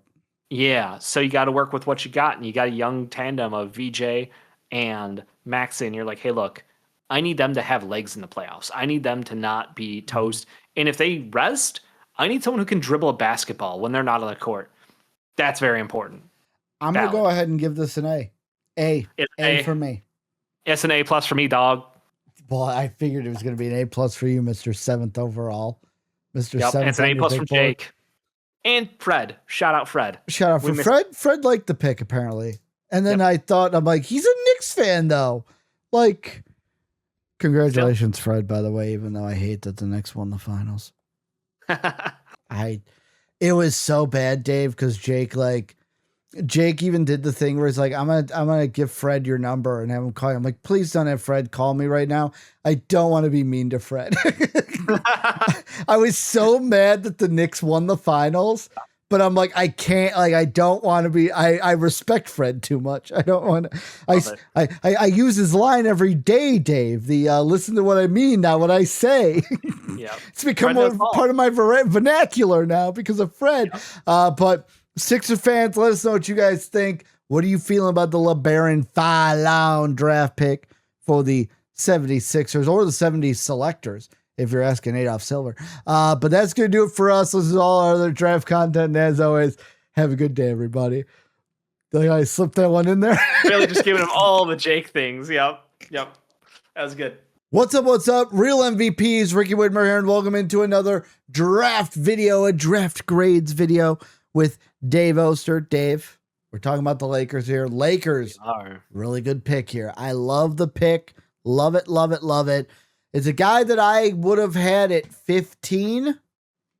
Hint, hint, nudge, nudge. Not upset about that at all. But we get Cameron Carr to the Lakers at, what was it, 25, 24? 24. Apparently, you told me that it was originally they traded with the Knicks, but then it was like, wait, they didn't. They just let the timer go and let the. There's weird stuff going on around the time. A Pat Williams thing with the NFL where the Vikings let the clock expire and then, because then they were the Sergio De La Rey trade was the Knicks in the end of it. So they did get, I think they got compensation. Mm-hmm. And then they moved around, but it was still weird because, like, at the time, I don't think anybody knew exactly what was going on. Mm-hmm. So this morning there was just a bunch of interesting draft stories around it. So I thought that was fun. But Cam Carr, Lakers. Did they move out of your side room where they had their draft headquarters, or do they still? I love the fact that we were all in the same room. Do they have it? Do they have it there for night 2? Are they going to be there? Yeah, night 2 without anything on the walls, because all your rooms are the same. Correct. We just go white walls. We're down to business in this household. And the Lakers, I heard JJ was very excited over there. Very serious, but very excited. No, I think it was a great pick. It's one of those where I'm with you. He was a faller. He was maybe the faller of this draft class. Him or Phylon. We just got done. If you haven't seen it, go check out the 76ers video. We talked in depth about Phylon and the expectations there. But Cam Boozer is, oh my God, Cam Carr. My brain already. Cam Carr. Carlos Boozer, Cam Boozer, Cam Carr. Connected all the dots. Brandon Carr. No. We're not going one extra step. Very good player. Very good prospect. Really interesting athletic build. He's 6'6" with like a 7-foot wingspan. Very excited to see what he can do with all the shooting he brings, the athleticism, the attacking the rim, the backdoor cutting. Like, he feels like a player who was on a very bad Baylor team with no point guard, no direction, just kind of do you. And he was one of the leading scorers in college basketball last year. And hey, credit to him. Maybe not the best on-ball defender, but he made up for it with that length and athleticism. Was able to end up, I think, a couple blocks a game. Like, he was a very good player on a very bad team. Yeah. But now he gets to go to an ideal situation. We're talking the Lakers. We're talking Luka Doncic. Austin Reeves officially agreeing to sign a deal with them long term. So you got two guys. Can't do it until after July 1st. Correct. League year. Dumbest thing in the world. Two guys who can set you up for success, get you the best looks in the NBA, and you have a coach who understands a movement shooter. Guess what, buddy? You are going to thrive here in LA. I love this. It's a match made in heaven. It's a crazy value pick overlapping at the same time. It's a coach who gets how you work. And you've got the support staff there that runs the team and A across the board. Everything you could ask for in a late Lakers pick. You know what this almost feels like to me? What's that? Almost feels like to me when you're coming up with a mock draft, right? And you get all the way to like the 20s, and then you're sitting there, and then you look and you go, oh, fuck, I forgot to put him here. And then you're like, well, I got to move stuff around up here. The only difference, Dave, in real life, you can't fucking do that. Yep. So I mean, I lived it. So like, this is a guy that I think should have went like 15 at the highest. Yep. Should have even went possibly 16, possibly 17, possibly, I like the Christian Anderson pick, probably 19, probably 21. Yeah, I like the LeBaron Philon pick too. Maybe 20. Like, this is a guy that could have went so many other spots. The fact that he falls, the Lakers go, you know what? Let's move up. Let's move up to get him. And moving up one spot. Concerns from his time at Tennessee, right? That's the only thing. That's the only. Or it had to be people overlooking, like GMs and stuff overlooking the combine, to where it's like, yes, but it was just like, I don't want to fall in love with them just on the combine. I don't think like, the combine is. I don't think the combine value, and I've heard this from a couple scouts. It's basically like a meeting. It's just there for A, marketing, and B is being able to have conversations. So like us, the fans, everything else is the show. We shot up those values on him that basically were never true value. Not really shot there. up. I agree. Yeah.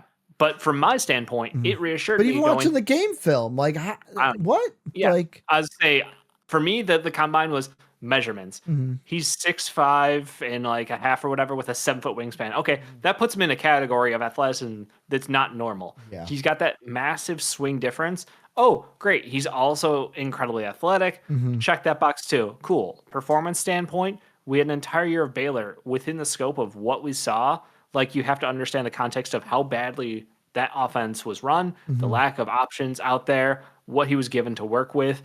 Again, like, the whole year paints a picture of like, this is a misused guy. This is a guy, and we got to see like a couple fun duels throughout the year with Arizona, him and Braden Burries. Like, he was that guy. He was able to step up. He had multiple games with crazy 3-point like performances. Like, I feel like he is best as an off-ball guy who can help and who can be a defender, who can do all the fun backdoor cuts, the off-ball movement. Everything there is so tailor-made for someone like a Luka Doncic and Austin Reeves to use on that roster. Like, it is just chef's kiss. Dave, I'm going to use this for the first time, I think, on the podcast. But this is what it's like having a fancy board. I hope this works. There's one thing that I would never say to Cam Carr. Do you want to know what that is? What's that? You're not that guy, pal. Trust me. You're not that guy. I did not know you got bored. You're not that guy, pal. You're just not that guy. I hope that played. I can't hear it, so I hope it plays like through my microphone, like how that worked. It played for you. I hope it played like recording wise, because I just can't hear it in my headphones. It's gonna be really weird if that just played for you, but not for everyone else. You repeat it. It's fine. But yeah, I would never tell him he's not that guy, because he is that guy. He is that guy. Yeah. He definitely is. And like the Lakers, I'm gonna be honest, this is one A fucking plus. You got a guy that I had at 15 down at 24. Like I said, LeBaron Philon, Cam Carr, one of them, both of them, they're going to be steals of the draft 5 years from now. We're like talking about biggest steals of the 2026 draft. It's going to be both of them. And they addressed the desperate need of outside shooting. They needed floor spacing. Yeah, the team does need a lot of things right now because, let's be honest, we're still stuck in the LeBron will they, won't they situation. But like, this was the most like they're plug and play. They're going to trade him for Jared Allen.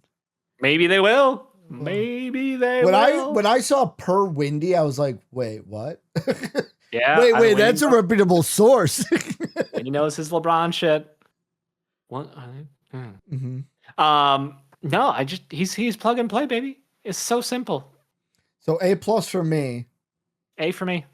Oh. Not giving you a plus. Not the consensus A+. I wanted Just to give it. A. I can't. It's an A. It's an A. There's because I still have the I was same ready to question.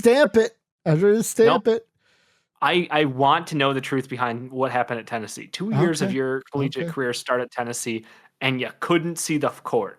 Like, there was obviously shit going down behind closed doors. I don't know his coach at Baylor, what he said about him. As an outsider who does not have access to all of those interviews, I wonder if there's a reason he's falling, if we're going to see some issues crop up at the NBA. I hope not. I pray not, because I really like him. I really, really like him, but I will not give him the plus because that little bit of doubt is still casting a shadow in my mind.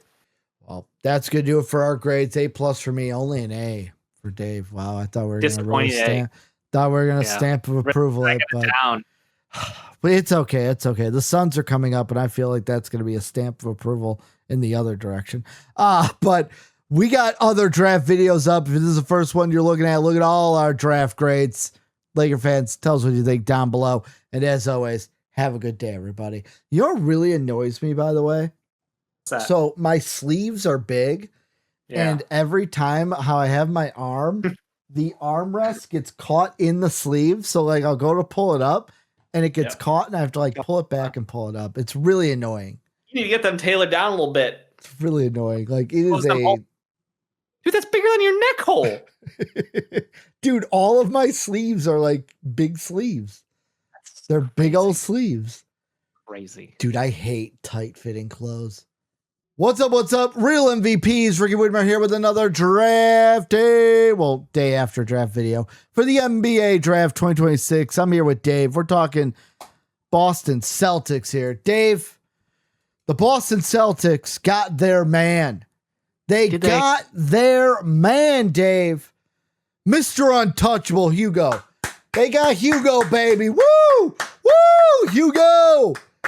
They got Hugo. He's the man. But in the draft, they got Chris Sinek Jr. Well, you got me. You got me. You got me. The lack of Giannis on that roster, if we're pointing at one man, if the rumors are true that it was really down to Hugo Gonzalez not being included in this trade, I am... Dude, the first time he has a really bad game, if he sees the court, Boston's going to have an... He does. He played a lot last year.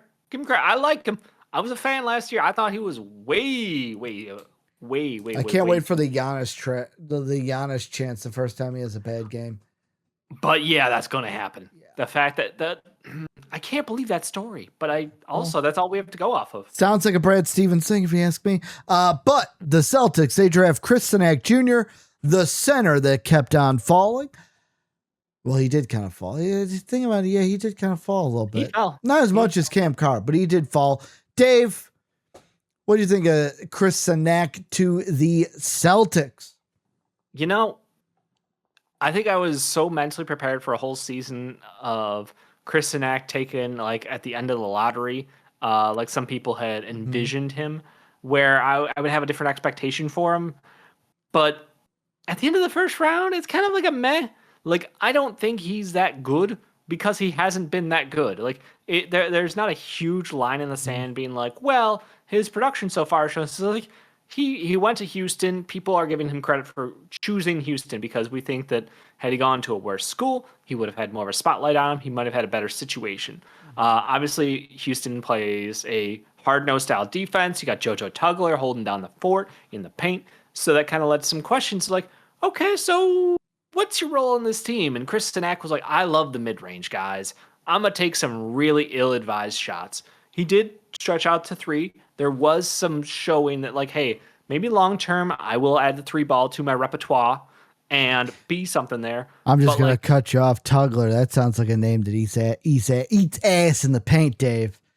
That sounds like one that eats ass in the paint. One of the best defenders in college basketball.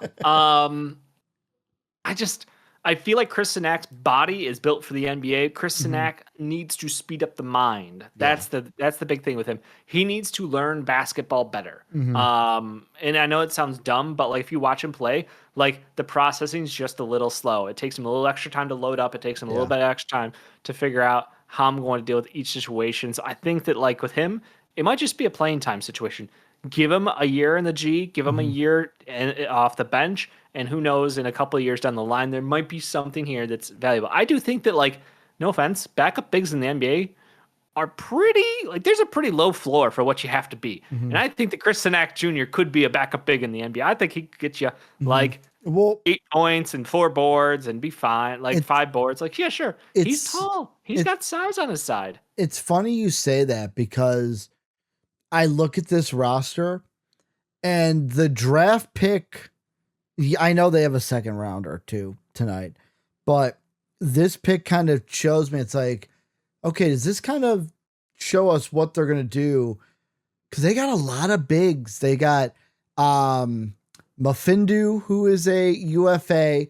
They got 4 fucking centers. You've got Queta RFA, you got Williams RFA, you got Blake and Vusi. We know Vusi's gone. Both of them are UFAs.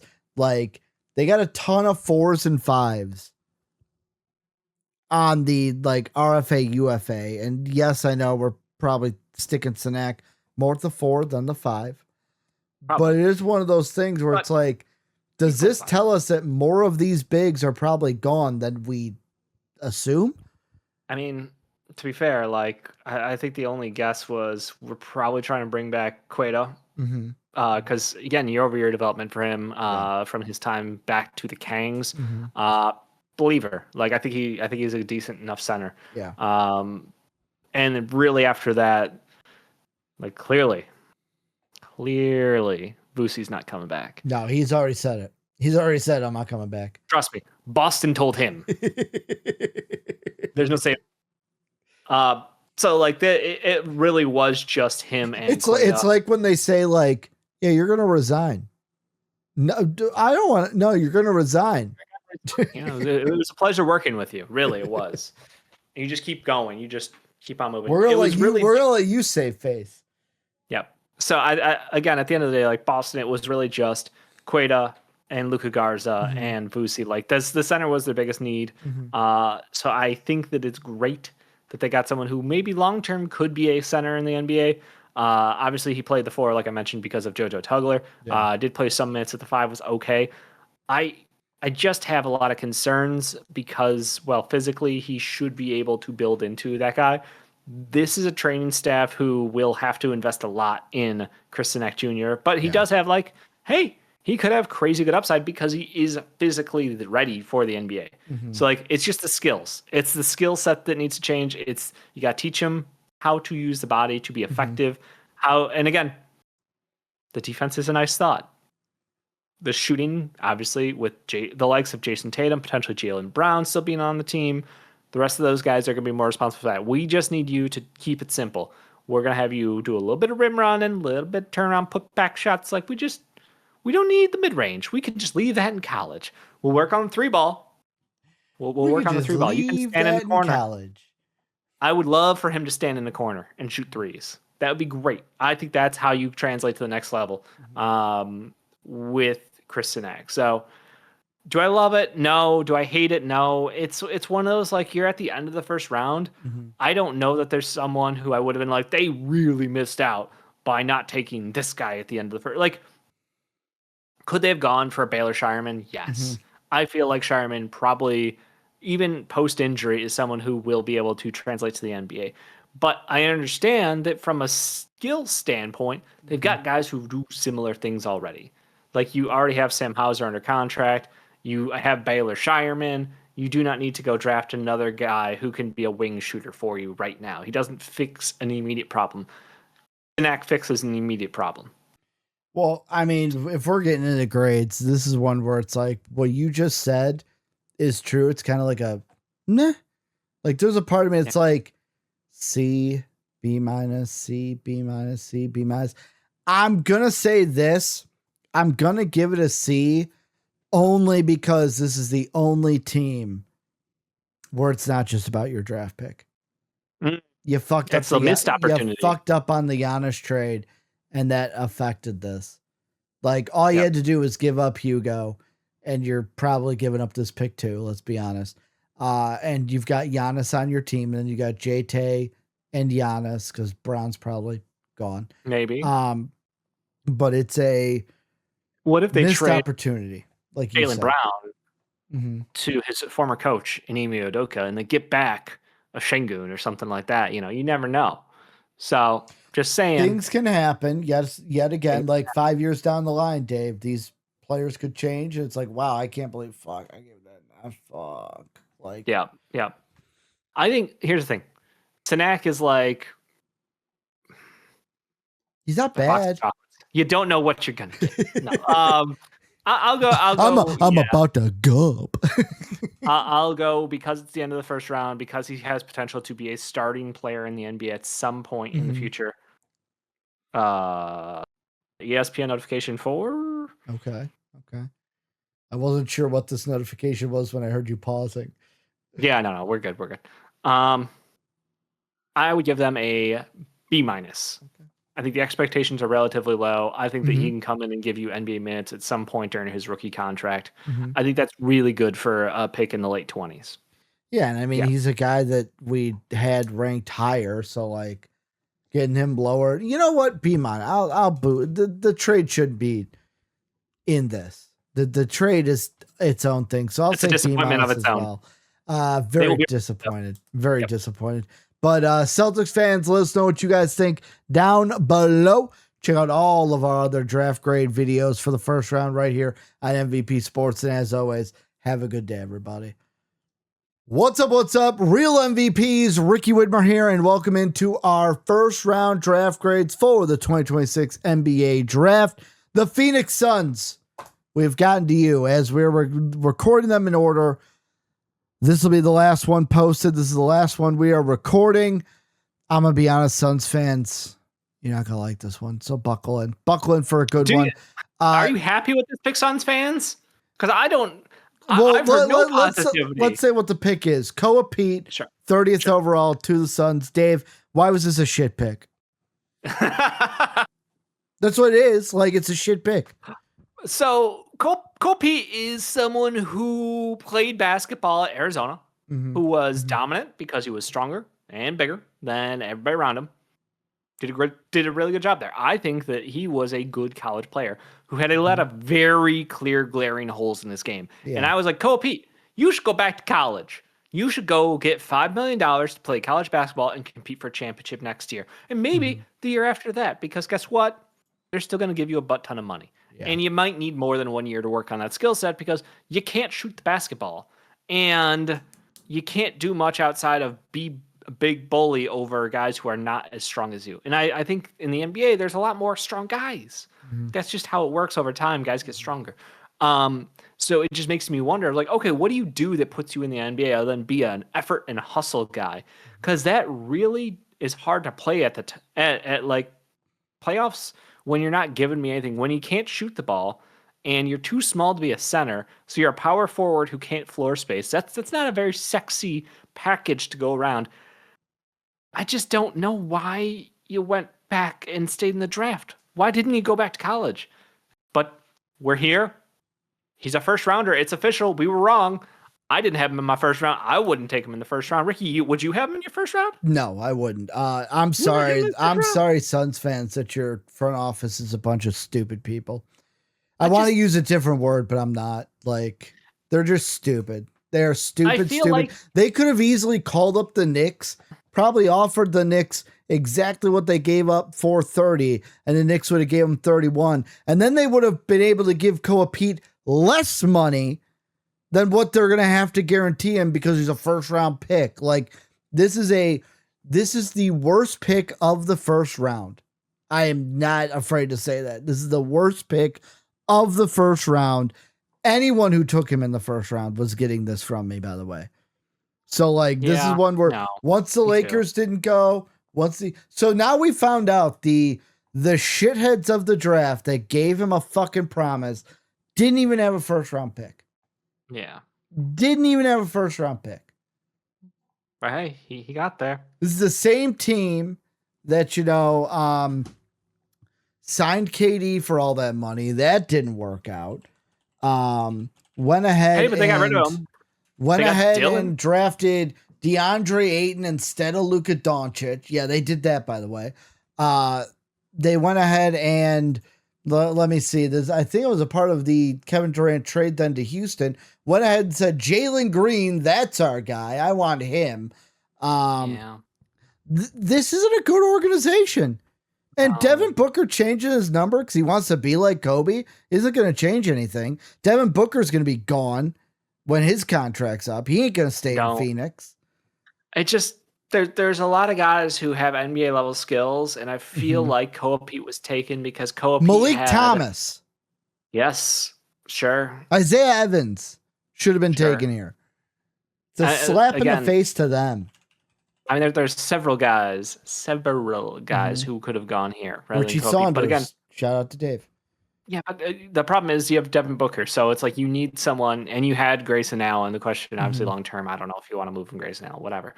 That they had a lot of overlapping talent at the 2, so it's a situation where I get it. You really needed a point guard. You didn't have one that you loved at this point in the draft. You really need to have some wings, and I feel like you missed on some of those too. But my point I was trying to get to was Cole Pete. I think it's the cachet of like, hey, this was a guy who was a top 10 in his class. I think he was top 10 or top 20 in his class. He was very highly ranked. He played really well in international play last summer, where again, he bullied kids. Like that's what he did on the court. He's not going to bully NBA. He was very effective at it. He was very effective at it. And I think that the only way I'm wrong is if he does the same shit that CMB did to me. And it's just like, look, CMB was someone who I was like, man, you are just not big enough to be an NBA center. And I don't think that you have the skill set to be a power forward. Like, he's super skilled. And I was still like, I just have questions, man. I think you're at 6'6.5". You are not that guy, but he is that guy. As it turns out, I'm so wrong. So, like, if Cole Pete makes me so wrong, I'll be honest, what we watched happen to his shot from the end of the season to the NBA Combine might have been the funniest shit I've ever seen. I don't know how you can make yourself that much worse in that short of a period of time, but good Lord, did he do it. Yeah, I mean, it's nice that Koa Pete decided to take, $2 million less to go play in the NBA. That's really, I'll respect that. That's really betting on yourself. Taking a pay cut when you could have just made $5 million at Arizona, could have possibly won a college championship because they'll be one of the favorites this year, and then gotten more money. Well, you develop. Well, you could work on your shot without having to be benched. Could have developed, been drafted higher next year, made more money in the long run. Yeah. I'm with it. Man, logically, I don't understand this man's choices, but it's his choices to make. So, hey, if you want to be that guy who bets on Koa Pete on the Suns, good for you. I still think they got better options already on the roster. The fact that Rasheer Fleming last year barely got minutes throughout the whole year, and I loved Rasheer Fleming. So did so many people. I don't know what the Suns are doing as an organization. They perplex me. They confuse me. They frustrate the fuck out of me. And I hope they figure their shit out. I'm going to say this, Dave. James Harden, Koa Pete, Kobe White. Those are players that are never going to win a title. That's like my ranking of like my who do I root against the most? James Harden, Koa Pete. I'm only putting Kobe White there just to drive home the point that I am going to root against Koa Pete more than I root against Kobe White. And Kobe White's a trash can. Yeah. There's a reason I call him Oscar. Yeah. Ridiculous. Dave, this is clear to me. F-. Put it through the ground, 6 feet under, get it a coffin. Worst grade I can give to a I mean, it's an F. I don't need to go minus on my end, but it's an F. Minus. Just keep them going to infinity. Basketball players who are available. I don't think Koa Pete is going to be an NBA. I don't think he'll be a long-term professional basketball player. Maybe I'll be wrong. Maybe I'll be right. Thank God I'm not a Suns fan. Yeah, that's me too, buddy. That's me too. Like Soapy was mad about the Piston pick. I just want to go to Soapy. Imagine being a Suns fan right now. And I want to know, actually, whatever stuff that if you're a Suns fan and you like the Koa Pete pick, whatever you're smoking, can I try some if it doesn't have fentanyl in it? Because like I don't want to die. Because it must be some good stuff because you're oblivious to the fact that he can't shoot. What do you think he's going to do? Like, do you think he's going to grow a shot overnight? Do you think I don't know if he's going to get playing time. That's the other question. I don't like. Hang on, I'm a spot rack. I just want to double check contract length. They have a lot of contracts up, Dave. They do have a lot of contracts up. I saw a lot of blue. Yeah. So, Royce O'Neal, I think good vet. I think that somebody might want him if they choose to move on. Okay. Sure. I think also Iguodala is so much more skilled than Yep. Kopit is. Like, incredibly, there are levels to this shit. Rasheer Fleming, again, I just talked about. I think he deserved way more minutes last year. He definitely deserves way more minutes than Kopit does. Yeah, I gotta look it up. What did they eventually give up in this deal? Like, I gotta. That's the other, like, Shams is, let's see, the official trade. No, I don't care. Trading will select. What the point is, whatever they gave up too much. Whatever they gave up too much. Like, they could have gave up cash considerations. That's too much. This guy literally can't shoot. He obviously doesn't have the awareness about how to make a good decision and take more money. So obviously he's not going to have the awareness you need on the basketball court. Pick 47 and a 2029 second rounder and a 2033 second rounder and cash. So 3 seconds. Oh, the 3 rounder. This is what they gave. The 3 rounders. Yeah, they gave up too much. Yeah. They gave up way too much. Again, like, I just can't. I can't defend this pick, Dave. He seems like a great kid. Nope. I'm not going to go that far. That's a joke. Dave seems like a great kid. No. I want to root for him because, again, like, hey, he I don't get it. Should have went back to Arizona. F-. Yes. Terrible grade. Dave giving an F. I've given. This gets the stamp. The F consensus stamp. Even though mine was an F-. I'm really driving that home that this pick was terrible. Suns fans, tell me why I'm wrong. Because I know there's going to be a couple of you saying you're wrong. So tell me why I'm wrong. Back it up. I want to hear it. If I like it, I'll heart it. But Dave, any final thoughts? This is the last one for the draft videos. Imagine if we had to do 30 of these.